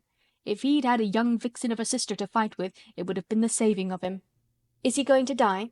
"I don't know and I don't care," said the nurse. "Hysterics and temper are half what ails him." "What are hysterics?" asked Mary. "You'll find out if you work him into a tantrum after this. But at any rate you've given him something to have hysterics about, and I'm glad of it." Mary went back to her room, not feeling at all as she had felt when she had come in from the garden. She was cross and disappointed, but not at all sorry for Colin. She had looked forward to telling him a great many things, and she had meant to try to make up her mind whether it would be safe to trust him with the great secret. She had been beginning to think it would be, but now she had changed her mind entirely. She would never tell him, and he could stay in his room and never get any fresh air and die if he liked. It would serve him right. She felt so sour and unrelenting that for a few minutes she almost forgot about Dickon and the green veil creeping over the world and the soft wind blowing down from the moor. Martha was waiting for her, and the trouble in her face had been temporarily replaced by interest and curiosity. There was a wooden box on the table, and its cover had been removed and revealed that it was full of neat packages. "Mr. Craven sent it to you," said Martha. "It looks as if it had picture books in it." Mary remembered what he had asked her the day she had gone to his room. "Do you want anything? Dolls? Toys? Books?" She opened the package, wondering if he had sent a doll, and also wondering what she should do with it if he had. But he had not sent one. There were several beautiful books such as Colin had, and 2 of them were about gardens and were full of pictures. There were 2 or 3 games, and there was a beautiful little writing case with a gold monogram on it and a gold pen and inkstand. Everything was so nice that her pleasure began to crowd her anger out of her mind. She had not expected him to remember her at all, and her hard little heart grew quite warm. "I can write better than I can print," she said, "and the first thing I shall write with that pen will be a letter to tell him I am much obliged." If she had been friends with Colin, she would have run to show him her presents at once, and they would have looked at the pictures and read some of the gardening books, and perhaps tried playing the games, and he would have enjoyed himself so much he would never once have thought he was going to die, or have put his hand on his spine to see if there was a lump coming. He had a way of doing that which she could not bear. It gave her an uncomfortable, frightened feeling, because he always looked so frightened himself. He said that even if he felt quite a little lump some day, he should know his hunch had begun to grow. Something he had heard Mrs. Medlock whispering to the nurse had given him the idea, and he had thought over it in secret until it was quite firmly fixed in his mind. Mrs. Medlock had said his father's back had begun to show its crookedness in that way when he was a child. He had never told anyone but Mary that most of his tantrums, as they called them, grew out of his hysterical hidden fear. Mary had been sorry for him when he had told her. "He always began to think about it when he was cross or tired," she said to herself, "and he has been cross today. Perhaps he has been thinking about it all afternoon." She stood still, looking down at the carpet and thinking. "I said I would never go back again," she hesitated, knitting her brows. "But perhaps, just perhaps, I will go and see if he wants me in the morning. Perhaps he'll try to throw his pillow at me again, but I think I'll go." Chapter 17. A Tantrum. She had got up very early in the morning and had worked hard in the garden, and she was tired and sleepy, so as soon as Martha had brought her supper and she had eaten it, she was glad to go to bed. As she laid her head on the pillow, she murmured to herself, "I'll go out before breakfast and work with Dickon, and then afterward I believe I'll go to see him." She thought it was the middle of the night when she was awakened by such dreadful sounds that she jumped out of bed in an instant. What was it? What was it? The next minute she felt quite sure she knew. Doors were opened and shut, and there were hurrying feet in the corridors, and someone was crying and screaming at the same time, screaming and crying in a horrible way. "It's Colin," she said. "He's having one of those tantrums the nurse called hysterics. How awful it sounds!" As she listened to the sobbing screams, she did not wonder that people were so frightened that they gave him his own way in everything rather than hear them.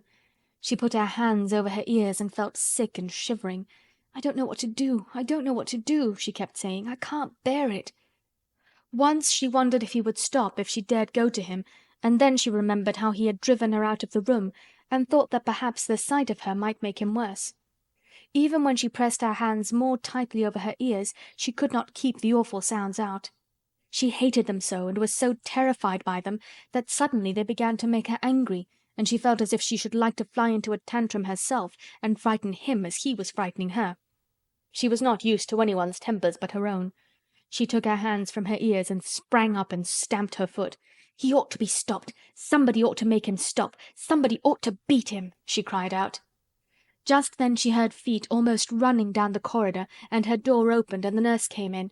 She was not laughing now by any means. She even looked rather pale. "He's worked himself into hysterics," she said in a great hurry. "He'll do himself harm. No one can do anything with him. You come and try like a good child. He likes you." "He turned me out of the room this morning," said Mary, stamping her foot with excitement. The stamp rather pleased the nurse. The truth was that she had been afraid she might find Mary crying and hiding her head under the bedclothes. "That's right," she said. "You're in the right humor. You go and scold him. Give him something new to think of. Do go, child, as quick as ever you can." It was not until afterward that Mary realized that the thing had been funny as well as dreadful. That it was funny that all the grown-up people were so frightened that they came to a little girl, just because they guessed she was almost as bad as Colin himself. She flew along the corridor, and the nearer she got to the screams, the higher her temper mounted. She felt quite wicked by the time she reached the door. She slapped it open with her hand and ran across the room to the four-posted bed. "You stop!" she almost shouted. "You stop! I hate you! Everybody hates you! I wish everybody would run out of the house and let you scream yourself to death! You will scream yourself to death in a minute, and I wish you would!" A nice, sympathetic child could neither have thought nor said such things. But it just happened that the shock of hearing them was the best possible thing for this hysterical boy whom no one had ever dared to restrain or contradict. He had been lying on his face, beating his pillow with his hands, and he actually almost jumped around, he turned so quickly at the sound of the furious little voice. His face looked dreadful, white and red and swollen, and he was gasping and choking, but savage little Mary did not care an atom. "If you scream another scream," she said, "I'll scream too, and I can scream louder than you can, and I'll frighten you. I'll frighten you." He actually had stopped screaming because she had startled him so. The scream which had been coming almost choked him. The tears were streaming down his face and he shook all over. "I can't stop," he gasped and stopped. I can't." "You can!" shouted Mary. "Half that ails you is hysterics and temper. Just hysterics, hysterics, hysterics!" And she stamped each time she said it. "I felt the lump. I felt it," choked out Colin. "I knew I should. I shall have a hunch on my back and then I shall die." And he began to writhe again and turned on his face and sobbed and wailed, but he didn't scream. "You didn't feel a lump," contradicted Mary fiercely. "If you did, it was only a hysterical lump. Hysterics makes lumps. There's nothing the matter with your horrid back, nothing but hysterics. Turn over and let me look at it." She liked the word hysterics, and felt somehow as if it had an effect on him. He was probably like herself, and had never heard it before. "Nurse," she commanded, "come here and show me his back this minute." The nurse, Mrs. Medlock, and Martha had been standing huddled together near the door, staring at her, their mouths half open. All three had gasped with fright more than once. The nurse came forward as if she were half afraid. Colin was heaving great, breathless sobs. "Perhaps he won't let me," she hesitated in a low voice. Colin heard her, however, and he gasped out between two sobs, "Show her! She'll see then." It was a poor, thin back to look at when it was bared. Every rib could be counted, and every joint of the spine, though Mistress Mary did not count them as she bent over and examined them with a solemn, savage little face. She looked so sour and old-fashioned that the nurse turned her head aside to hide the twitching of her mouth.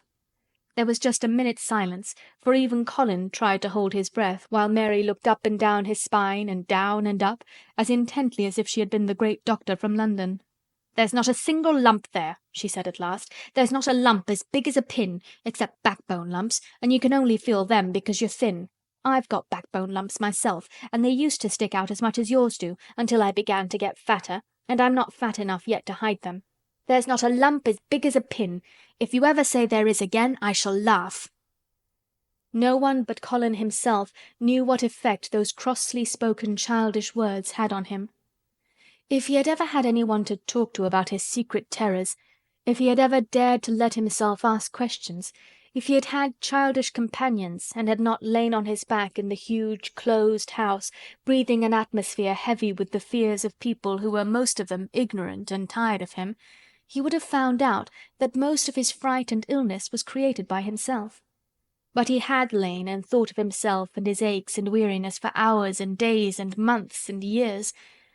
And now that an angry, unsympathetic little girl insisted obstinately that he was not as ill as he thought he was, he actually felt as if she might be speaking the truth. "I didn't know," ventured the nurse, "that he thought he had a lump on his spine. His back is weak because he won't try to sit up. I could have told him there was no lump there." Colin gulped and turned his face a little to look at her. "Could you?" he said pathetically. "Yes, sir." "There," said Mary, and she gulped too. Colin turned on his face again, and but for his long-drawn broken breaths, which were the dying down of his storm of sobbing, he lay still for a minute, though great tears streamed down his face and wet the pillow. Actually, the tears meant that a curious great relief had come to him. Presently he turned and looked at the nurse again, and strangely enough, he was not like a Rajah at all as he spoke to her. "Do you think I could live to grow up?" he said.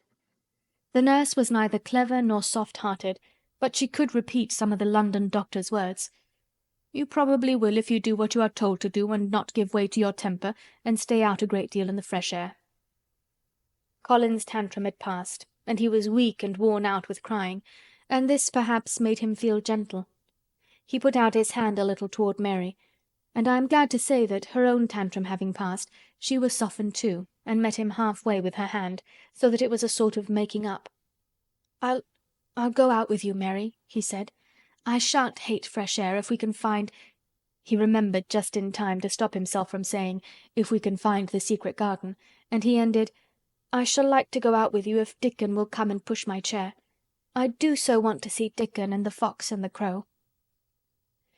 The nurse remade the tumbled bed and shook and straightened the pillows.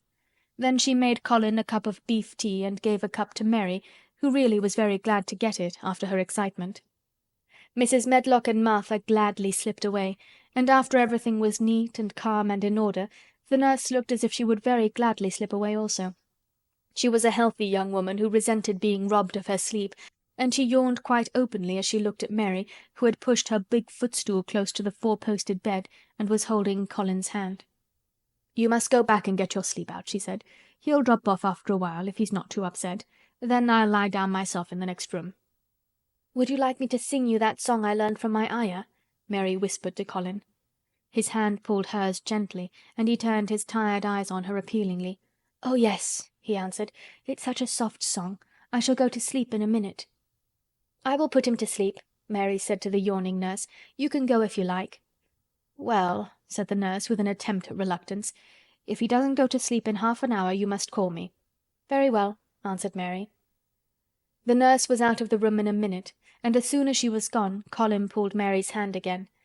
"I almost told," he said, "but I stopped myself in time. I won't talk, and I'll go to sleep, but you said you had a whole lot of nice things to tell me. Do you think you have found out anything at all about the way into the secret garden?" Mary looked at his poor little tired face and swollen eyes, and her heart relented. "Yes," she answered, "I think I have. And if you will go to sleep, I will tell you tomorrow." His hand quite trembled. "Oh, Mary," he said. "Oh, Mary, if I could get into it, I think I should live to grow up. Do you suppose that instead of singing the Ayah song, you could just tell me softly as you did that first day what you imagine it looks like inside? I'm sure it will make me go to sleep." "Yes," answered Mary. "Shut your eyes."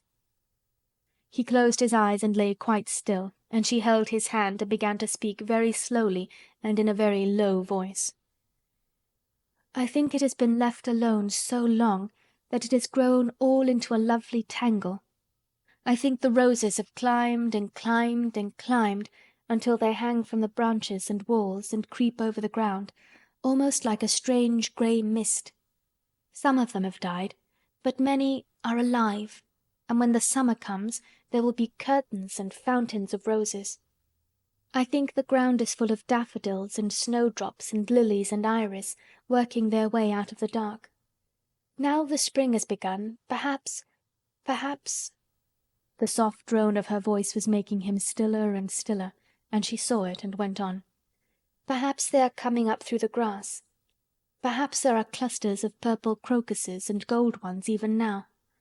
Perhaps the leaves are beginning to break out and uncurl, and perhaps the grey is changing and a green gauze veil is creeping and creeping over everything, and the birds are coming to look at it because it is so safe and still.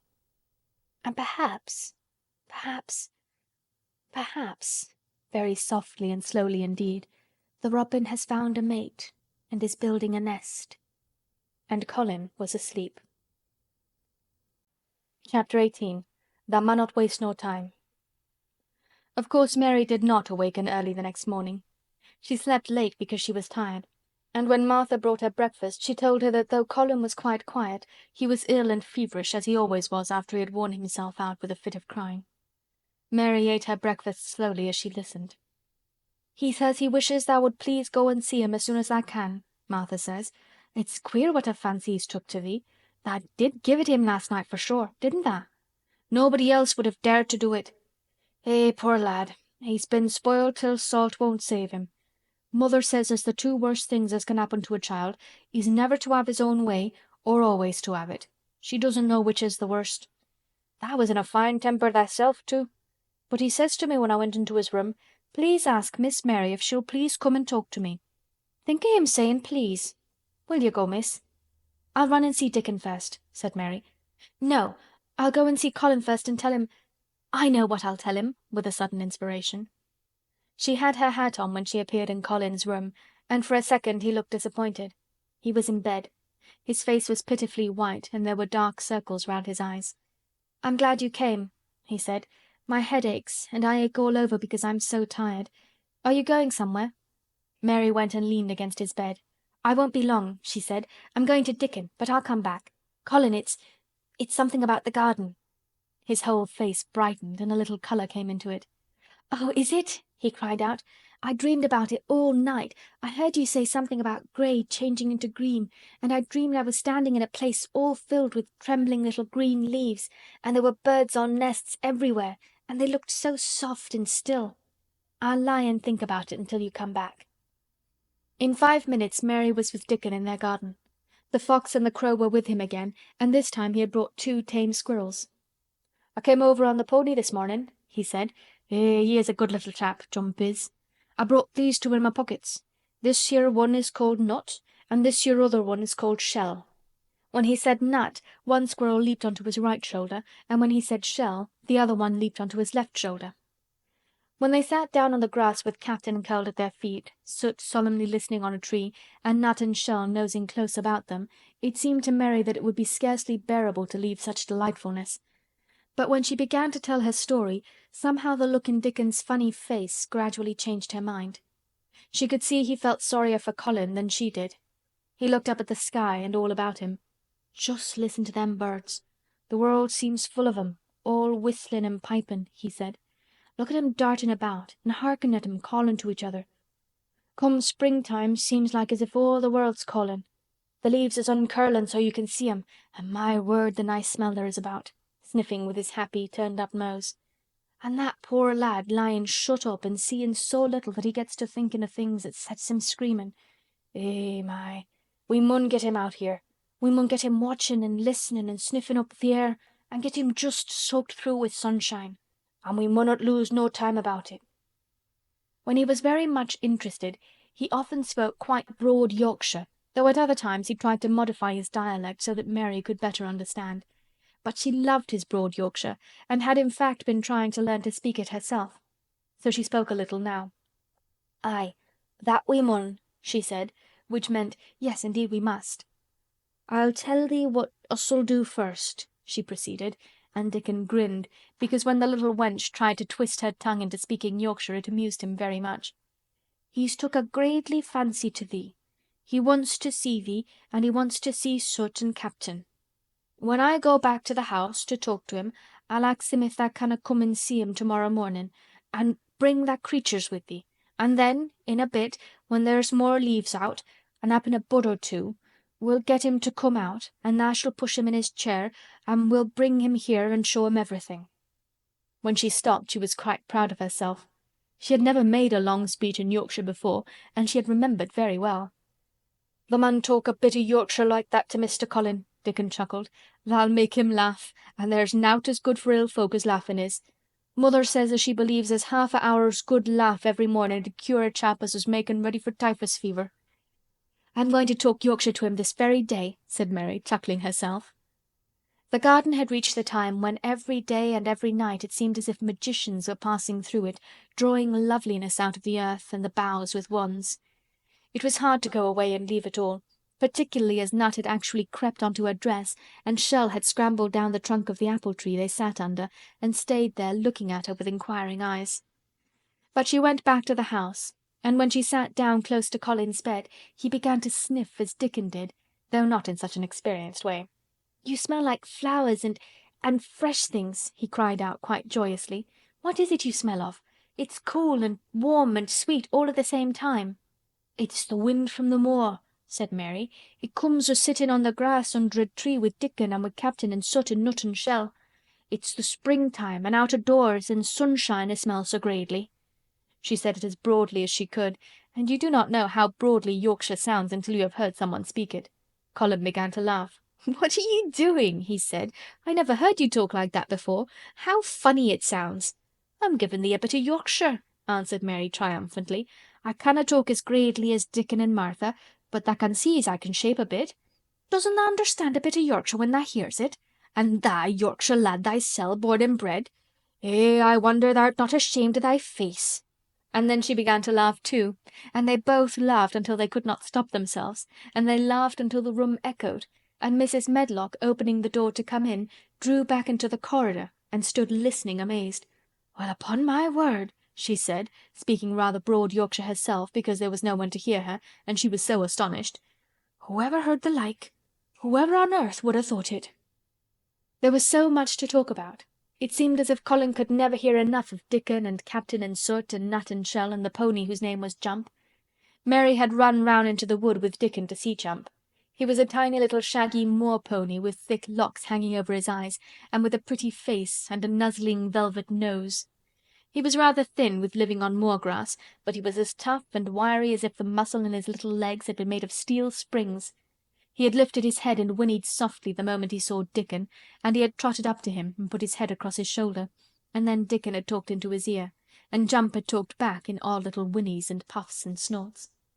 Dickon had made him give Mary his small front hoof and kiss her on her cheek with his velvet muzzle. "Does he really understand everything Dickon says?" Colin asked. "It seems as if he does." answered Mary. "Dickon says anything will understand if you're friends with it for sure, but you have to be friends for sure." Colin lay quiet a little while, and his strange grey eyes seemed to be staring at the wall, but Mary saw he was thinking. "I wish I was friends with things," he said at last, "but I'm not. I never had anything to be friends with, and I can't bear people." "Can't you bear me?" asked Mary. "Yes, I can," he answered. "It's funny, but I even like you." "Ben Weatherstaff said I was like him," said Mary. "He said he'd warrant we'd both got the same nasty tempers. I think you're like him too. We're all three alike, you and I and Ben Weatherstaff. He said we were neither of us much to look at, and we were as sour as we looked. But I don't feel as sour as I used to before I knew the Robin and Dickon." "Did you feel as if you hated people?" "Yes," answered Mary without affectation. "I should have detested you if I had seen you before I saw the Robin and Dickon." Colin put out his thin hand and touched her. "Mary," he said, "I wish I hadn't said what I did about sending Dickon away. I hated you when you said he was like an angel, and I laughed at you, but perhaps he is." "Well, it was rather funny to say it," she admitted frankly, "because his nose does turn up, and he has a big mouth, and his clothes have patches all over them, and he talks broad Yorkshire. But if an angel did come to Yorkshire and live on the moor, if there was a Yorkshire angel, I believe he'd understand the green things, and know how to make them grow, and he would know how to talk to the wild creatures as Dickon does, and they'd know he was friends for sure." "I shouldn't mind Dickon looking at me," said Colin. "I want to see him." "I'm glad you said that," answered Mary, because... Quite suddenly it came into her mind that this was the minute to tell him. Colin knew something new was coming. "Because what?" he cried eagerly. Mary was so anxious that she got up from her stool and came to him and caught hold of both his hands. "Can I trust you? I trusted Dickon because birds trusted him. Can I trust you for sure, for sure?" she implored. Her face was so solemn that he almost whispered his answer. "Yes, yes!" "Well, Dickon will come to see you tomorrow morning, and he'll bring his creatures with him." "Oh, oh!" cried Colin out in delight. "But that's not all," Mary went on, almost pale with solemn excitement. "The rest is better. There is a door into the garden. I found it. It is under the ivy on the wall." If he had been a strong, healthy boy, Colin would probably have shouted, "Hooray! Hooray! Hooray!" But he was weak and rather hysterical. His eyes grew bigger and bigger, and he gasped for breath. "Oh, Mary!" he cried out with half a sob. "Shall I see it? Shall I get into it? Shall I live to get into it?" And he clutched her hands and dragged her toward him. "Of course you'll see it," snapped Mary indignantly. "Of course you'll live to get into it. Don't be silly." And she was so unhysterical and natural and childish that she brought him to his senses, and he began to laugh at himself, and a few minutes afterward she was sitting on her stool again, telling him not what she imagined the secret garden to be like, but what it really was, and Colin's aches and tiredness were forgotten, and he was listening enraptured. "It is just what you thought it would be," he said at last. "It sounds just as if you had really seen it. You know I said that when you told me first." Mary hesitated about 2 minutes, and then boldly spoke the truth. "I had seen it, and I'd been in," she said. "I found the key and got in weeks ago, but I daren't tell you. I daren't because I was so afraid I couldn't trust you for sure." Chapter 19. It Has Come. Of course Dr. Craven had been sent for the morning after Colin had had his tantrum. He was always sent for at once when such a thing occurred, and he always found, when he arrived, a white, shaken boy lying on his bed, sulky and still so hysterical that he was ready to break into fresh sobbing at the least word. In fact, Dr. Craven dreaded and detested the difficulties of these visits. On this occasion he was away from Misselthwaite Manor until afternoon. "How is he?" he asked Mrs. Medlock rather irritably when he arrived. "He will break a blood vessel in one of those fits some day. The boy is half insane with hysteria and self-indulgence." "Well, sir," answered Mrs. Medlock, "you'll scarcely believe your eyes when you see him. That plain, sour-faced child that's almost as bad as himself has just bewitched him. How she's done it there's no telling. The Lord knows she's nothing to look at, and you scarcely ever hear her speak. But she did what none of us dared do. She just flew at him like a little cat last night, and stamped her feet and ordered him to stop screaming, and somehow she startled him so that he actually did stop. And this afternoon... well, just come up and see, sir. It's past crediting." The scene which Dr. Craven beheld when he entered his patient's room was indeed rather astonishing to him. As Mrs. Medlock opened the door, he heard laughing and chattering. Colin was on his sofa in his dressing-gown, and he was sitting up quite straight, looking at a picture in one of the garden books, and talking to the plain child, who at that moment could scarcely be called plain at all, because her face was so glowing with enjoyment. "Those long spires of blue ones, we'll have a lot of those," Colin was announcing. "They're called delphiniums."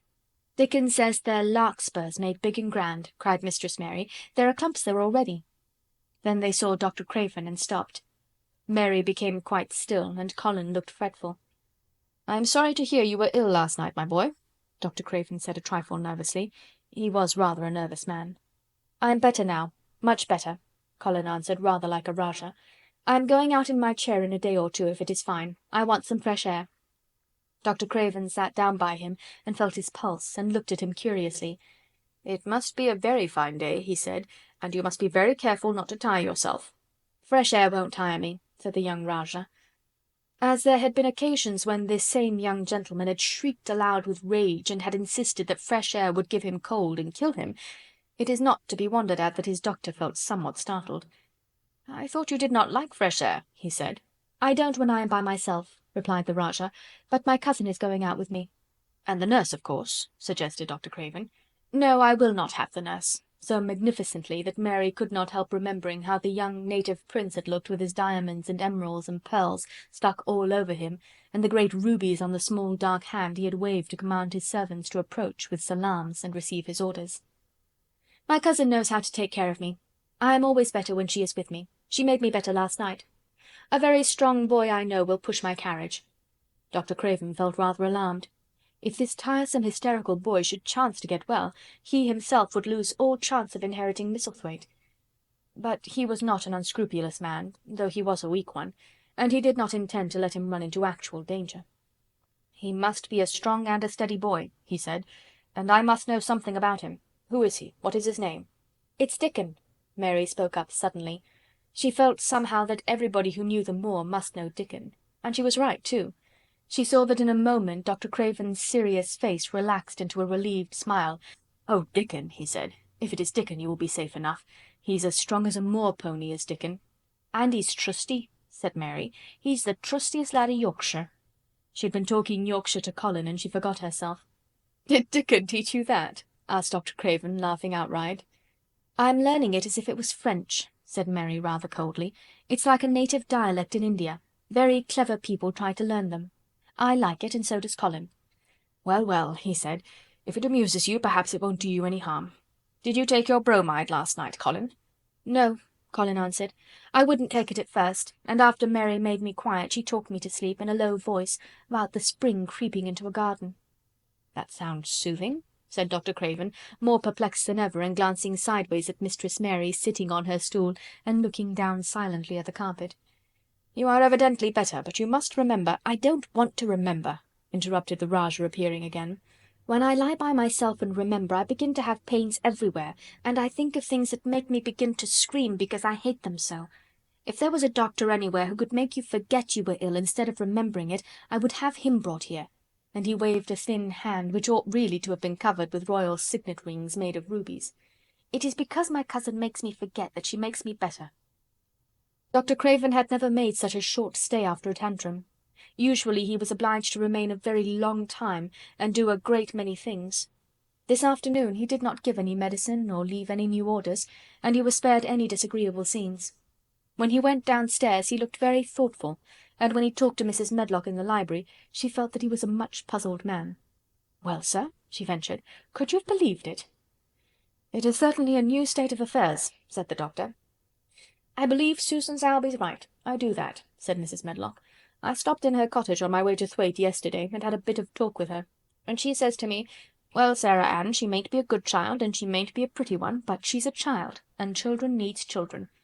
We went to school together, Susan Sowerby and me.'" "She's the best sick nurse I know," said Dr. Craven. "When I find her in a cottage I know the chances are that I shall save my patient." Mrs. Medlock smiled. She was fond of Susan Sowerby. "She's got a way with her, has Susan," she went on quite volubly. "I've been thinking all morning of one thing she said yesterday. She says, 'Once when I was giving the children a bit of preach after they'd been fighting, I says to them all, "Where I was at school, my geography told us the world was shaped like an orange, and I found out before I was 10 that the whole orange doesn't belong to nobody. No one owns more than his bit of a quarter, and there's times it seems like there's not enow quarters to go round. But don't you, none o' you, think as you own the whole orange, or you'll find out you're mistaken, and you won't find it out without hard knocks. What children learns from children, she says, is that there's no sense in grabbing at the whole orange, peel and all. You do, you'll likely not even get the pips, and them's too bitter to eat." "She's a shrewd woman," said Dr. Craven, putting on his coat. "Well, she's got a way of saying things," ended Mrs. Medlock, much pleased. "Sometimes I've said to her, Susan, if you was a different woman and didn't talk such broad Yorkshire, I've seen the times when I should have said you was clever." That night Colin slept without once awakening, and when he opened his eyes in the morning he lay still and smiled without knowing it. Smiled because he felt so curiously comfortable. It was actually nice to be awake, and he turned over and stretched his limbs luxuriously. He felt as if tight strings which had held him had loosened themselves and let him go. He did not know that Dr. Craven would have said that his nerves had relaxed and rested themselves. Instead of lying and staring at the wall and wishing he had not awakened, his mind was full of the plans he and Mary had made yesterday, of pictures of the garden and of Dickon and his wild creatures. It was so nice to have things to think about. And he had not been awake more than 10 minutes when he heard feet running along the corridor, and Mary was at the door. The next minute she was in the room and had run across to his bed, bringing with her a waft of fresh air full of the scent of the morning. "You've been out! You've been out! There's that nice smell of leaves!" he cried. She had been running, and her hair was loose and blown, and she was bright with the air and pink-cheeked, though he could not see it. "It's so beautiful," she said, a little breathless with her speed. "You never saw anything so beautiful. It has come. I thought it had come that other morning, but it was only coming. It is here now. It has come. The spring. Dickon says so." "Has it?" cried Colin, and though he really knew nothing about it, he felt his heart beat. He actually sat up in bed. "Open the window," he added, laughing half with joyful excitement and half at his own fancy. "Perhaps we may hear golden trumpets." And though he laughed, Mary was at the window in a moment, and in a moment more it was opened wide, and freshness and softness and scents and bird-songs were pouring through. "That's fresh air," she said. "Lie on your back and draw in long breaths of it. That's what Dickon does when he's lying on the moor. He says he feels it in his veins, and it makes him strong, and he feels as if he could live forever and ever. Breathe it and breathe it." She was only repeating what Dickon had told her, but she caught Colin's fancy. "Forever and ever. Does it make him feel like that?" he said, and he did as she told him, drawing in long, deep breaths over and over again, until he felt something quite new and delightful was happening to him. Mary was at his bedside again. "Things are crowding up out of the earth," she ran on in a hurry, "and there are flowers uncurling and buds on everything, and the green veil has covered nearly all the grey, and the birds are in such a hurry about their nests for fear they may be too late that some of them are even fighting for places in the secret garden. And the rose bushes look as wick can be, and there are primroses in the lanes and woods, and the seeds we planted are up, and Dickon has brought the fox and the crow and the squirrels and a newborn lamb."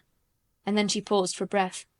The newborn lamb Dickon had found 3 days before lying by its dead mother among the gorse bushes on the moor. It was not the first motherless lamb he had found, and he knew what to do with it.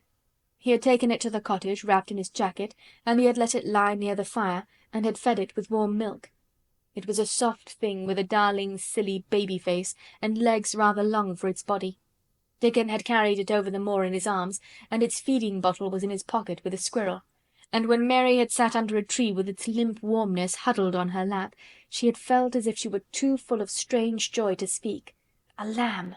A lamb! A living lamb who lay on your lap like a baby! She was describing it with great joy, and Colin was listening and drawing in long breaths of air when the nurse entered. She started a little at the sight of the open window. She had sat stifling in the room many a warm day because her patient was sure that open windows gave people cold. "Are you sure you're not chilly, Master Colin?" she inquired. "No," was the answer. "I am breathing long breaths of fresh air. It makes you strong. I am going to get up to the sofa for breakfast. My cousin will have breakfast with me." The nurse went away, concealing a smile, to give the order for 2 breakfasts. She found the servants' hall a more amusing place than the invalid's chamber, and just now everybody wanted to hear the news from upstairs. There was a great deal of joking about the unpopular young recluse who, as the cook said, had found his master and good for him. The servants' hall had been very tired of the tantrums, and the butler, who was a man with a family, had more than once expressed his opinion that the invalid would be all the better for a good hiding. When Colin was on his sofa and the breakfast for two was put upon the table, he made an announcement to the nurse in his most Rajah-like manner. "A boy and a fox and a crow and 2 squirrels and a new-born lamb are coming to see me this morning. I want them brought upstairs as soon as they come," he said. "You are not to begin playing with the animals in the servants' hall and keep them there. I want them here." The nurse gave a slight gasp and tried to conceal it with a cough. "Yes, sir," she answered. "I'll tell you what you can do," added Colin, waving his hand. "You can tell Martha to bring them here. The boy is Martha's brother. His name is Dickon, and he is an animal charmer." "I hope the animals won't bite, Master Colin," said the nurse. "I told you he was a charmer," said Colin austerely. "Charmers' animals never bite." "There are snake charmers in India," said Mary, "and they can put their snakes' heads in their mouths." "Goodness!" shuddered the nurse. They ate their breakfast with the morning air pouring in upon them. Colin's breakfast was a very good one, and Mary watched him with serious interest. "You will begin to get fatter just as I did," she said. "I never wanted my breakfast when I was in India, and now I always wanted." "I wanted mine this morning," said Colin. "Perhaps it was the fresh air. When do you think Dickon will come?" He was not long in coming. In about 10 minutes Mary held up her hand. "Listen," she said. "Did you hear a caw?" Colin listened and heard it. The oddest sound in the world to hear inside a house, a hoarse caw caw. "Yes," he answered. "That's Soot," said Mary. "Listen again. Do you hear a bleat, a tiny one?" "Oh, yes," cried Colin, quite flushing. "That's the newborn lamb," said Mary. "He's coming." Dickon's moorland boots were thick and clumsy, and though he tried to walk quietly they made a clumping sound as he walked through the long corridors. Mary and Colin heard him marching, marching, until he passed through the tapestry door onto the soft carpet of Colin's own passage. "If you please, sir," announced Martha, opening the door. "If you please, sir, here's Dickon and his creatures." Dickon came in smiling his nicest wide smile. The newborn lamb was in his arms, and the little red fox trotted by his side. Nut sat on his left shoulder, and Soot on his right, and Shell's head and paws peeped out of his coat pocket. Colin slowly sat up and stared, as he had stared when he first saw Mary, but this was a stare of wonder and delight. The truth was that in spite of all he had heard, he had not in the least understood what this boy would be like, and that his fox and his crow and his squirrels and his lamb were so near to him and his friendliness that they seemed almost to be part of himself. Colin had never talked to a boy in his life, and he was so overwhelmed by his own pleasure and curiosity that he did not even think of speaking. But Dickon did not feel the least shy or awkward. He had not felt embarrassed because the crow had not known his language and had only stared and had not spoken to him the first time they met. Creatures were always like that until they found out about you.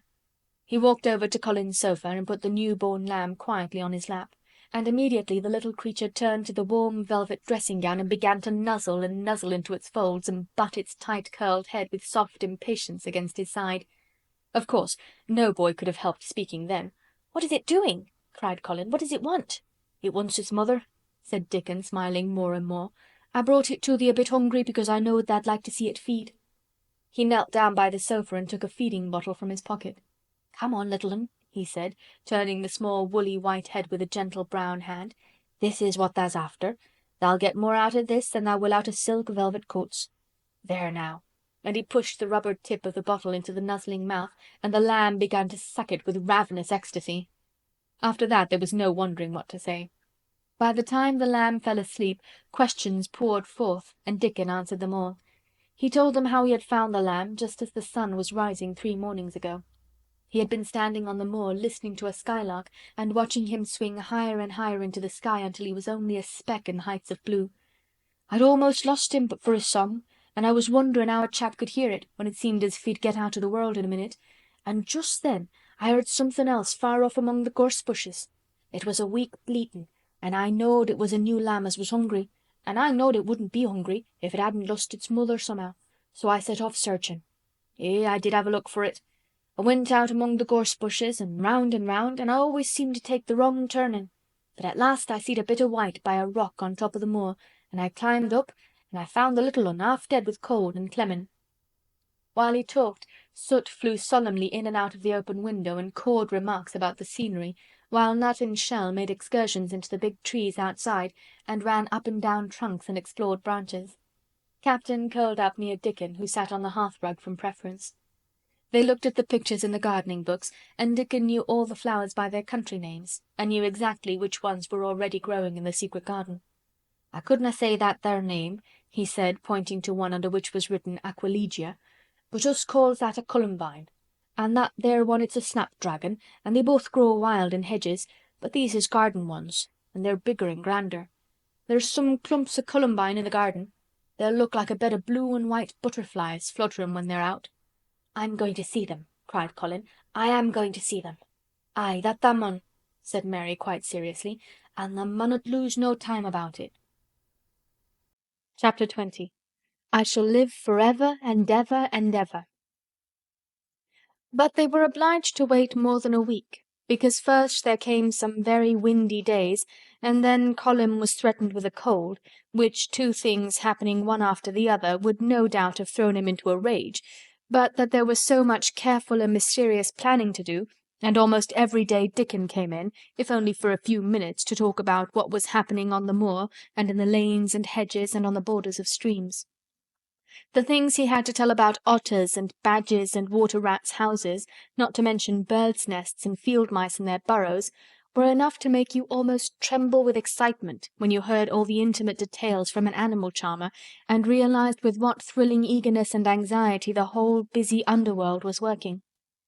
"They're same as us," said Dickon, "only they have to build their homes every year, and it keeps them so busy they fair scuffle to get 'em done." The most absorbing thing, however, was the preparations to be made before Colin could be transported with sufficient secrecy to the garden. No one must see the chair-carriage and Dickon and Mary after they turned a certain corner of the shrubbery and entered upon the walk outside the ivied walls. As each day passed, Colin had become more and more fixed in his feeling that the mystery surrounding the garden was one of its greatest charms. Nothing must spoil that. No one must ever suspect that they had a secret. People must think that he was simply going out with Mary and Dickon because he liked them and did not object to their looking at him. They had long and quite delightful talks about their route. They would go up this path and down that one, and cross the other, and go round among the fountain flower beds as if they were looking at the bedding out plants the head gardener, Mr. Roach, had been having arranged. That would seem such a rational thing to do that no one would think it at all mysterious. They would turn into the shrubbery walks and lose themselves until they came to the long walls. It was almost as serious and elaborately thought out as the plans of march made by great generals in times of war. Rumours of the new and curious things which were occurring in the invalids' apartments had of course filtered through the servants' hall into the stable-yards and out among the gardeners, but notwithstanding this, Mr. Roach was startled one day when he received orders from Master Colin's room to the effect that he must report himself in the apartment no outsider had ever seen, as the invalid himself desired to speak to him. "Well, well," he said to himself as he hurriedly changed his coat, "what's to do now? His Royal Highness that wasn't to be looked at, calling up a man he's never set eyes on."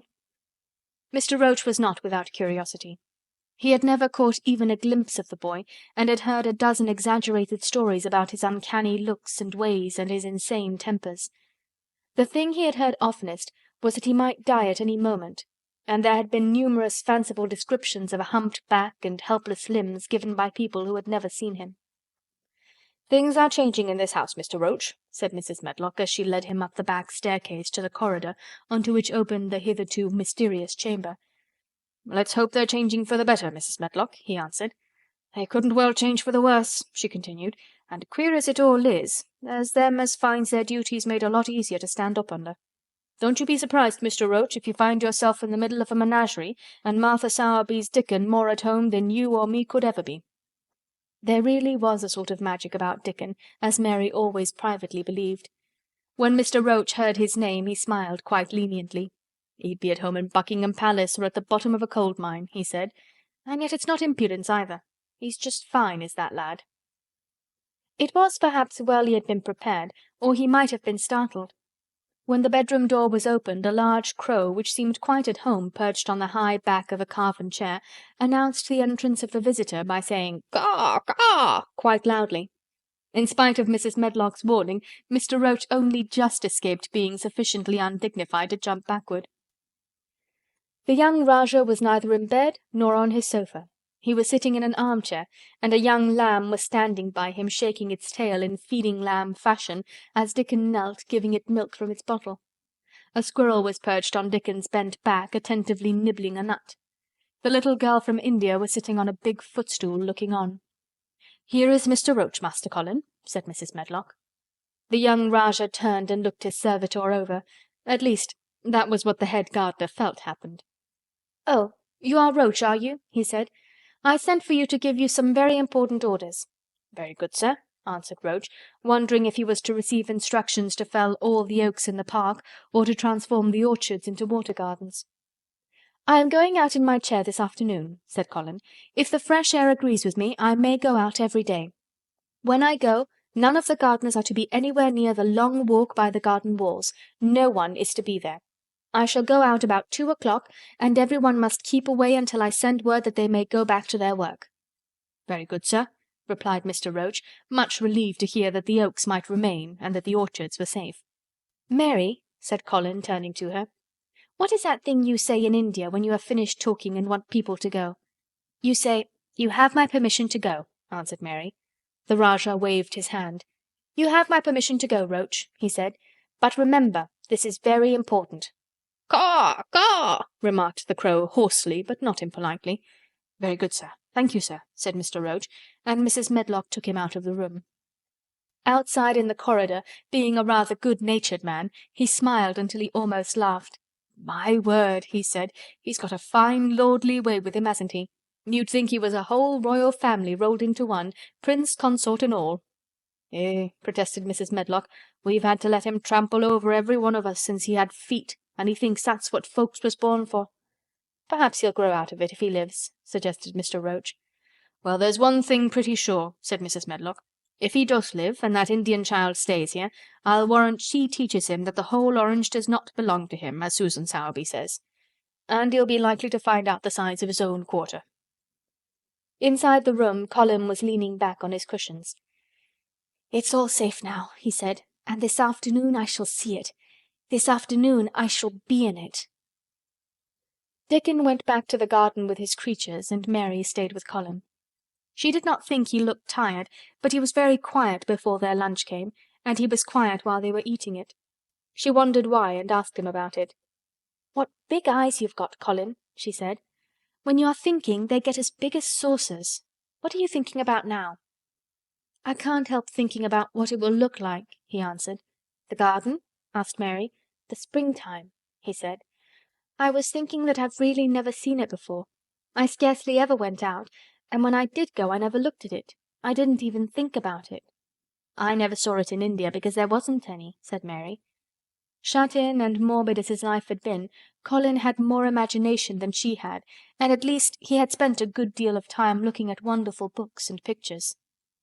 "That morning when you ran in and said, 'It's come, it's come,' you made me feel quite queer. It sounded as if things were coming with a great procession and big bursts and wafts of music. I've a picture like it in one of my books. Crowds of lovely people and children with garlands and branches with blossoms on them, everyone laughing and dancing and crowding and playing on pipes. That was why I said, 'Perhaps we shall hear golden trumpets,' and told you to throw open the window." "How funny," said Mary. "That's really just what it feels like, and if all the flowers and leaves and green things and birds and wild creatures danced past at once, what a crowd it would be. I'm sure they'd dance and sing and flute, and that would be the wafts of music." They both laughed, but it was not because the idea was laughable, but because they both so liked it. A little later the nurse made Colin ready. She noticed that instead of lying like a log while his clothes were put on, he sat up and made some efforts to help himself, and he talked and laughed with Mary all the time. "This is one of his good days, sir," she said to Dr. Craven, who dropped in to inspect him. "He's in such good spirits that it makes him stronger." "I'll call in again later in the afternoon, after he has come in," said Dr. Craven. "I must see how the going out agrees with him. I wish," in a very low voice, "that he would let you go with him." "I'd rather give up the case this moment, sir, than even stay here while it's suggested," answered the nurse with sudden firmness. "I hadn't really decided to suggest it," said the doctor with a slight nervousness. "We'll try the experiment. Dickon's a lad I'd trust with a newborn child." The strongest footman in the house carried Colin downstairs and put him in his wheeled chair near which Dickon waited outside. After the manservant had arranged his rugs and cushions, the Rajah waved his hand to him and to the nurse. "You have my permission to go," he said, and they both disappeared quickly, and it must be confessed giggled when they were safely inside the house. Dickon began to push the wheeled chair slowly and steadily. Mistress Mary walked beside it, and Colin leaned back and lifted his face to the sky. The arch of it looked very high, and the small snowy clouds seemed like white birds floating on outspread wings below its crystal blueness. The wind swept in soft, big breaths down from the moor, and was strange with a wild, clear, scented sweetness. Colin kept lifting his thin chest to draw it in, and his big eyes looked as if it were they which were listening instead of his ears. "There are so many sounds of singing and humming and calling out," he said. "What is that scent the puffs of wind bring?" "It's the gorse on the moor that's opening out," answered Dickon. "Eh, the bees are at it wonderful today." Not a human creature was to be caught sight of in the paths they took. In fact, every gardener or gardener's lad had been witched away. But they wound in and out among the shrubbery and out and around the fountain beds, following their carefully planned route, for the mere mysterious pleasure of it. But when at last they turned into the long walk by the ivied walls, the excited sense of an approaching thrill made them, for some curious reason they could not have explained, begin to speak in whispers. "This is it," breathed Mary. "This is where I used to walk up and down and wonder and wonder." "Is it?" cried Colin, and his eyes began to search the ivy with eager curiousness. "But I can see nothing," he whispered. "There is no door." "That's what I thought," said Mary. Then there was a lovely breathless silence, and the chair wheeled on. "That is the garden where Ben Weatherstaff works," said Mary. "Is it?" said Colin. A few yards more and Mary whispered again. "This is where the robin flew over the wall," she said. "Is it?" cried Colin. "Oh, I wish he'd come again." "And that," said Mary with solemn delight, pointing under a big lilac bush, "is where he perched on the little heap of earth and showed me the key." Then Colin sat up. "Where? Where? There?" he cried, and his eyes were as big as the wolf's in Red Riding Hood, when Red Riding Hood felt called upon to remark on them. Dickon stood still, and the wheeled chair stopped. "And this," said Mary, stepping onto the bed close to the ivy, "is where I went to talk to him when he chirped at me from the top of the wall. And this is the ivy the wind blew back," and she took hold of the hanging green curtain. "Oh, is it? Is it?" gasped Colin. "And here is the handle, and here is the door. Dickon, push him in quickly." And Dickon did it, with one strong, steady, splendid push. But Colin had actually dropped back against his cushions, even though he gasped with delight, and he had covered his eyes with his hands and held them there, shutting out everything, until they were inside, and the chair stopped as if by magic, and the door was closed. Not till then did he take them away and look round and round and round, as Dickon and Mary had done. And over the walls and earth and trees and swinging sprays and tendrils, the fair green veil of tender little leaves had crept, and in the grass under the trees and the grey urns in the alcoves, and here and there, everywhere, were touches or splashes of gold and purple and white, and the trees were showing pink and snow above his head, and there were fluttering of wings and faint sweet pipes and humming and scents, and the sun fell warm upon his face like a hand with a lovely touch. And in wonder Mary and Dickon stood and stared at him. He looked so strange and different, because a pink glow of colour had actually crept all over him, ivory face and neck and hands and all. "I shall get well! I shall get well!" he cried out. "Mary, Dickon, I shall get well! And I shall live forever and ever and ever!" Chapter 21. Ben Weatherstaff. One of the strange things about living in the world is that it is only now and then one is quite sure one is going to live forever and ever and ever. One knows it sometimes when one gets up at the tender, solemn dawn time and goes out and stands alone and throws one's head far back and looks up and watches the pale sky slowly changing and flushing, and marvellous unknown things happening, until the east almost makes one cry out, and one's heart stands still at the strange, unchanging majesty of the rising of the sun, which has been happening every morning for thousands and thousands and thousands of years. One knows it then, for a moment or so. And one knows it sometimes when one stands by oneself in a wood at sunset, and the mysterious deep gold stillness slanting through and under the branches seems to be saying slowly, again and again, something one cannot quite hear, however much one tries. Then sometimes the immense quiet of the dark blue at night, with millions of stars waiting and watching, makes one sure. And sometimes a sound of far-off music makes it true. And sometimes a look in someone's eyes. And it was like that with Colin, when he first saw and heard and felt the springtime inside the 4 high walls of a hidden garden. That afternoon the whole world seemed to devote itself to being perfect and radiantly beautiful and kind to one boy. Perhaps out of pure heavenly goodness the spring came and crowned everything it possibly could into that one place. More than once Dickon paused in what he was doing and stood still with a sort of growing wonder in his eyes, shaking his head softly. It is gradely," he said.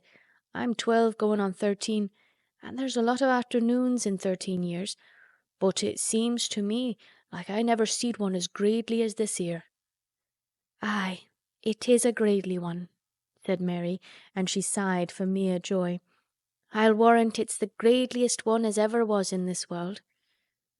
"Does tha think," said Colin, with dreamy carefulness, "as happen it was made like this here all of a purpose for me?" "My word!" cried Mary admiringly. "That there is a bit o' good Yorkshire. Tha'rt shapen first rate. That tha'rt." And delight reigned. They drew the chair under the plum tree, which was snow-white with blossoms and musical with bees. It was like a king's canopy, a fairy king's. There were flowering cherry trees near, and apple trees whose buds were pink and white, and here and there one had burst open wide. Between the blossoming branches of the canopy bits of blue sky looked down like wonderful eyes. Mary and Dickon worked a little here and there, and Colin watched them. They brought him things to look at, buds which were opening, buds which were tight closed, bits of twig whose leaves were just showing green, the feather of a woodpecker which had dropped on the grass, the empty shell of some bird early hatched. Dickon pushed the chair slowly round and round the garden, stopping every other moment to let him look at wonders springing out of the earth or trailing down from trees. It was like being taken in state round the country of a magic king and queen and shown all the mysterious riches it contained. "I wonder if we shall see the robin," said Colin. "Tha'll see him often enow after a bit," answered Dickon. "When th' eggs hatches out, the little chap he'll be kept so busy it'll make his head swim.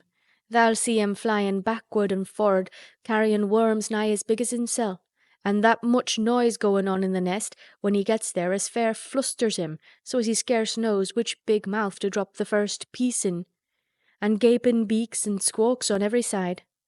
Mother says as when she sees the work a robin has to keep them gapin' beaks filled, she feels like she was a lady with nothin' to do. She says she's seen the little chaps when it seemed like the sweat must be droppin' off 'em, though folk can't see it." This made them giggle so delightedly that they were obliged to cover their mouths with their hands, remembering that they must not be heard. Colin had been instructed as to the law of whispers and low voices several days before. He liked the mysteriousness of it and did his best, but in the midst of excited enjoyment it is rather difficult never to laugh above a whisper. Every moment of the afternoon was full of new things, and every hour the sunshine grew more golden. The wheeled chair had been drawn back under the canopy, and Dickon sat down on the grass and had just drawn out his pipe when Colin saw something he had not had time to notice before. "That's a very old tree over there, isn't it?" he said. Dickon looked across the grass at the tree, and Mary looked, and there was a brief moment of stillness. "Yes," answered Dickon after it, and his low voice had a very gentle sound. Mary gazed at the tree and thought.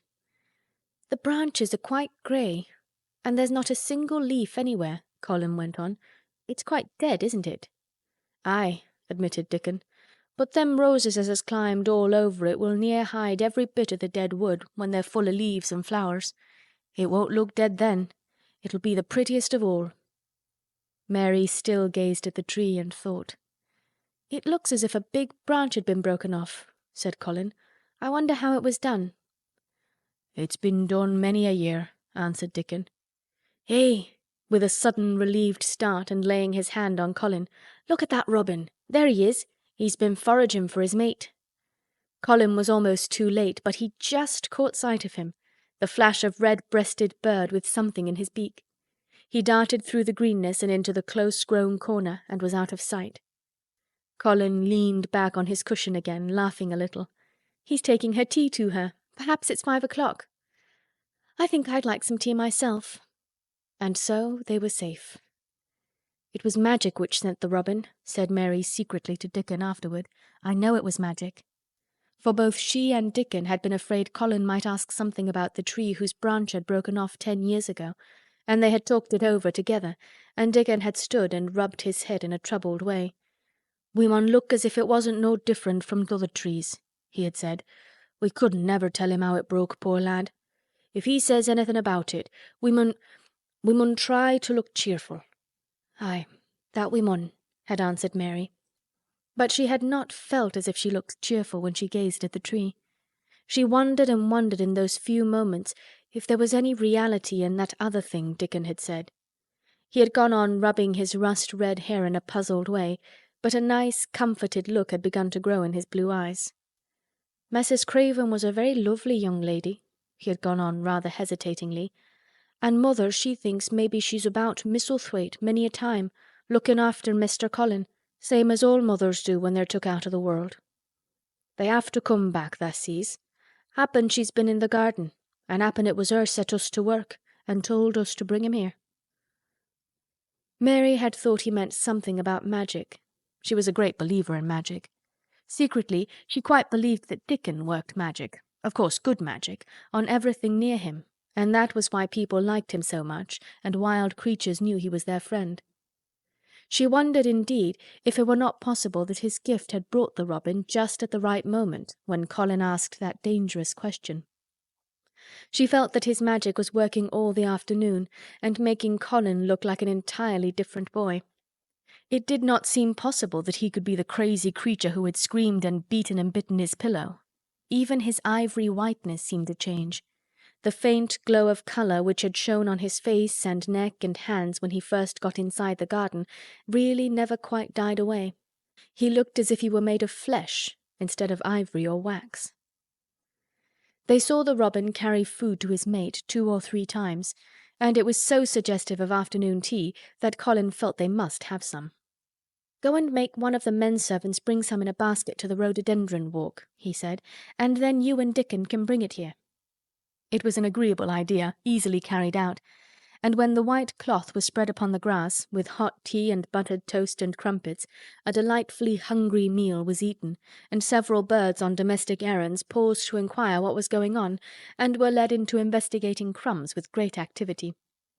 Nut and Shell whisked up trees with pieces of cake, and Soot took the entire half of a buttered crumpet into a corner and pecked at and examined and turned it over and made hoarse remarks about it until he decided to swallow it all joyfully in one gulp. The afternoon was dragging towards its mellow hour.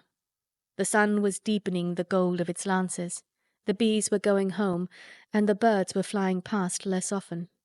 Dickon and Mary were sitting on the grass. The tea-basket was repacked, ready to be taken back to the house, and Colin was lying against his cushions, with his heavy locks pushed back from his forehead, and his face looking quite a natural colour.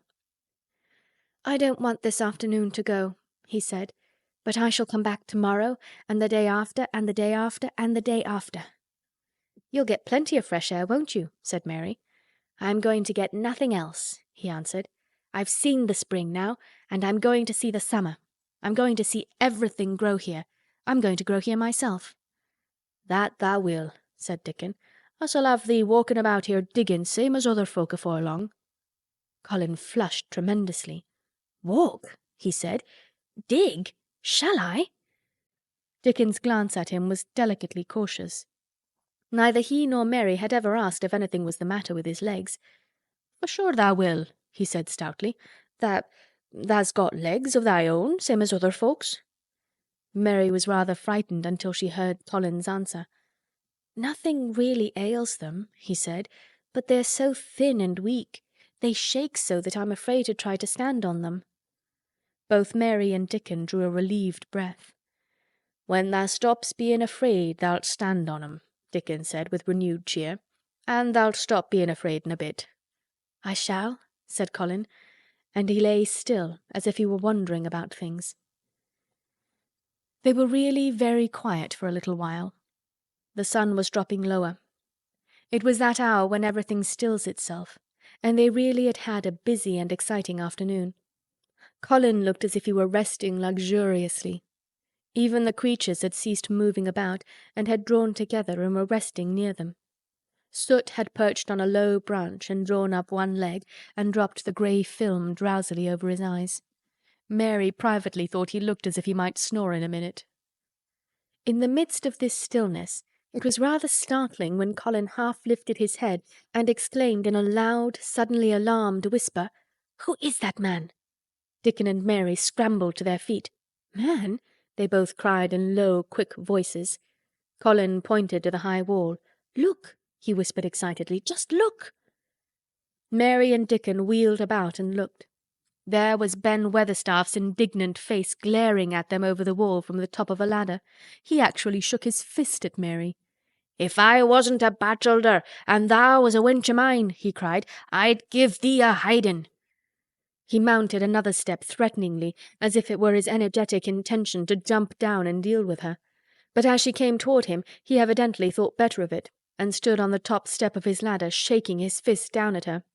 "I never thowt much o' thee," he harangued. "I couldna abide thee the first time I set eyes on thee. A scrawny, buttermilk-faced young besom, allus asking questions and poking thy nose where it wasna wanted. I never knowed how tha got so thick wi' me. If it hadna been for the robin, drat him." "Ben Weatherstaff," called out Mary, finding her breath. She stood below him and called up to him with a sort of gasp. "Ben Weatherstaff, it was the robin who showed me the way." Then it did seem as if Ben really would scramble down on her side of the wall, he was so outraged. "Tha young bad un," he called down at her, "layin' tha badness on a robin. Not but what he's impudent enow for anything. Him showin' thee the way. Him? Eh, tha young note." She could see his next words burst out because he was overpowered by curiosity. "However i' the world did tha get in?" "It was the robin who showed me the way," she protested obstinately. "He didn't know he was doing it, but he did. And I can't tell you from here while you're shaking your fist at me." He stopped shaking his fist very suddenly at that very moment, and his jaw actually dropped as he stared over her head at something he saw coming over the grass toward him. At the first sound of his torrent of words, Colin had been so surprised that he had only sat up and listened as if he were spellbound. But in the midst of it he had recovered himself and beckoned imperiously to Dickon. "Wheel me over there," he commanded. "Wheel me quite close and stop right in front of him." And this, if you please, this is what Ben Weatherstaff beheld and which made his jaw drop. A wheeled chair with luxurious cushions and robes which came toward him looking rather like some sort of state coach, because a young Rajah leaned back in it with royal command in his great black-rimmed eyes, and a thin white hand extended haughtily toward him. And it stopped right under Ben Weatherstaff's nose. It was really no wonder his mouth dropped open. "Do you know who I am?" demanded the Rajah. How Ben Weatherstaff stared! His red old eyes fixed themselves on what was before him, as if he were seeing a ghost. He gazed and gulped a lump down his throat, and did not say a word. "Do you know who I am?" demanded Colin still more imperiously. "Answer!" Ben Weatherstaff put his gnarled hand up and passed it over his eyes and over his forehead, and then he did answer, in a queer, shaky voice. "Who thou art?" he said. "Aye, that I do, with thy mother's eyes staring at me out of thy face. Lord knows how thou come here, but thou'rt the poor cripple." Colin forgot that he had ever had a back. His face flushed scarlet, and he sat bolt upright. "I'm not a cripple!" he cried out furiously. "I'm not!" "He's not!" cried Mary, almost shouting up the wall in her fierce indignation. "He's not got a lump as big as a pin. I looked, and there was none there, not one." Ben Weatherstaff passed his hand over his forehead again and gazed as if he could never gaze enough. His hand shook, and his mouth shook, and his voice shook. He was an ignorant old man, and a tactless old man, and he could only remember the things he had heard. That hasn't got a crooked back," he said hoarsely. "No!" shouted Colin. That hasn't got crooked legs," quavered Ben more hoarsely still. It was too much. The strength which Colin usually threw into his tantrums rushed through him now in a new way. Never yet had he been accused of crooked legs, even in whispers, and the perfectly simple belief in their existence, which was revealed by Ben Weatherstaff's voice, was more than Rajah, flesh and blood, could endure. His anger and insulted pride made him forget everything but this one moment, and filled him with a power he had never known before, an almost unnatural strength. "Come here!" he shouted to Dickon, and he actually began to tear the coverings off his lower limbs and disentangle himself. Come here this minute!" Dickon was by his side in a second. Mary caught her breath in a short gasp and felt herself turn pale. "He can do it, he can do it, he can do it, he can," she gabbled over to herself under her breath as fast as ever she could. There was a brief fierce scramble, the rugs were tossed on the ground, Dickon held Colin's arm, the thin legs were out, the thin feet were on the grass. Colin was standing upright, as straight as an arrow and looking strangely tall, his head thrown back and his strange eyes flashing lightning. "Look at me!" he flung up at Ben Weatherstaff. "Just look at me, you! Just look at me!" "He's as straight as I am," cried Dickon. "He's as straight as any lad in Yorkshire." What Ben Weatherstaff did, Mary thought queer beyond measure.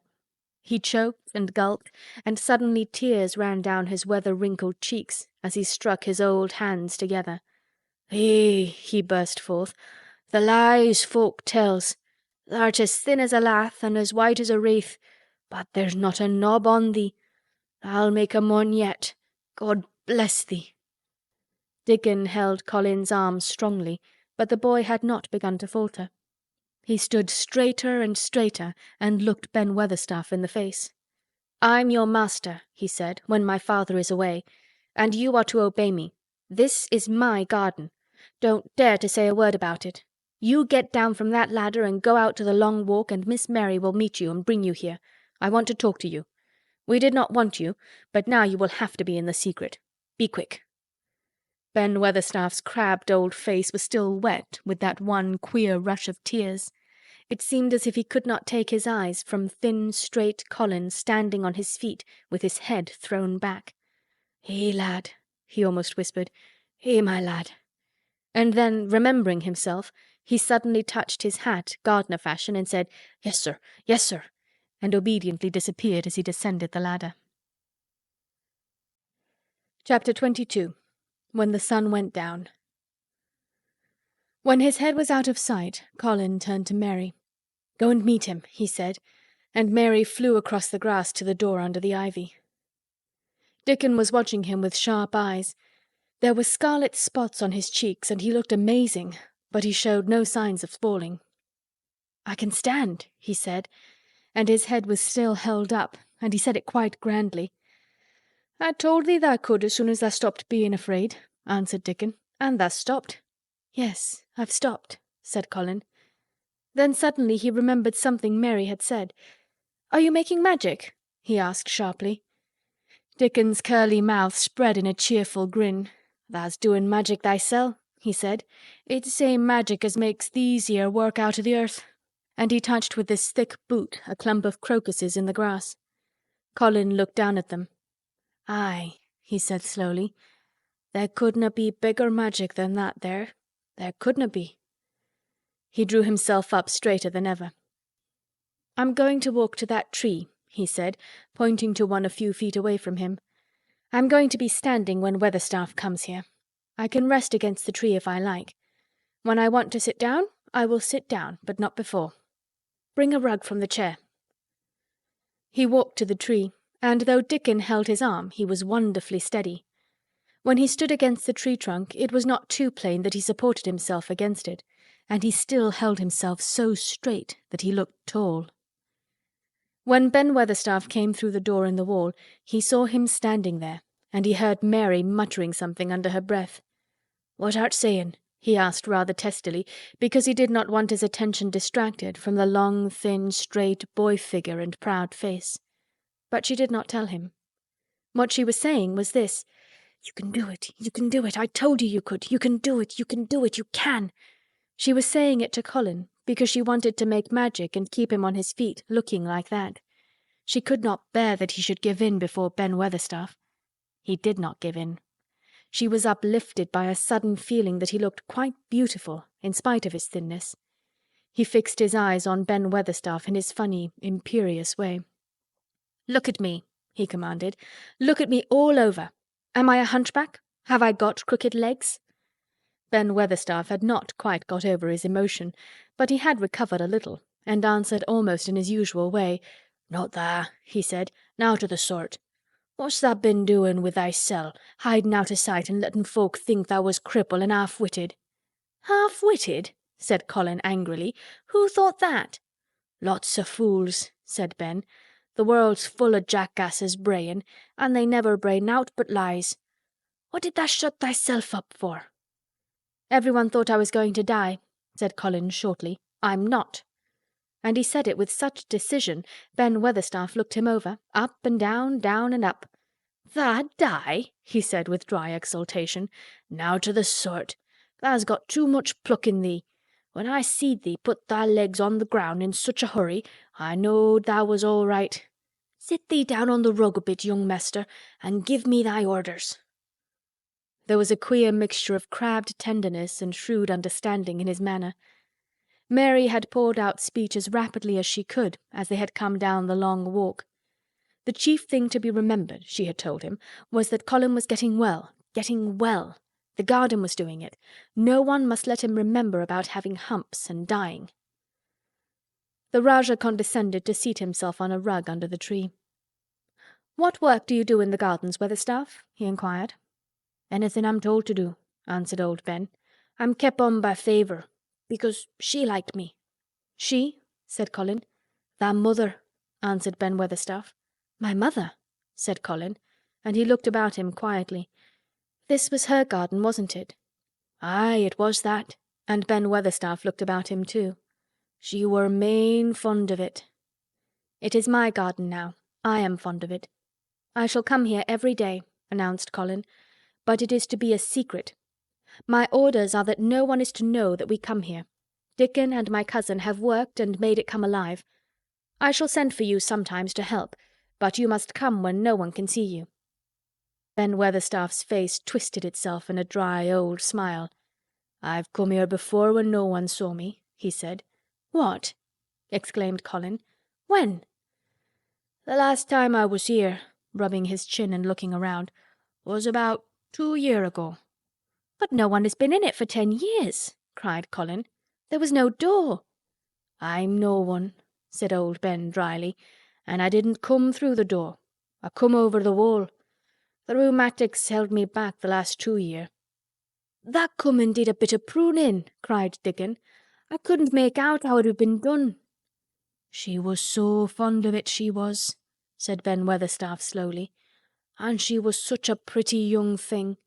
She says to me once, 'Ben,' says she, laughing, 'if ever I'm ill or if I go away, you must take care of my roses.'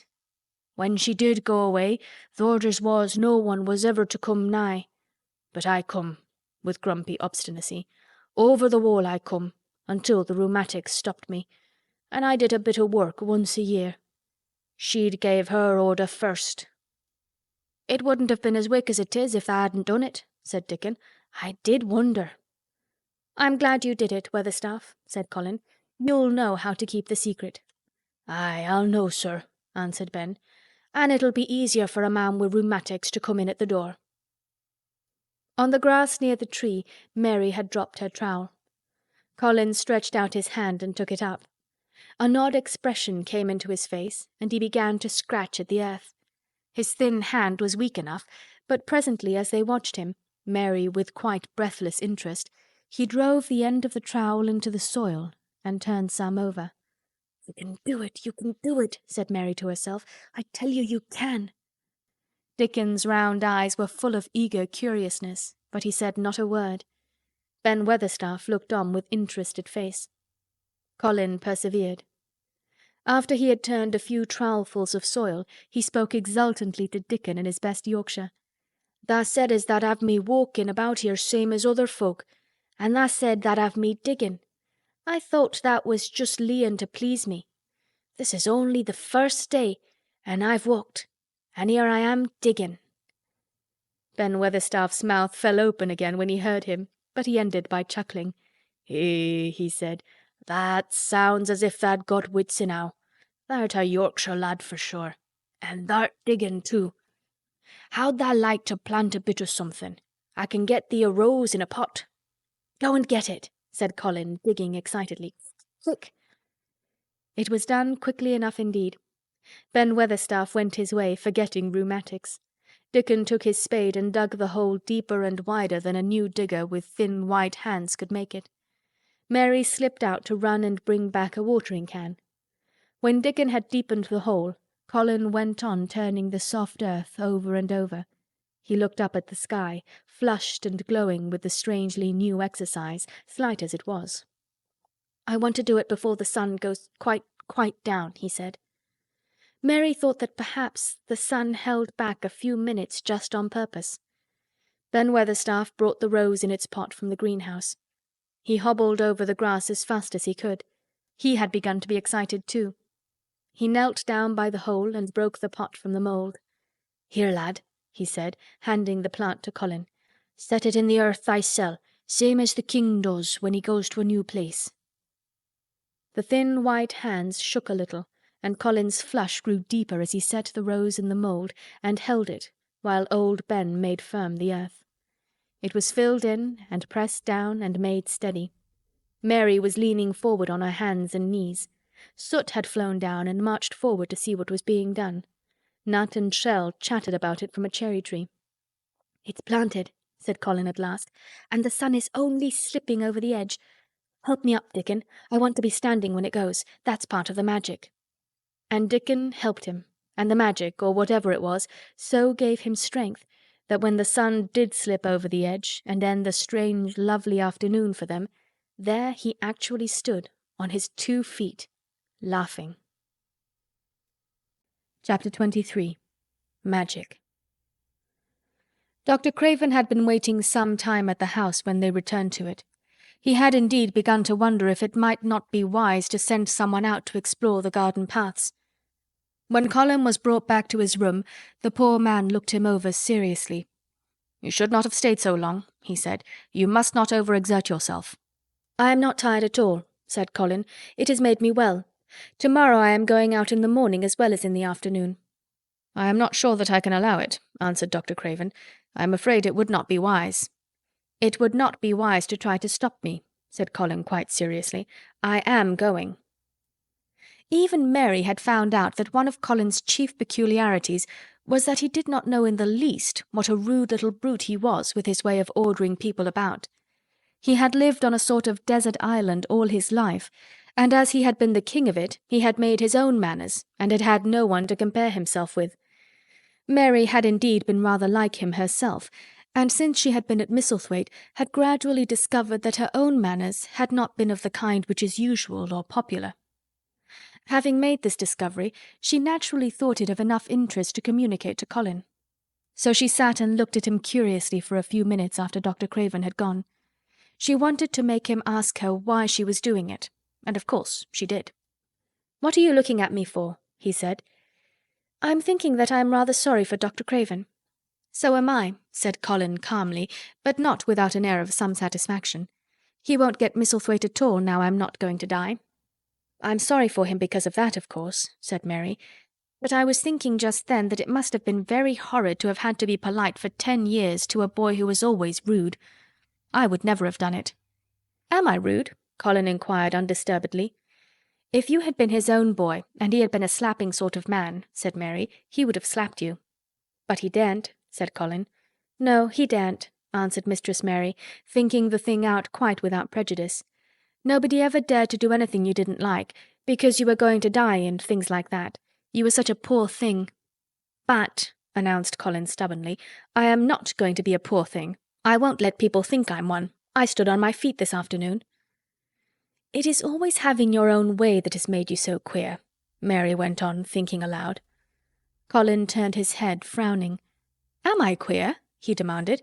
"Yes," answered Mary, "very. But you needn't be cross," she added impartially, "because so am I queer, and so is Ben Weatherstaff. But I am not as queer as I was before I began to like people, and before I found the garden." "I don't want to be queer," said Colin. "I am not going to be," and he frowned again with determination. He was a very proud boy. He lay thinking for a while, and then Mary saw his beautiful smile begin and gradually change his whole face. "I shall stop being queer," he said, "if I go every day to the garden. There is magic in there. Good magic, you know, Mary. I am sure there is." "So am I," said Mary. "Even if it isn't real magic," Colin said, "we can pretend it is. Something is there. Something." "It's magic," said Mary, "but not black. It's as white as snow." They always called it magic, and indeed it seemed like it in the months that followed. The wonderful months, the radiant months, the amazing ones. Oh, the things which happened in that garden! If you have never had a garden, you cannot understand, and if you have had a garden, you will know that it would take a whole book to describe all that came to pass there. At first it seemed that green things would never cease pushing their way through the earth, in the grass, in the beds, even in the crevices of the walls. Then the green things began to show buds, and the buds began to unfurl and show colour, every shade of blue, every shade of purple, every tint and hue of crimson. In its happy days flowers had been tucked away into every inch and hole and corner. Ben Weatherstaff had seen it done, and had himself scraped out mortar from between the bricks of the wall and made pockets of earth for lovely clinging things to grow on. Iris and white lilies rose out of the grass in sheaves, and the green alcoves filled themselves with amazing armies of the blue and white flower lances of tall delphiniums or columbines or campanulas. "She was main fond of them, she was," Ben Weatherstaff said. "She liked them things as was allus pointing up to the blue sky, she used to tell. Not as she was one of them as looked down on th' earth. Not her. She just loved it, but she said as the blue sky always looked so joyful." The seeds Dickon and Mary had planted grew as if fairies had tended them. Satiny poppies of all tints danced in the breeze by the score, gaily defying flowers which had lived in the garden for years, and which, it might be confessed, seemed rather to wonder how such new people had got there. And the roses! Rising out of the grass, tangled around the sundial, wreathing the tree trunks and hanging from their branches, climbing up the walls and spreading over them with long garlands falling in cascades. They came alive day by day, hour by hour. Fair fresh leaves and buds, tiny at first, but swelling and working magic until they burst and uncurled into cups of scent, delicately spilling themselves over their brims and filling the garden air. Colin saw it all, watching each change as it took place. Every morning he was brought out, and every hour of each day when it didn't rain he spent in the garden. Even grey days pleased him. He would lie on the grass, watching things growing, he said. If you watched long enough, he declared, you could see buds unsheath themselves.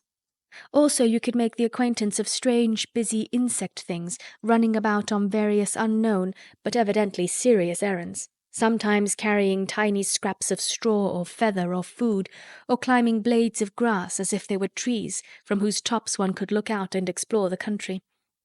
A mole throwing up its mound at the end of its burrow and making its way out at last with the long-nailed paws which looked so like elfish hands had absorbed him one whole morning. Ants' ways, beetles' ways, bees' ways, frogs' ways, birds' ways, plants' ways gave him a new world to explore, and when Dickon revealed them all and added foxes' ways, otters' ways, ferrets' ways, squirrels' ways, and trout and water rats and badgers' ways, there was no end to the things to talk about and think over. And this was not half of the magic. The fact that he had really once stood on his feet had set Colin thinking tremendously, And when Mary told him of the spell she had worked, he was excited and approved of it greatly. He talked of it constantly. "Of course there must be lots of magic in the world," he said wisely one day, "but people don't know what it is like or how to make it. Perhaps the beginning is just to say nice things are going to happen until you make them happen. I'm going to try and experiment." The next morning when they went to the secret garden, he sent at once for Ben Weatherstaff. Ben came as quickly as he could and found the Rajah standing on his feet under a tree and looking very grand, but also very beautifully smiling. "Good morning, Ben Weatherstaff," he said. "I want you and Dickon and Miss Mary to stand in a row and listen to me, because I am going to tell you something very important." "Aye, aye, sir," answered Ben Weatherstaff, touching his forehead. One of the long-concealed charms of Ben Weatherstaff was that in his boyhood he had once run away to sea and had made voyages, so he could reply like a sailor. "I am going to try a scientific experiment," explained the Rajah. "When I grow up, I am going to make great scientific discoveries, and I am going to begin now with this experiment." "Aye, aye, sir," said Ben Weatherstaff promptly, though this was the first time he had heard of great scientific discoveries. It was the first time Mary had heard of them either, but even at this stage she had begun to realize that, queer as he was, Colin had read about a great many singular things and was somehow a very convincing sort of boy. When he held up his head and fixed his strange eyes on you, it seemed as if you believed him almost in spite of yourself, though he was only 10 years old, going on 11. At this moment he was especially convincing, because he suddenly felt the fascination of actually making a sort of speech like a grown-up person. "The great scientific discoveries I am going to make," he went on, "will be about magic. Magic is a great thing, and scarcely anyone knows anything about it, except a few people in old books, and Mary a little because she was born in India where there are fakirs. I believe Dickon knows some magic, but perhaps he doesn't know he knows it. He charms animals and people. I would never have let him come to see me if he had not been an animal charmer, which is a boy charmer too, because a boy is an animal. I am sure there is magic in everything, only we have not sense enough to get hold of it and make it do things for us, like electricity and horses and steam." This sounded so imposing that Ben Weatherstaff became quite excited and really could not keep still. "Aye, aye, sir," he said, and he began to stand up quite straight. "When Mary found this garden it looked quite dead," the orator proceeded. "Then something began pushing things up out of the soil and making things out of nothing. One day things weren't there, and another they were. I had never watched things before, and it made me feel very curious. Scientific people are always curious, and I am going to be scientific. I keep saying to myself, what is it? What is it? It's something, it can't be nothing. I don't know its name, so I call it magic. I have never seen the sun rise, but Mary and Dickon have, and from what they tell me, I am sure that is magic too.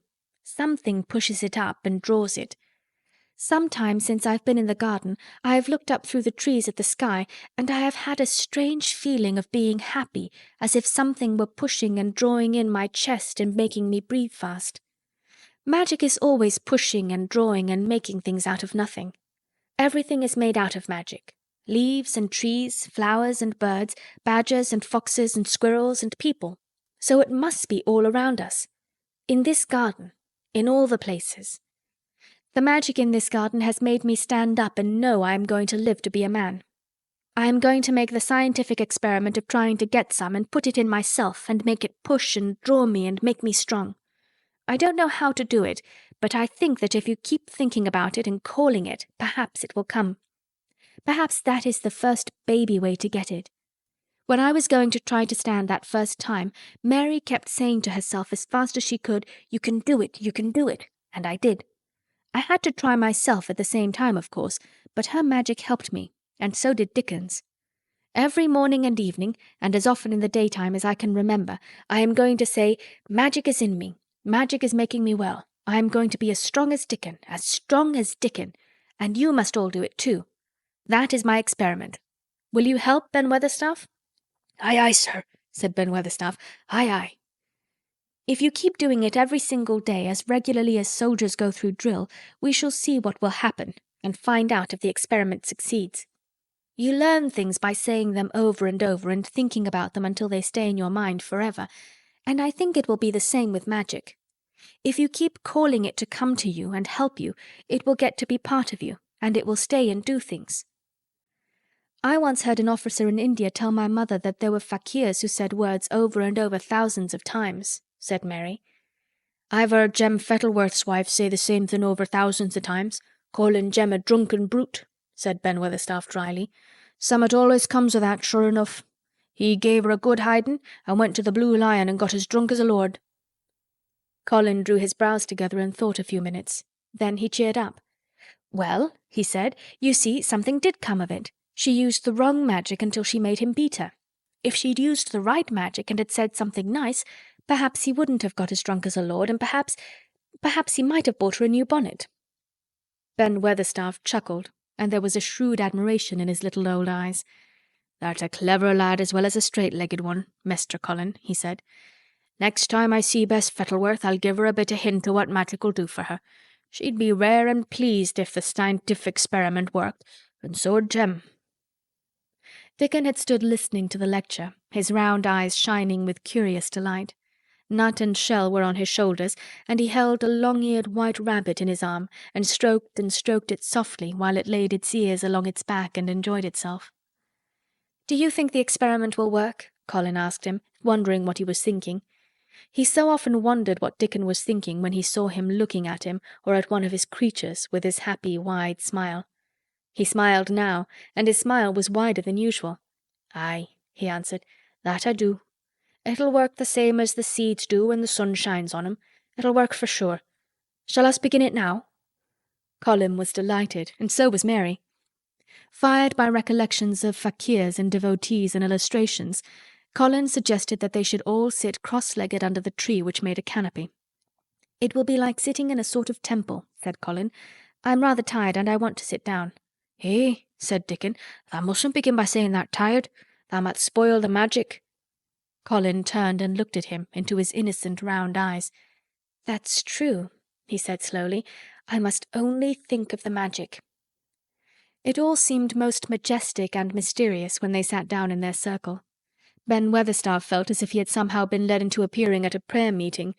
Ordinarily he was very fixed in being what he called "again prayer meetings." But this being the Rajah's affair, he did not resent it, and was indeed inclined to be gratified at being called upon to assist. Mistress Mary felt solemnly enraptured.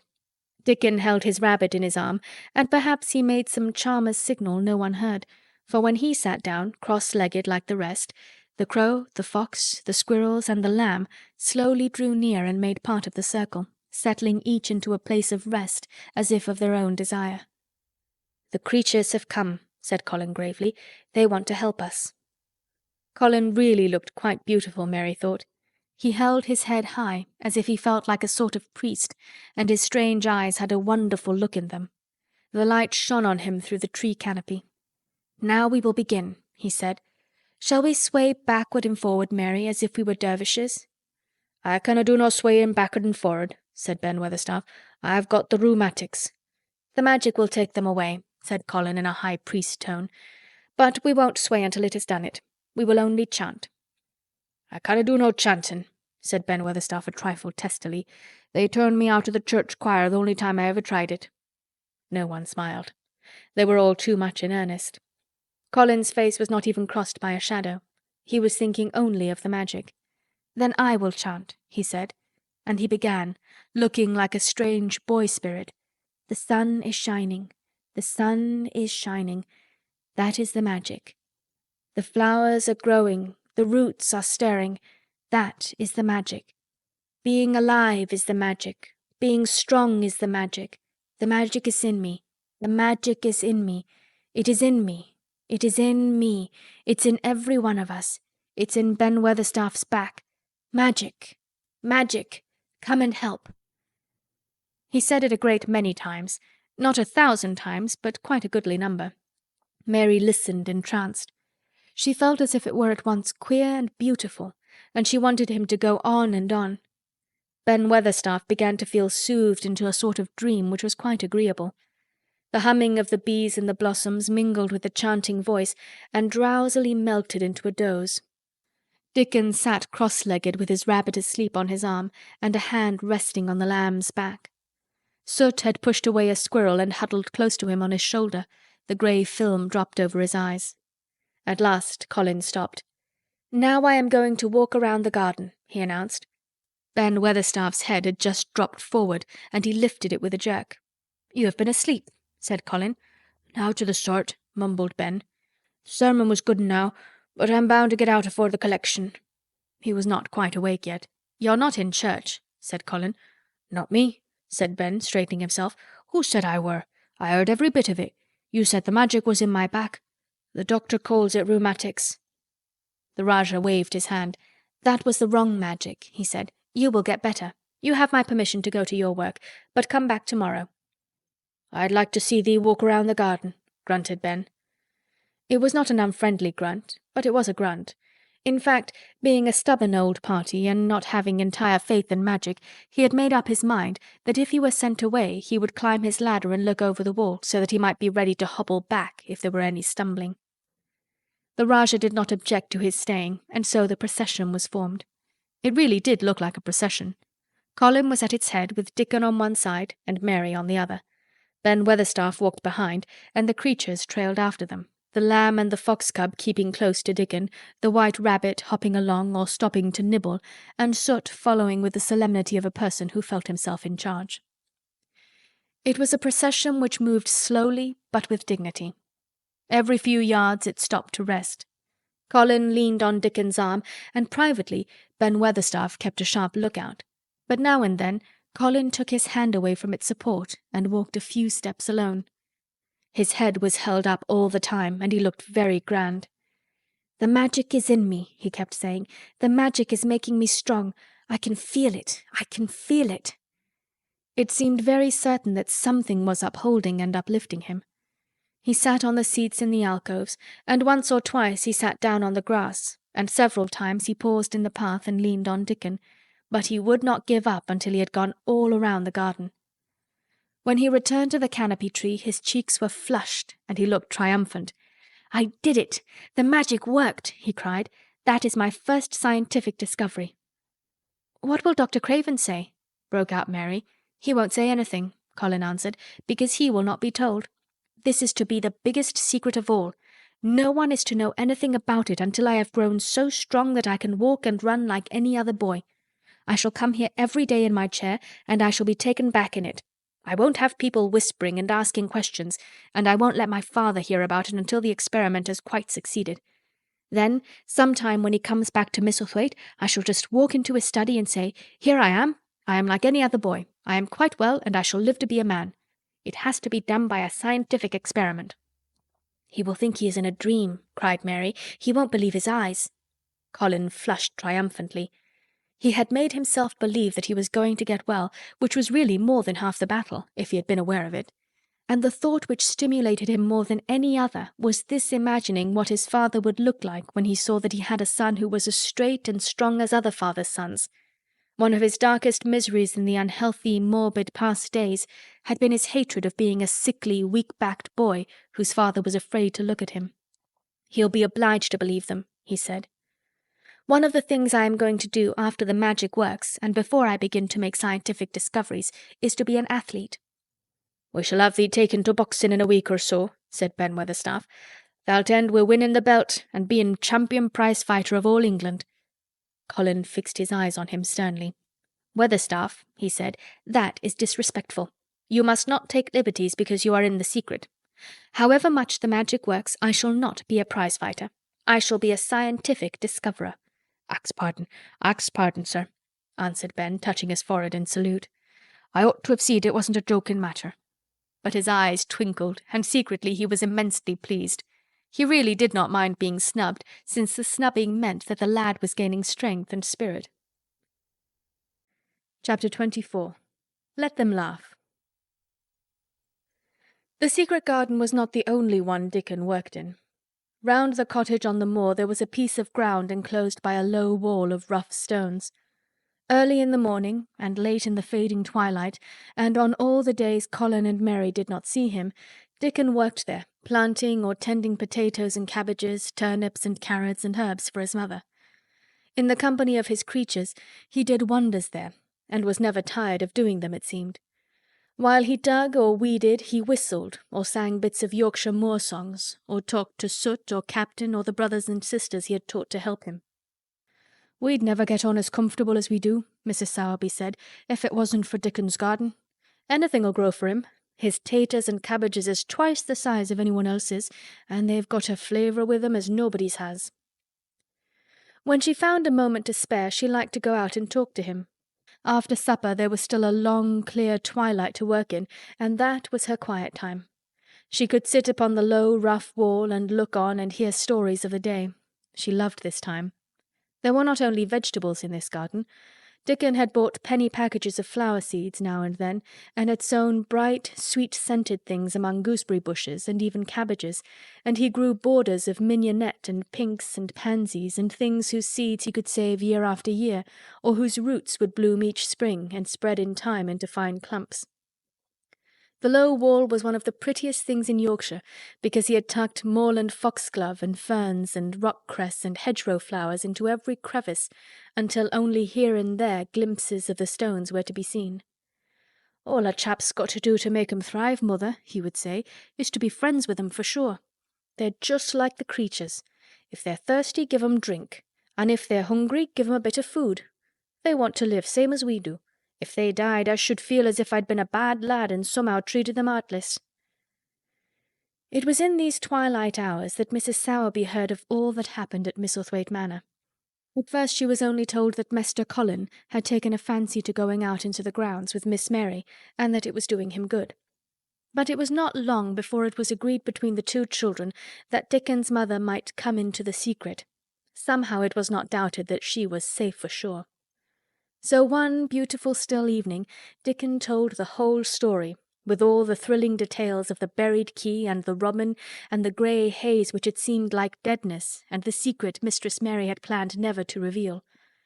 The coming of Dickon and how it had been told to him, the doubt of Master Colin, and the final drama of his introduction to the hidden domain, combined with the incident of Ben Weatherstaff's angry face peering over the wall and Master Colin's sudden indignant strength, made Mrs. Sowerby's nice-looking face quite change colour several times. "My word," she said, "it was a good thing that little lass come to the manor. It's been the making of her and the saving of him. Standing on his feet, and us all thinking he was a poor half-witted lad with not a straight bone in him." She asked a great many questions, and her blue eyes were full of deep thinking. "What do they make of it at the manor, him being so well and cheerful and never complaining?" she inquired.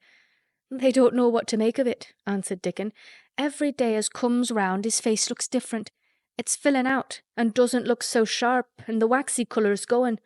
But he has to do his bit of complaining," with a highly entertained grin. "What for, in mercy's name?" asked Mrs. Sowerby. Dickon chuckled. "He does it to keep them from guessing what's happened. If the doctor knew he'd found out he could stand on his feet, he'd likely write and tell Mester Craven. Mester Colin's saving the secret to tell himself. He's going to practice his magic on his legs every day till his father comes back, and then he's going to march into his room and show him he's as straight as other lads. But him and Miss Mary think it's the best plan to do a bit of groaning and fretting now and then to throw folk off the scent." Mrs. Sowerby was laughing a low, comfortable laugh long before he had finished his last sentence. "Eh," she said, "that pair's enjoying theirselves, I'll warrant. They'll get a good bit o' acting out of it, and there's nothing children likes as much as play-acting. Let's hear what they do, Dickon lad." Dickon stopped weeding and sat up on his heels to tell her. His eyes were twinkling with fun. "Mester Colin is carried down in his chair every time he goes out," he explained, "and he flies out at John the footman for not carrying him careful enough. He makes himself as helpless looking as he can, and never lifts his head till we're out o' sight of the house. And he grunts and frets a good bit when he's being settled into his chair. Him and Miss Mary's both got to enjoying it, and when he groans and complains, she'll say, 'Poor Colin, does it hurt you so much? Are you so weak as that, poor Colin?' But the trouble is that sometimes they can scarce keep from bursting out laughing. When we get safe into the garden, they laugh till they've got no breath left to laugh with, and they have to stuff their faces into Mester Colin's cushions to keep the gardeners from hearing, if any of 'em's about." "The more they laugh, the better for 'em," said Mrs. Sowerby, still laughing herself. "Good healthy child laughing's better than pills any day of the year. That pair'll plump up for sure." "They are plumping up," said Dickon. "They're that hungry they don't know how to get enough to eat without making talk. Master Colin says if he keeps sending for more food, they won't believe he's an invalid at all. Miss Mary says she'll let him eat her share, but he says that if she goes hungry, she'll get thin, and they mun both get fat at once." Mrs. Sowerby laughed so heartily at the revelation of this difficulty that she quite rocked backward and forward in her blue cloak, and Dickon laughed with her. "I'll tell thee what, lad," Mrs. Sowerby said when she could speak. "I've thought of a way to help him. When thou goes to him in the mornings, thou shalt take a pail of good new milk, and I'll bake him a crusty cottage loaf or some buns with currants in 'em, same as you children like. Nothing so good as fresh milk and bread. Then they could take off the edge of their hunger while they were in the garden, and the fine food they get indoors 'ud polish off the corners." "Eh, mother," said Dickon admiringly, "what a wonder thou'rt. Thou always sees a way out of things. They was quite in a pother yesterday. They didn't see how they was to manage it without ordering up more food. They felt that empty inside. They're two young uns, growing fast, and health's coming back to both of 'em. Children like that feels like young wolves, and food's flesh and blood to 'em," said Mrs. Sowerby. Then she smiled Dickon's own curving smile. "Eh, but they're enjoying themselves for sure," she said.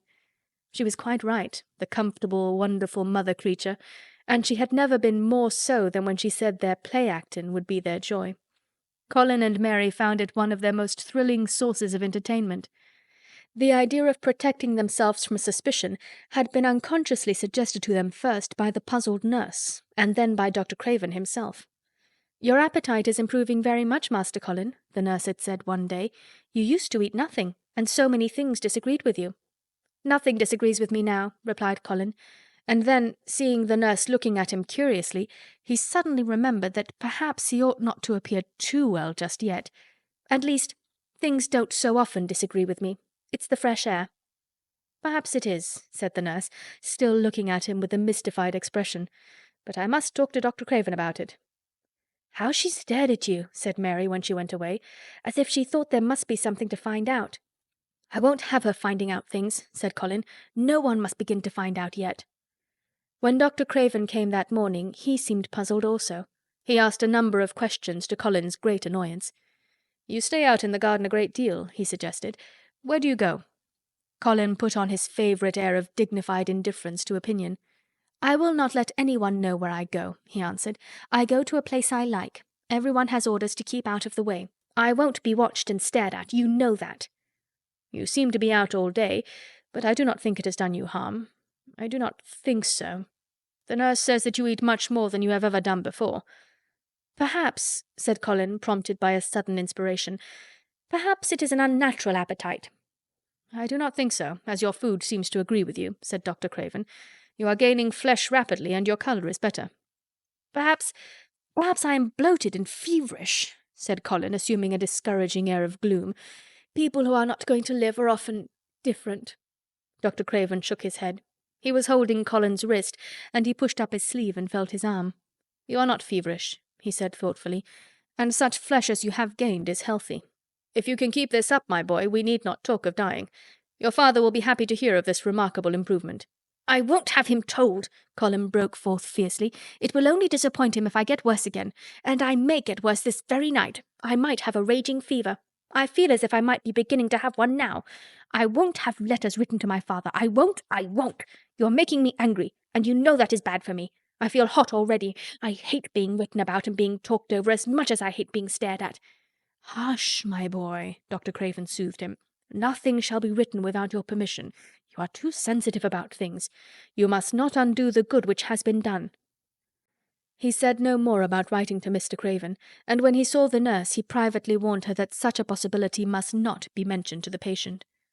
"The boy is extraordinarily better," he said. "His advance seems almost abnormal. But of course he is doing now of his own free will what we could not make him do before. Still, he excites himself very easily, and nothing must be said to irritate him." Mary and Colin were much alarmed and talked together anxiously. From this time dated their plan of play-acting. "I may be obliged to have a tantrum," said Colin regretfully. "I don't want to have one, and I'm not miserable enough now to work myself into a big one. Perhaps I couldn't have one at all. That lump doesn't come in my throat now, and I keep thinking of nice things instead of horrible ones. But if they talk about writing to my father, I shall have to do something." He made up his mind to eat less, But unfortunately it was not possible to carry out this brilliant idea when he wakened each morning with an amazing appetite, and the table near his sofa was set with a breakfast of home-made bread and fresh butter, snow-white eggs, raspberry jam, and clotted cream. Mary always breakfasted with him, and when they found themselves at the table, particularly if there were delicate slices of sizzling ham sending forth tempting odours from under a hot silver cover, they would look into each other's eyes in desperation. "I think we shall have to eat it all this morning, Mary," Colin always ended by saying. "We can send away some of the lunch and a great deal of the dinner." But they never found they could send away anything, and the highly polished condition of the empty plates returned to the pantry awakened much comment. "I do wish," Colin would say also, "I do wish the slices of ham were thicker, and one muffin each is not enough for anyone." "It's enough for a person who is going to die," answered Mary when first she heard this, "but it's not enough for a person who is going to live. I sometimes feel as if I could eat 3 when those nice fresh heather and gorse smells from the moor come pouring in at the open window." The morning that Dickon, after they had been enjoying themselves in the garden for about 2 hours, went behind a big rose bush and brought forth 2 tin pails, and revealed that one was full of rich new milk with cream on the top of it, and that the other held cottage-made currant buns folded in a clean blue and white napkin, buns so carefully tucked in that they were still hot, there was a riot of surprised joyfulness. What a wonderful thing for Mrs. Sowerby to think of! What a kind, clever woman she must be! How good the buns were, and what delicious fresh milk! "Magic is in her just as it is in Dickon," said Colin. "It makes her think of ways to do things, nice things. She is a magic person. Tell her we are grateful, Dickon, extremely grateful." He was given to using rather grown-up phrases at times. He enjoyed them. He liked this so much that he improved upon it. "Tell her she has been most bounteous, and our gratitude is extreme." And then, forgetting his grandeur, he fell to and stuffed himself with buns and drank milk out of the pail in copious draughts, in the manner of any hungry little boy who had been taking unusual exercise and breathing in moorland air, and whose breakfast was more than 2 hours behind him. This was the beginning of many agreeable incidents of the same kind. They actually awoke to the fact that, as Mrs. Sowerby had 14 people to provide food for, she might not have enough to satisfy 2 extra appetites every day. So they asked her to let them send some of their shillings to buy things. Dickon made the stimulating discovery that in the wood in the park outside the garden where Mary had first found him piping to the wild creatures, there was a deep little hollow where you could build a sort of tiny oven with stones and roast potatoes and eggs in it. Roasted eggs were a previously unknown luxury, and very hot potatoes with salt and fresh butter in them were fit for a woodland king, besides being deliciously satisfying. You could buy both potatoes and eggs and eat as many as you liked without feeling as if you were taking food out of the mouths of 14 people. Every beautiful morning the magic was worked by the mystic circle under the plum tree, which provided a canopy of thickening green leaves after its brief blossom time was ended. After the ceremony, Colin always took his walking exercise, and throughout the day he exercised his newly found power at intervals. Each day he grew stronger and could walk more steadily and cover more ground, and each day his belief in the magic grew stronger, as well it might. He tried one experiment after another as he felt himself gaining strength, and it was Dickon who showed him the best things of all. "Yesterday," he said one morning after an absence, "I went to Thwaite for mother, and near the Blue Cow Inn I seed Bob Haworth. He's the strongest chap on the moor. He's the champion wrestler, and he can jump higher than any other chap and throw the hammer farther. He's gone all the way to Scotland for the sports some years. He's knowed me ever since I was a little un, and he's a friendly sort, and I asked him some questions. The gentry calls him an athlete, and I thought of thee, Master Colin, and I says, 'How did thou make thy muscles stick out that way, Bob? Did thou do anything extra to make thyself so strong?' And he says, 'Well, yes, lad, I did. A strong man in a show that came to Thwaite once showed me how to exercise my arms and legs and every muscle in my body.' And I says, 'Could a delicate chap make hisself stronger with 'em, Bob?' And he laughed and he says, 'Art thou the delicate chap?' And I says, 'No, but I knows a young gentleman that's getting well of a long illness, and I wish I'd knowed some of them tricks to tell him about.' I didn't say no names, and he didn't ask none. He's friendly, same as I said, and he stood up and showed me good-natured like, and I imitated what he did till I knowed it by heart." Colin had been listening excitedly. "Can you show me?" he cried. "Will you?" "Aye, to be sure," Dickon answered, getting up. "But he says thou mun do 'em gentle at first. and be careful not to tire thyself. Rest in between times, and take deep breaths, and don't overdo." "I'll be careful," said Colin. "Show me, show me. Dickon, you are the most magic boy in the world." Dickon stood on the grass and slowly went through a carefully practical but simple series of muscle exercises. Colin watched them with widening eyes. He could do a few while he was sitting down.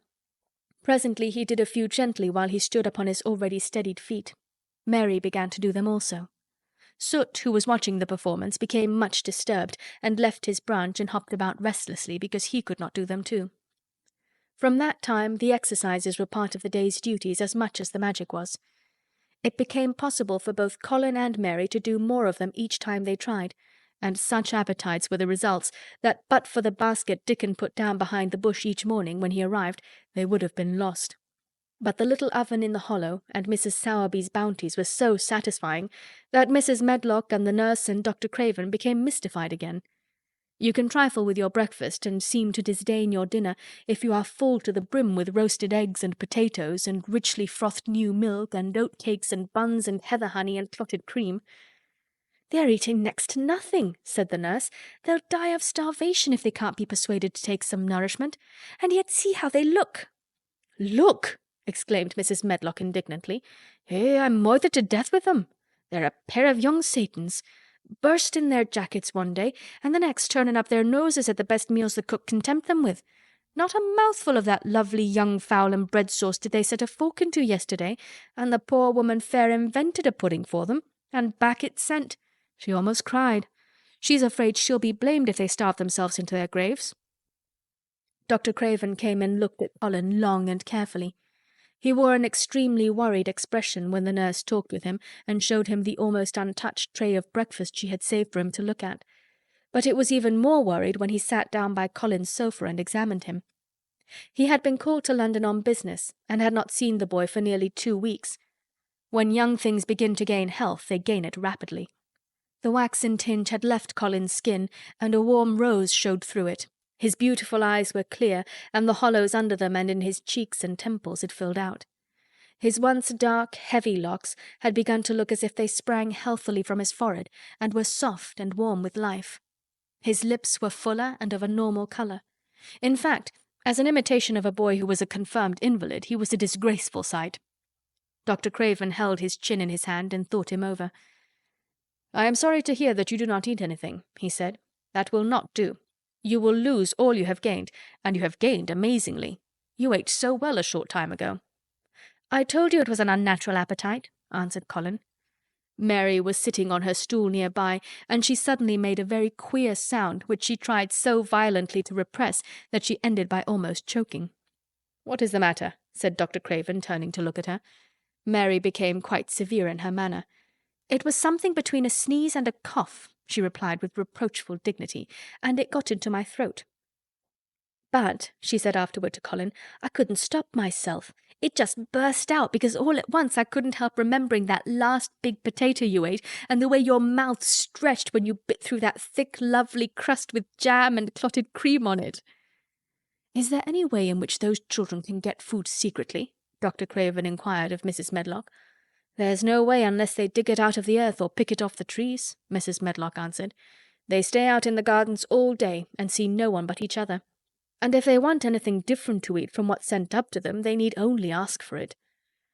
"Well," said Dr. Craven, "so long as going without food agrees with them, we need not disturb ourselves. The boy is a new creature." "So is the girl," said Mrs. Medlock. "She's begun to be downright pretty since she's filled out and lost her ugly little sour look. Her hair's grown thick and healthy-looking, and she's got a bright colour. The glummest, ill-natured little thing she used to be, and now her and Master Colin laugh together like a pair of crazy young ones. Perhaps they're growing fat on that." "Perhaps they are," said Dr. Craven. "Let them laugh." Chapter 25. The Curtain. And the secret garden bloomed and bloomed, and every morning revealed new miracles. In the robin's nest there were eggs, and the robin's mate sat upon them, keeping them warm with her feathery little breast and careful wings. At first she was very nervous, and the robin himself was indignantly watchful. Even Dickon did not go near the close-grown corner in those days, but waited until by the quiet working of some mysterious spell he seemed to have conveyed to the little soul of the pair that in the garden there was nothing which was not quite like themselves, nothing which did not understand the wonderfulness of what was happening to them, the immense, tender, terrible, heart-breaking beauty and solemnity of eggs.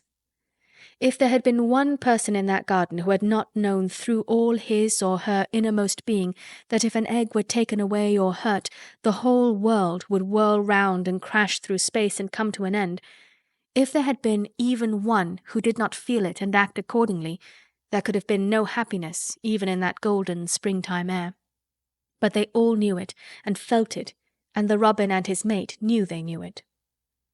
At first the robin watched Mary and Colin with sharp anxiety. For some mysterious reason he knew he need not watch Dickon. The first moment he set his dew-bright black eye on Dickon, he knew he was not a stranger, but a sort of robin without beak or feathers. He could speak robin, which is a quite distinct language and not to be mistaken for any other. To speak robin to a robin is like speaking French to a Frenchman.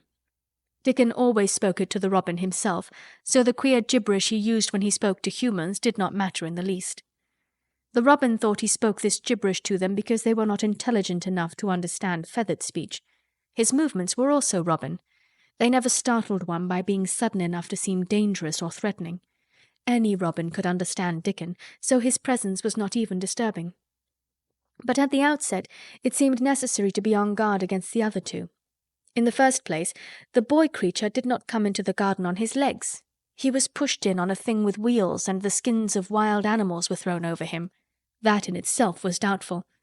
Then, when he began to stand up and move about, he did it in a queer, unaccustomed way, and the others seemed to have to help him. The robin used to secrete himself in a bush and watch this anxiously, his head tilted first on one side and then on the other. He thought that the slow movements might mean that he was preparing to pounce, as cats do. When cats are preparing to pounce, they creep over the ground very slowly. The robin talked this over with his mate a great deal for a few days, but after that he decided not to speak of the subject, because her terror was so great that he was afraid it might be injurious to the eggs. When the boy began to walk by himself, and even to move more quickly, it was an immense relief. But for a long time, or it seemed a long time to the robin, he was a source of some anxiety. He did not act as the other humans did. He seemed very fond of walking, but he had a way of sitting or lying down for a while, and then getting up in a disconcerting manner to begin again. One day the robin remembered that when he himself had been made to learn to fly by his parents, he had done much the same sort of thing. He had taken short flights of a few yards and then had been obliged to rest. So it occurred to him that this boy was learning to fly, or rather to walk.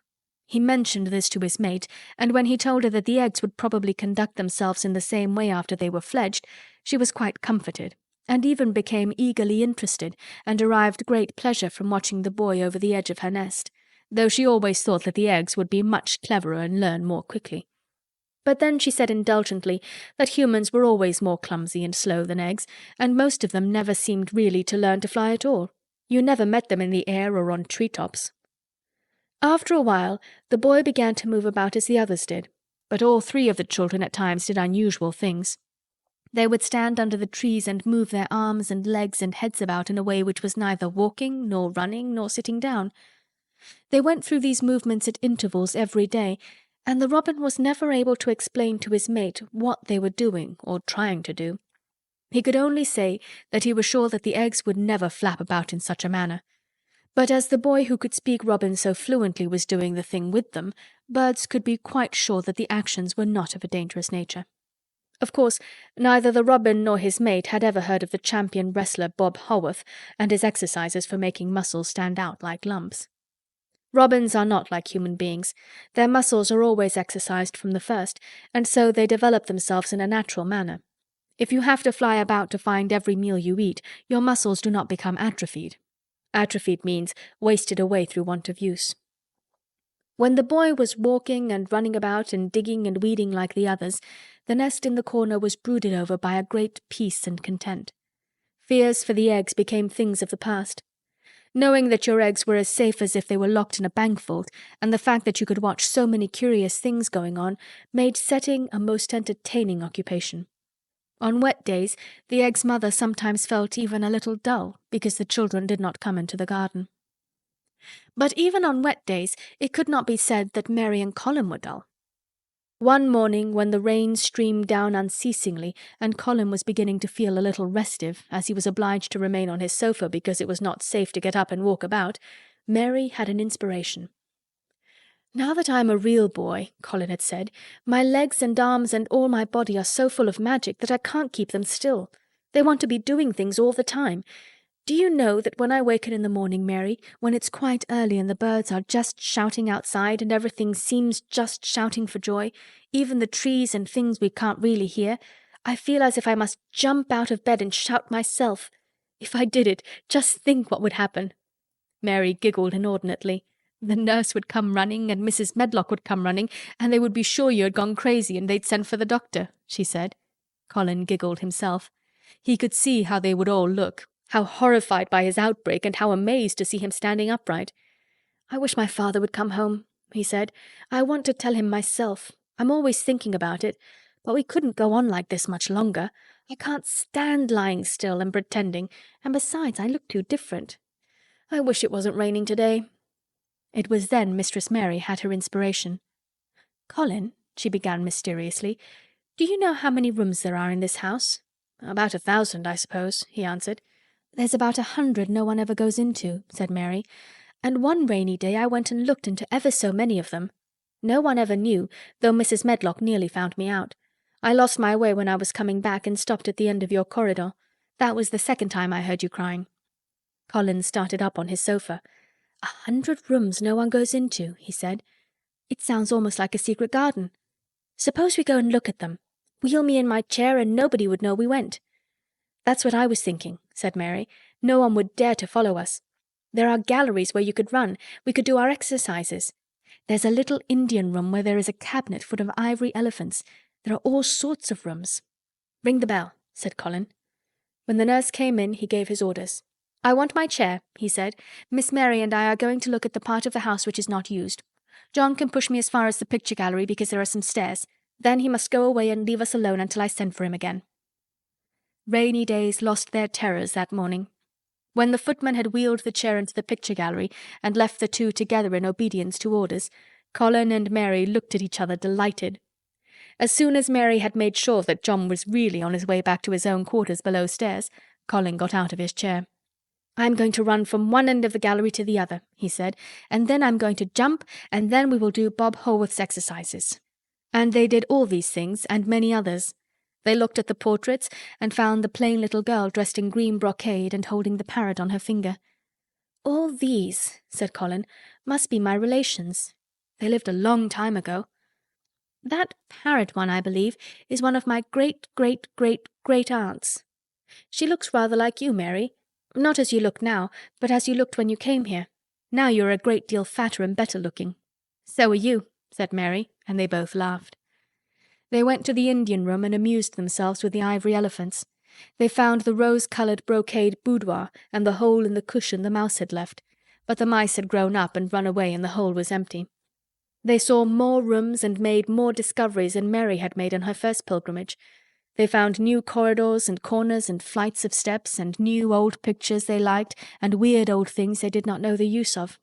It was a curiously entertaining morning, and the feeling of wandering about in the same house with other people, but at the same time feeling as if one were miles away from them, was a fascinating thing.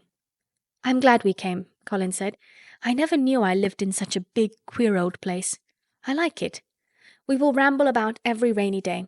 We shall always be finding new queer corners and things." That morning they had found among other things such good appetites that when they returned to Colin's room it was not possible to send the luncheon away untouched. When the nurse carried the tray downstairs, she slapped it down on the kitchen dresser so that Mrs. Loomis, the cook, could see the highly polished dishes and plates. "Look at that," she said. "This is a house of mystery, and those two children are the greatest mysteries in it." "If they keep that up every day," said the strong young footman John, "there'd be small wonder that he weighs twice as much today as he did a month ago. I should have to give up my place in time for fear of doing my muscles an injury." That afternoon, Mary noticed that something new had happened in Colin's room. She had noticed it the day before, but had said nothing because she thought the change might have been made by chance. She said nothing today, but she sat and looked fixedly at the picture over the mantel. She could look at it because the curtain had been drawn aside. That was the change she noticed. "I know what you want me to tell you," said Colin, after she had stared a few minutes. "I always know when you want me to tell you something. You are wondering why the curtain is drawn back. I am going to keep it like that." "Why?" asked Mary. "Because it doesn't make me angry any more to see her laughing. I wakened when it was bright moonlight 2 nights ago and felt as if the magic was filling the room and making everything so splendid that I couldn't lie still. I got up and looked out of the window. The room was quite light, and there was a patch of moonlight on the curtain, and somehow that made me go and pull the cord. She looked right down at me as if she were laughing because she was glad I was standing there. It made me like to look at her. I want to see her laughing like that all the time. I think she must have been a sort of magic person, perhaps." "You're so like her now," said Mary, "that sometimes I think perhaps you're her ghost made into a boy." That idea seemed to impress Colin.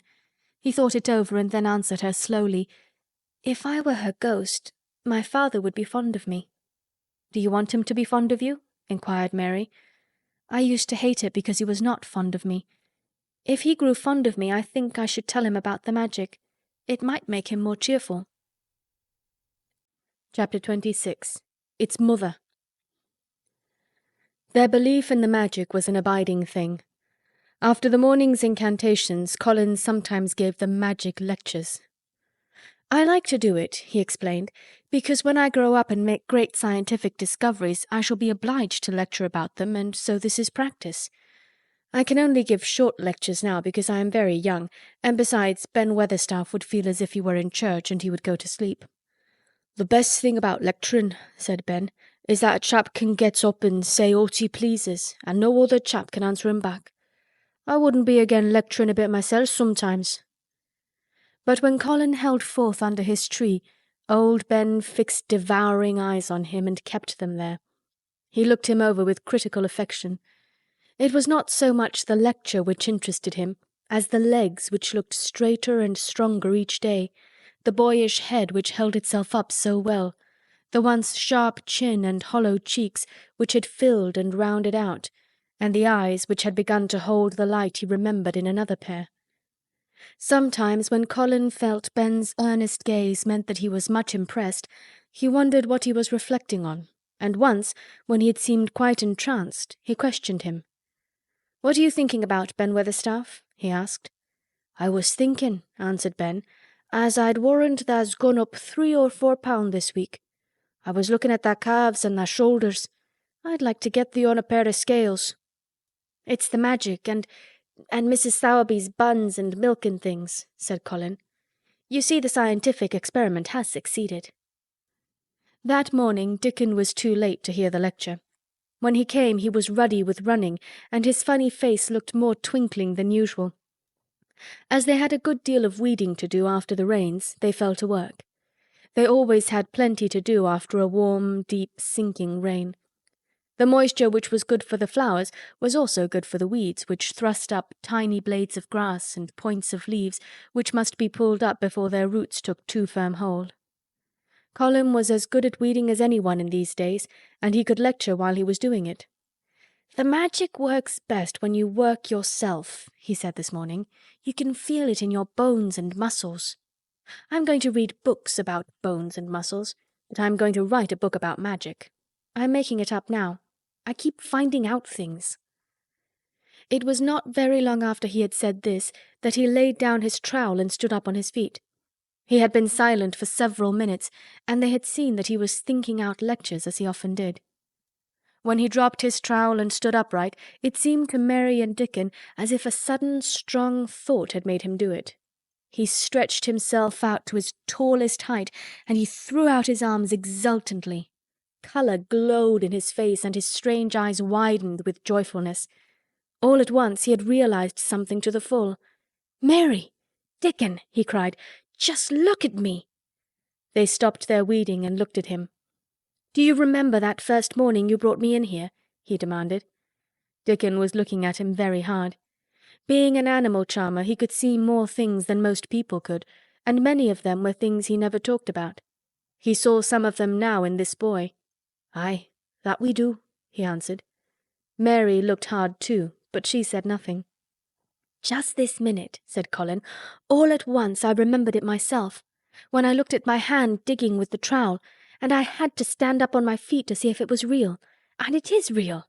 I'm well. I'm well." "Aye, that thou'rt," said Dickon. I'm well," said Colin again, and his face went quite red all over. He had known it before in a way.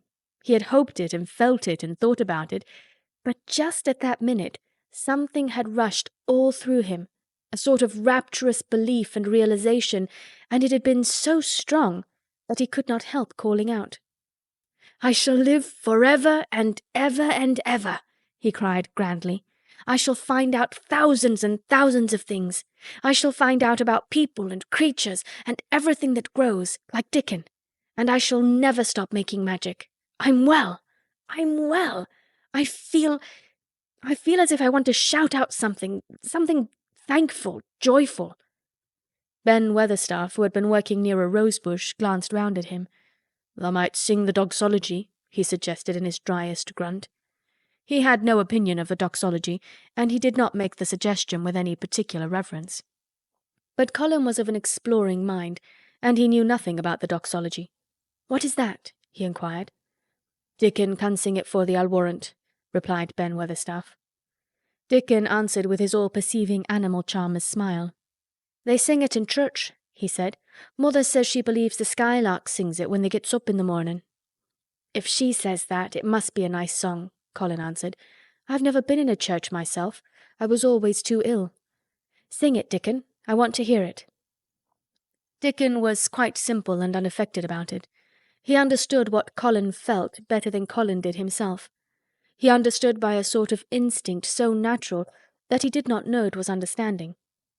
He pulled off his cap and looked round, still smiling. "Thou must take off thy cap," he said to Colin, "and so mun tha, Ben, and thou mun stand up thy nose." Colin took off his cap, and the sun shone on and warmed his thick hair as he watched Dickon intently. Ben Weatherstaff scrambled up from his knees and bared his head too, with a sort of puzzled, half-resentful look on his old face, as if he didn't know exactly why he was doing this remarkable thing. Dickon stood out among the trees and rose-bushes and began to sing in quite a simple, matter-of-fact way, and in a nice, strong boy voice. "Praise God from whom all blessings flow. Praise him, all creatures here below. Praise him above, ye heavenly host. Praise Father, Son, and Holy Ghost. Amen."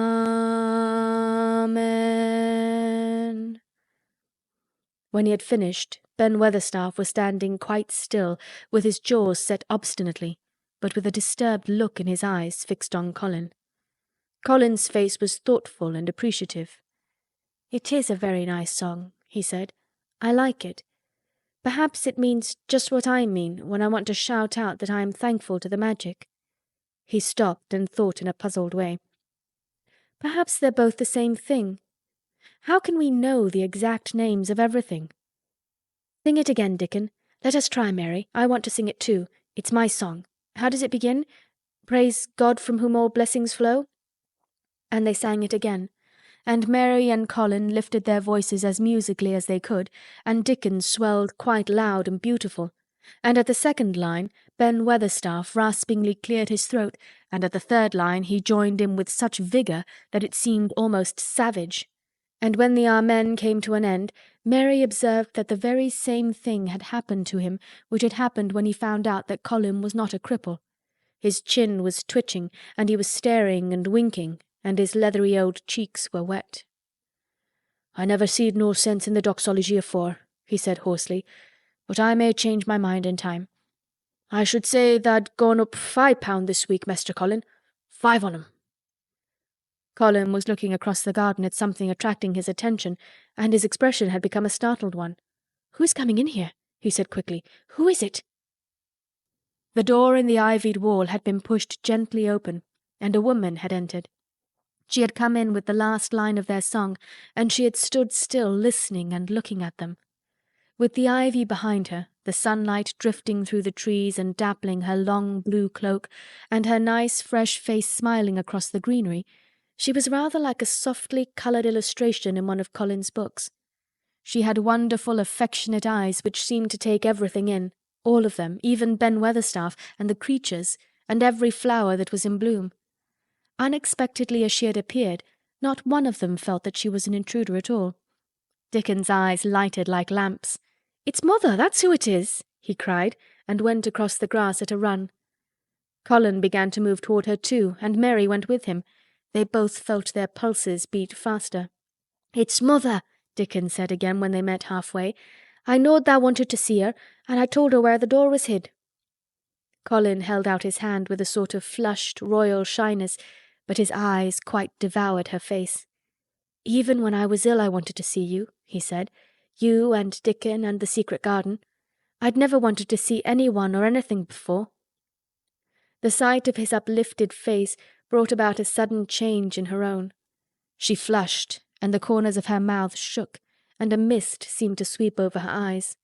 "Eh, dear lad," she broke out tremulously. "Eh, dear lad," as if she had not known she were going to say it.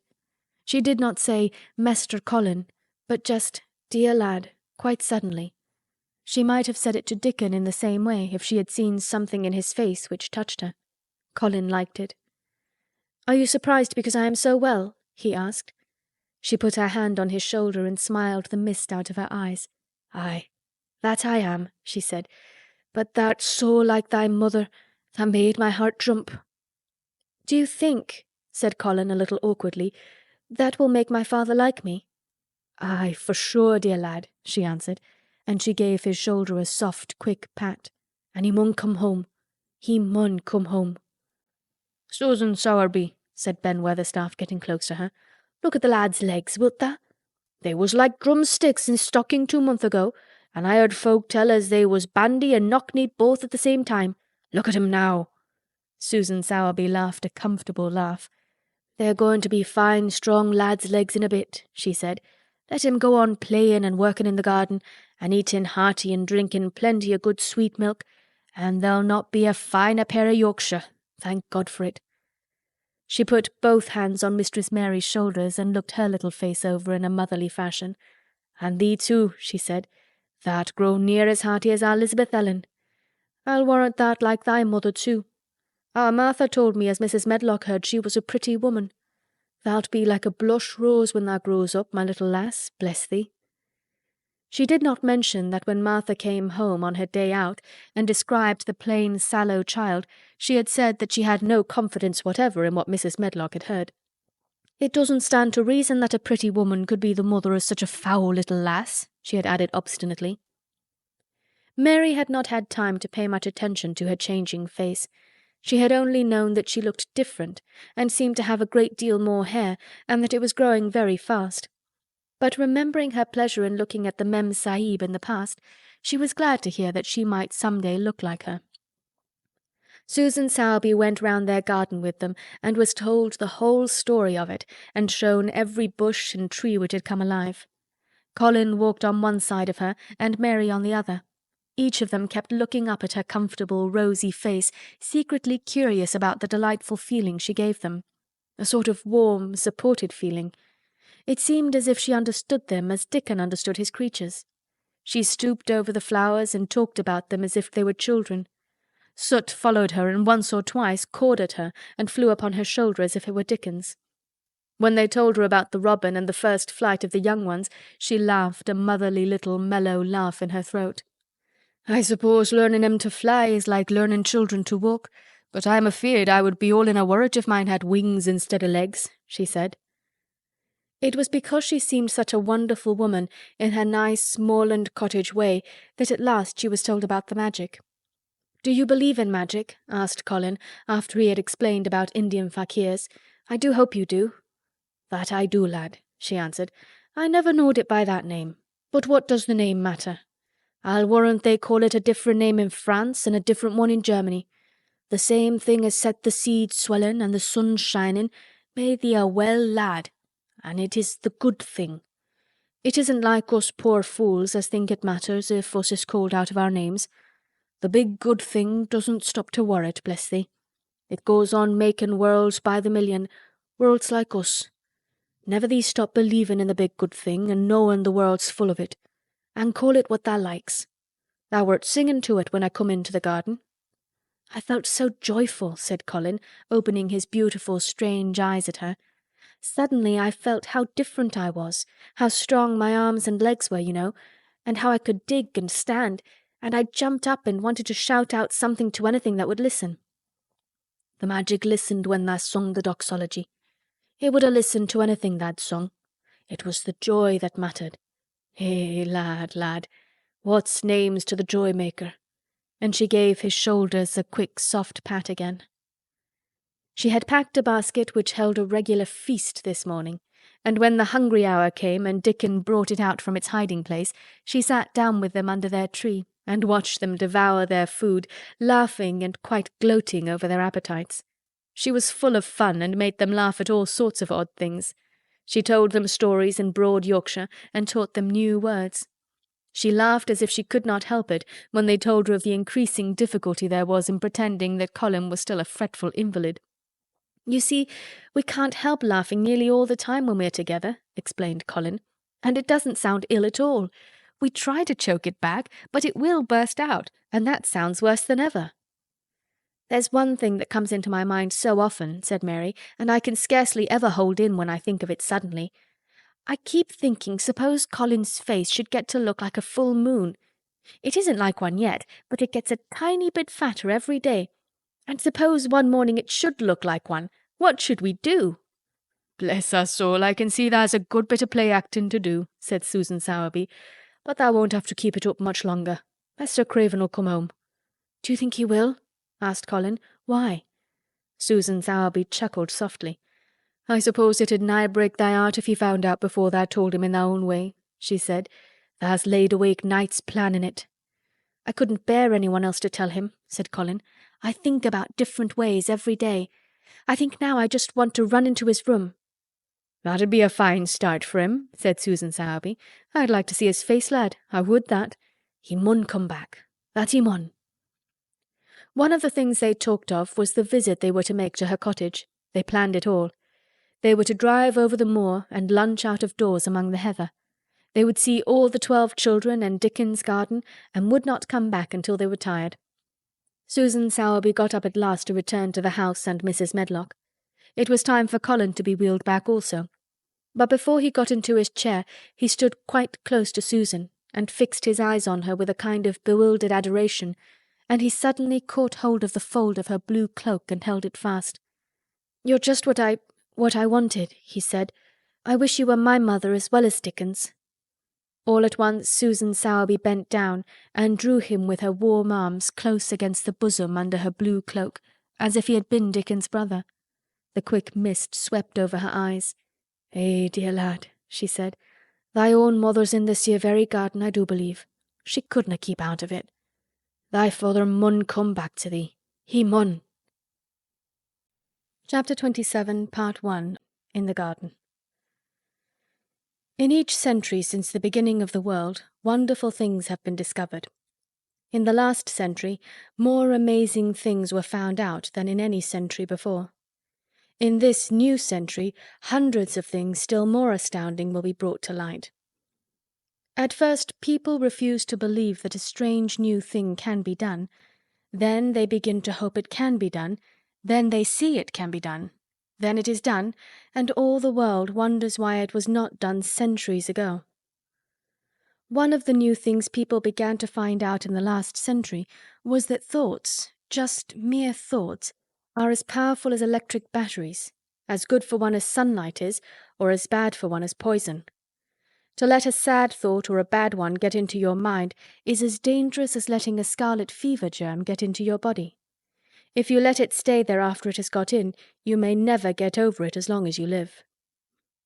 So long as Mistress Mary's mind was full of disagreeable things about her dislikes and sour opinions of people, and her determination not to be pleased by or interested in anything, she was a yellow-faced, sickly, bored and wretched child. Circumstances, however, were very kind to her, though she was not at all aware of it. They began to push her about for her own good. When her mind gradually filled itself with robins and moorland cottages crowded with children, with queer crabbed old gardeners and common little Yorkshire housemaids, with springtime and with secret gardens coming alive day by day, and also with a moor boy and his creatures, there was no room left for the disagreeable thoughts which affected her liver and her digestion and made her yellow and tired. So long as Colin shut himself up in his room and thought only of his fears and weakness and his detestation of people who looked at him, and reflected hourly on humps and early death, he was a hysterical, half-crazy little hypochondriac who knew nothing of the sunshine and the spring, and also did not know that he could get well and could stand upon his feet if he tried to do it. When new, beautiful thoughts began to push out the old, hideous ones, life began to come back to him. His blood ran healthily through his veins, and strength poured into him like a flood. His scientific experiment was quite practical and simple, and there was nothing weird about it at all. Much more surprising things can happen to anyone who, when a disagreeable or discouraged thought comes into his mind, just has the sense to remember in time and push it out by putting in an agreeable, determinedly courageous one. Two things cannot be in one place. Where you tend a rose, my lad, a thistle cannot grow. While the secret garden was coming alive, and two children were coming alive with it, there was a man wandering about certain far-away beautiful places in the Norwegian fjords and the valleys and mountains of Switzerland, and he was a man who for 10 years had kept his mind filled with dark and heartbroken thinking. He had not been courageous. He had never tried to put any other thoughts in the place of the dark ones. He had wandered by blue lakes and thought them. He had lain on mountain sides with sheets of deep blue gentians blooming all about him, and flower breaths filling all the air, and he had thought them. A terrible sorrow had fallen upon him when he had been happy, and he had let his soul fill itself with blackness, and had refused obstinately to allow any rift of light to pierce through. He had forgotten and deserted his home and his duties. When he travelled about, darkness so brooded over him that the sight of him was a wrong done to other people, because it was as if he poisoned the air about him with gloom. Most strangers thought he must be either half mad or a man with some hidden crime on his soul. He was a tall man with a drawn face and crooked shoulders, and the name he always entered on hotel registers was Archibald Craven, Misselthwaite Manor, Yorkshire, England. He had travelled far and wide since the day he saw Mistress Mary in his study and told her that she might have her bit of earth. He had been in the most beautiful places in Europe, though he had remained nowhere more than a few days. He had chosen the quietest and remotest spots. He had been on the tops of mountains whose heads were in the clouds, and had looked down on other mountains when the sun rose and touched them with such light as made it seem as if the world were just being born. But the light had never seemed to touch himself, until one day when he realized that for the first time in 10 years a strange thing had happened. He was in a wonderful valley in the Austrian Tyrol, and he had been walking alone through such beauty as might have lifted any man's soul out of shadow. He had walked a long way, and it had not lifted his. But at last he had felt tired, and had thrown himself down to rest on a carpet of moss by a stream. It was a clear little stream which ran quite merrily along on its narrow way through the luscious, damp greenness. Sometimes it made a sound rather like very low laughter as it bubbled over and round stones. He saw birds come and dip their heads to drink in it, and then flick their wings and fly away. It seemed a thing alive, and yet its tiny voice made the stillness seem deeper. The valley was very, very still. As he sat gazing into the clear running of the water, Archibald Craven gradually felt his mind and body both grow quiet as the valley itself. He wondered if he were going to sleep, but he was not. He sat and gazed at the sunlit water, and his eyes began to see things growing at its edge. There was one lovely mass of blue forget-me-nots growing so close to the stream that its leaves were wet, and at these he found himself looking as he remembered he had looked at such things years ago. He was actually thinking tenderly how lovely it was, and what wonders of blue its hundreds of little blossoms were. He did not know that just that simple thought was slowly filling his mind, filling and filling it until other things were softly pushed aside. It was as if a sweet, clear spring had begun to rise in a stagnant pool and had risen and risen until at last it swept the dark water away. But of course he did not think of this himself. He only knew that the valley seemed to grow quieter and quieter as he sat and stared at the bright, delicate blueness. He did not know how long he sat there, or what was happening to him, but at last he moved as if he were awakening, and he got up slowly and stood on the moss carpet, drawing a long, deep, soft breath, and wondering at himself. Something seemed to have been unbound and released in him very quietly. "What is it?" he said almost in a whisper, and he passed his hand over his forehead. "I almost feel as if I were alive." I do not know enough about the wonderfulness of undiscovered things to be able to explain how this had happened to him. Neither does anyone else yet. He did not understand it all himself, but he remembered this strange hour months afterward when he was at Misselthwaite again, and he found out quite by accident that on this very day Colin had cried out as he went into the secret garden, "I am going to live forever and ever and ever." The singular calmness remained with him for the rest of the evening, and he slept a new, reposeful sleep. But it was not with him very long. He did not know that it could be kept.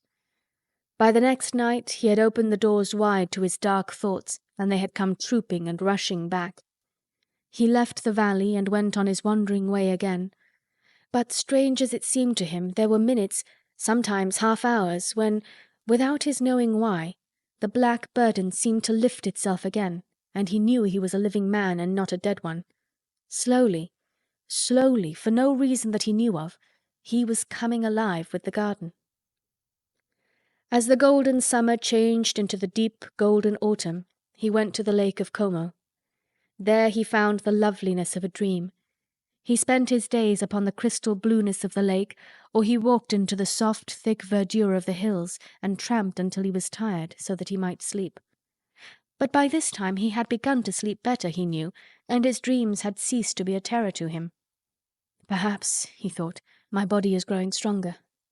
It was growing stronger, but because of the rare, peaceful hours when his thoughts were changed, his soul was slowly growing stronger too.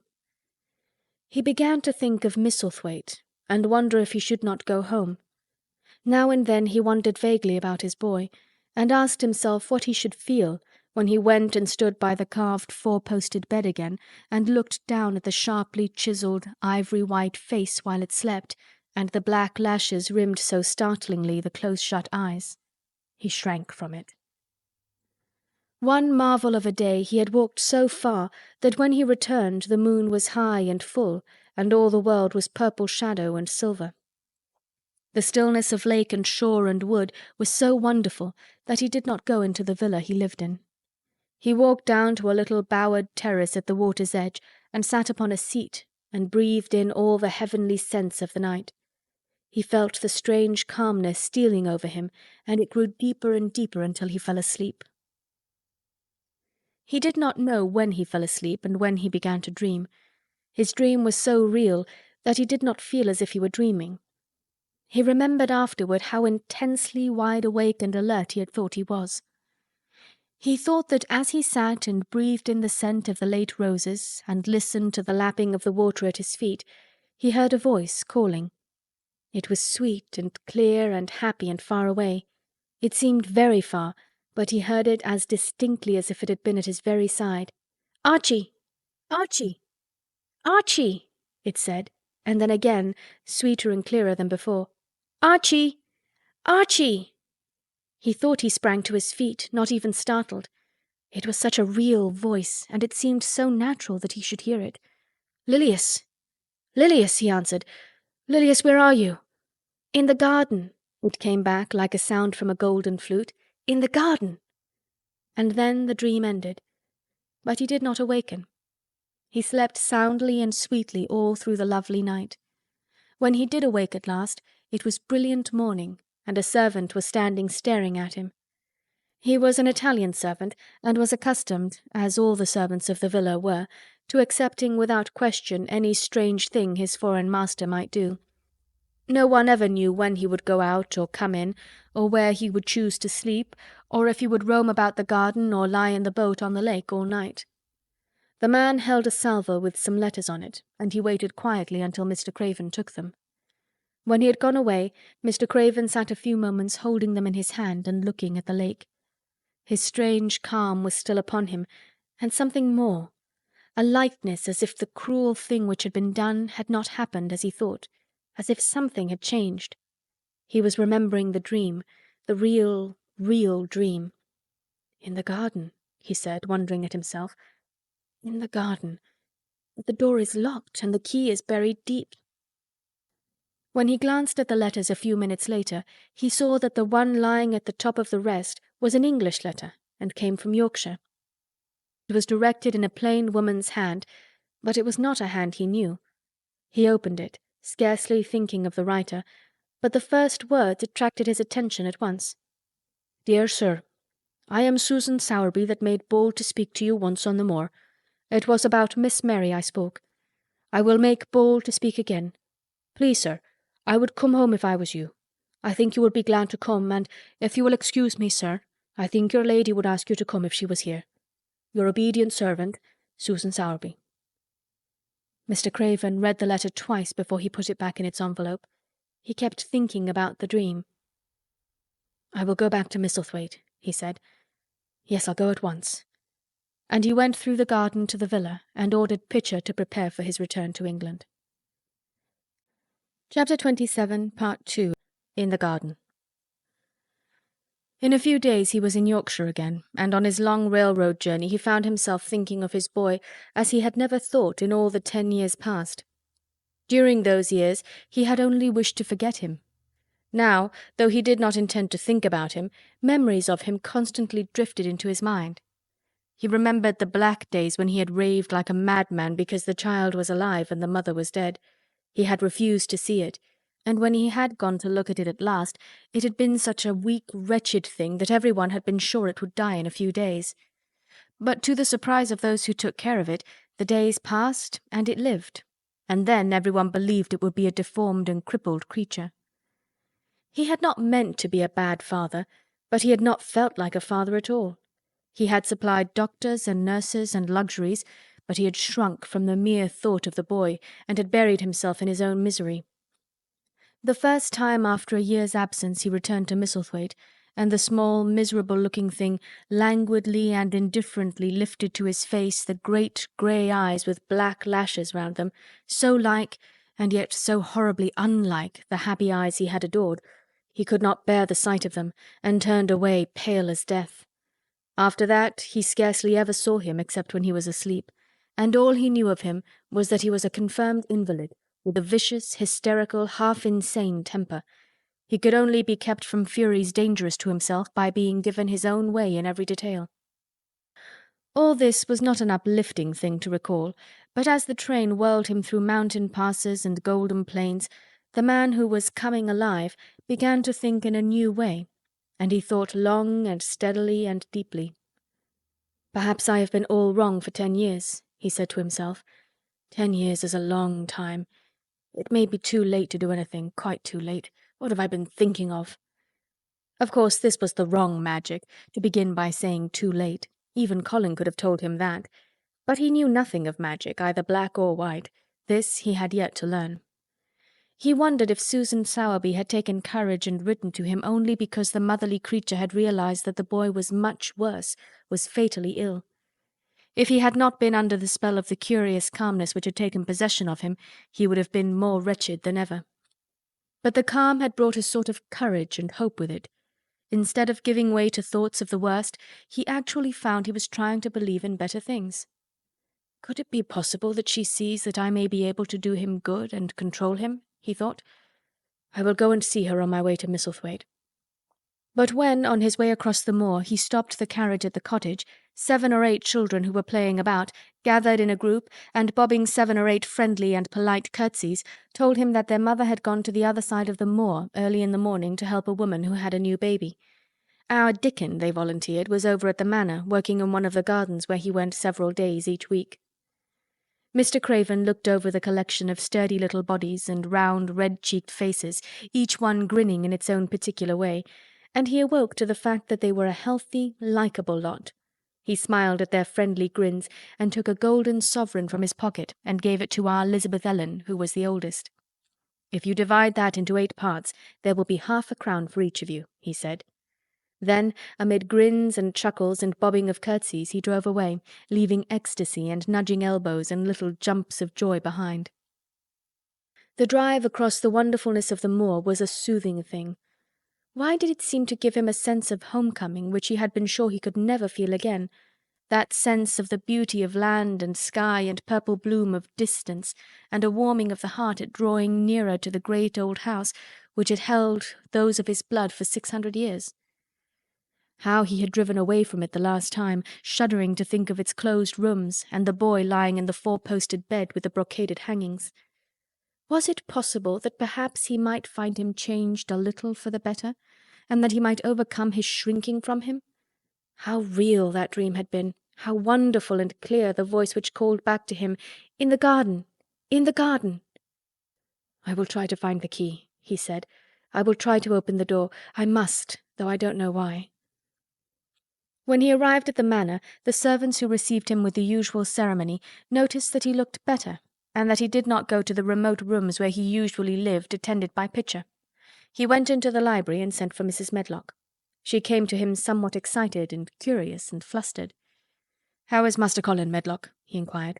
"Well, sir," Mrs. Medlock answered, he's different, in a manner of speaking." "Worse?" he suggested. Mrs. Medlock really was flushed. "Well, you see, sir," she tried to explain, "neither Dr. Craven nor the nurse nor me can exactly make him out." "Why is that?" "To tell the truth, sir, Master Colin might be better and he might be changing for the worse. His appetite, sir, is past understanding, and his ways—" "Has he become more peculiar?" her master asked, knitting his brows anxiously. "That's it, sir. He's growing very peculiar, when you compare him with what he used to be. He used to eat nothing, and then suddenly he began to eat something enormous, and then he stopped again all at once, and the meals were sent back just as they used to be. You never knew, sir, perhaps, that out of doors he never would let himself be taken. The things we've gone through to get him to go out in his chair would leave a body trembling like a leaf. He'd throw himself into such a state that Dr. Craven said he couldn't be responsible for forcing him. Well, sir, just without warning, not long after one of his worst tantrums, he suddenly insisted on being taken out every day by Miss Mary and Susan Sowerby's boy Dickon that could push his chair. He took a fancy to both Miss Mary and Dickon brought his tame animals, and if you'll credit it, sir, out of doors he will stay from morning until night." "How does he look?" was the next question. "If he took his food natural, sir, you'd think he was putting on flesh, but we're afraid it may be a sort of bloat. He laughs sometimes in a queer way when he's alone with Miss Mary. He never used to laugh at all.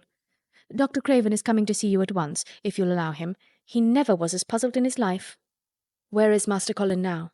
Mr. Craven asked. "In the garden, sir. He's always in the garden, though not a human creature is allowed to go near, for fear they'll look at him." Mr. Craven scarcely heard her last words. "In the garden," he said, and after he had sent Mrs. Medlock away, he stood and repeated it again and again. "In the garden." He had to make an effort to bring himself back to the place he was standing in, and when he felt he was on earth again, he turned and went out of the room. He took his way, as Mary had done, through the door in the shrubbery and among the laurels and the fountain beds. The fountain was playing now, and was encircled by beds of brilliant autumn flowers. He crossed the lawn and turned into the long walk by the ivied walls. He did not walk quickly, but slowly, and his eyes were on the path. He felt as if he were being drawn back to the place he had so long forsaken, and he did not know why. As he drew near to it, his step became still more slow. He knew where the door was, even though the ivy hung thick over it, but he did not know exactly where it lay, that buried key. So he stopped and stood still, looking about him, and almost the moment after he had paused, he started and listened, asking himself if he were walking in a dream. The ivy hung thick over the door, the key was buried under the shrubs, no human being had passed that portal for 10 lonely years, and yet inside the garden there were sounds. They were the sounds of running, scuffling feet, seeming to chase round and round under the trees. They were strange sounds of lowered, suppressed voices, exclamations, and smothered, joyous cries. It seemed actually like the laughter of young things, the uncontrollable laughter of children who were trying not to be heard, but who in a moment or so, as their excitement mounted, would burst forth. What in heaven's name was he dreaming of? What in heaven's name did he hear? Was he losing his reason and thinking he heard things which were not for human ears? Was it that the far clear voice had meant? And then the moment came, the uncontrollable moment when the sounds forgot to hush themselves. The feet ran faster and faster. They were nearing the garden door. There was quick, strong, young breathing, and a wild outbreak of laughing shouts which could not be contained, and the door in the wall was flung wide open, the sheet of ivy swinging back, and a boy burst through it at full speed, and without seeing the outsider, dashed almost into his arms. Mr. Craven had extended them just in time to save him from falling as a result of his unseeing dash against him, and when he held him away to look at him in amazement at his being there, he truly gasped for breath. He was a tall boy, and a handsome one. He was glowing with life, and his running had sent splendid colour leaping to his face. He threw the thick hair back from his forehead and lifted a pair of strange grey eyes, eyes full of boyish laughter and rimmed with black lashes like a fringe. It was the eyes which made Mr. Craven gasp for breath. Who? He stammered. This was not what Colin had expected. This was not what he had planned. He had never thought of such a meeting. And yet, to come dashing out, winning a race, perhaps it was even better. He drew himself up to his very tallest. Mary, who had been running with him and had dashed through the door too, believed that he managed to make himself look taller than he had ever looked before, inches taller. "Father," he said, "I'm Colin. You can't believe it. I scarcely can myself. I'm Colin." Like Mrs. Medlock, he did not understand what his father meant when he said hurriedly, "In the garden. In the garden." "Yes," hurried on Colin. "It was the garden that did it, and Mary and Dickon and the creatures, and the magic. No one knows. We kept it to tell you when you came. I'm well. I can beat Mary in a race. I'm going to be an athlete." He said it all so like a healthy boy, his face flushed, his words tumbling over each other in his eagerness, that Mr. Craven's soul shook with unbelieving joy. Colin put out his hand and laid it on his father's arm. "Aren't you glad, father?" he ended. "Aren't you glad? I'm going to live forever and ever and ever." Mr. Craven put his hands on both the boy's shoulders and held him still. He knew he dared not even try to speak for a moment. "Take me into the garden, my boy," he said at last, "and tell me all about it." And so they led him in. The place was a wilderness of autumn gold and purple and violet blue and flaming scarlet, and on every side were sheaves of late lilies standing together, lilies which were white or white and ruby. He remembered well, when the first of them had been planted, that just at this season of the year their late glories should reveal themselves. Late roses climbed and hung and clustered, and the sunshine, deepening the hue of the yellowing trees, made one feel that one stood in an embowered temple of gold. The newcomer stood silent, just as the children had done when they came into its greyness. He looked round and round. "I thought it would be dead," he said. "Mary thought so at first," said Colin, "but it came alive." Then they sat down under their tree, all but Colin, who wanted to stand while he told the story. It was the strangest thing he had ever heard, Archibald Craven thought, as it was poured forth in headlong boy fashion. Mystery and magic and wild creatures, the weird midnight meeting, the coming of the spring, the passion of insulted pride which had dragged the young Rajah to his feet to defy old Ben Weatherstaff to his face, the odd companionship, the play-acting, the great secret so carefully kept. The listener laughed until tears came into his eyes, and sometimes tears came into his eyes when he was not laughing. The athlete, the lecturer, the scientific discoverer was a laughable, lovable, healthy young human thing. "Now," he said at the end of the story, "it need not be a secret any more. I dare say it will frighten them nearly into fits when they see me, but I am never going to get into the chair again. I shall walk back with you, father, to the house."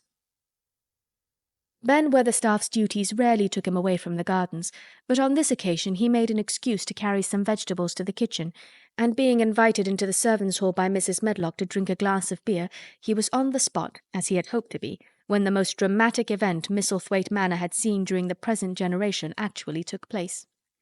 One of the windows looking upon the courtyard gave also a glimpse of the lawn.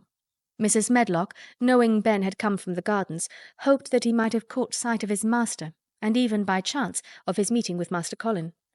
"Did you see either of them, Weatherstaff?" she asked.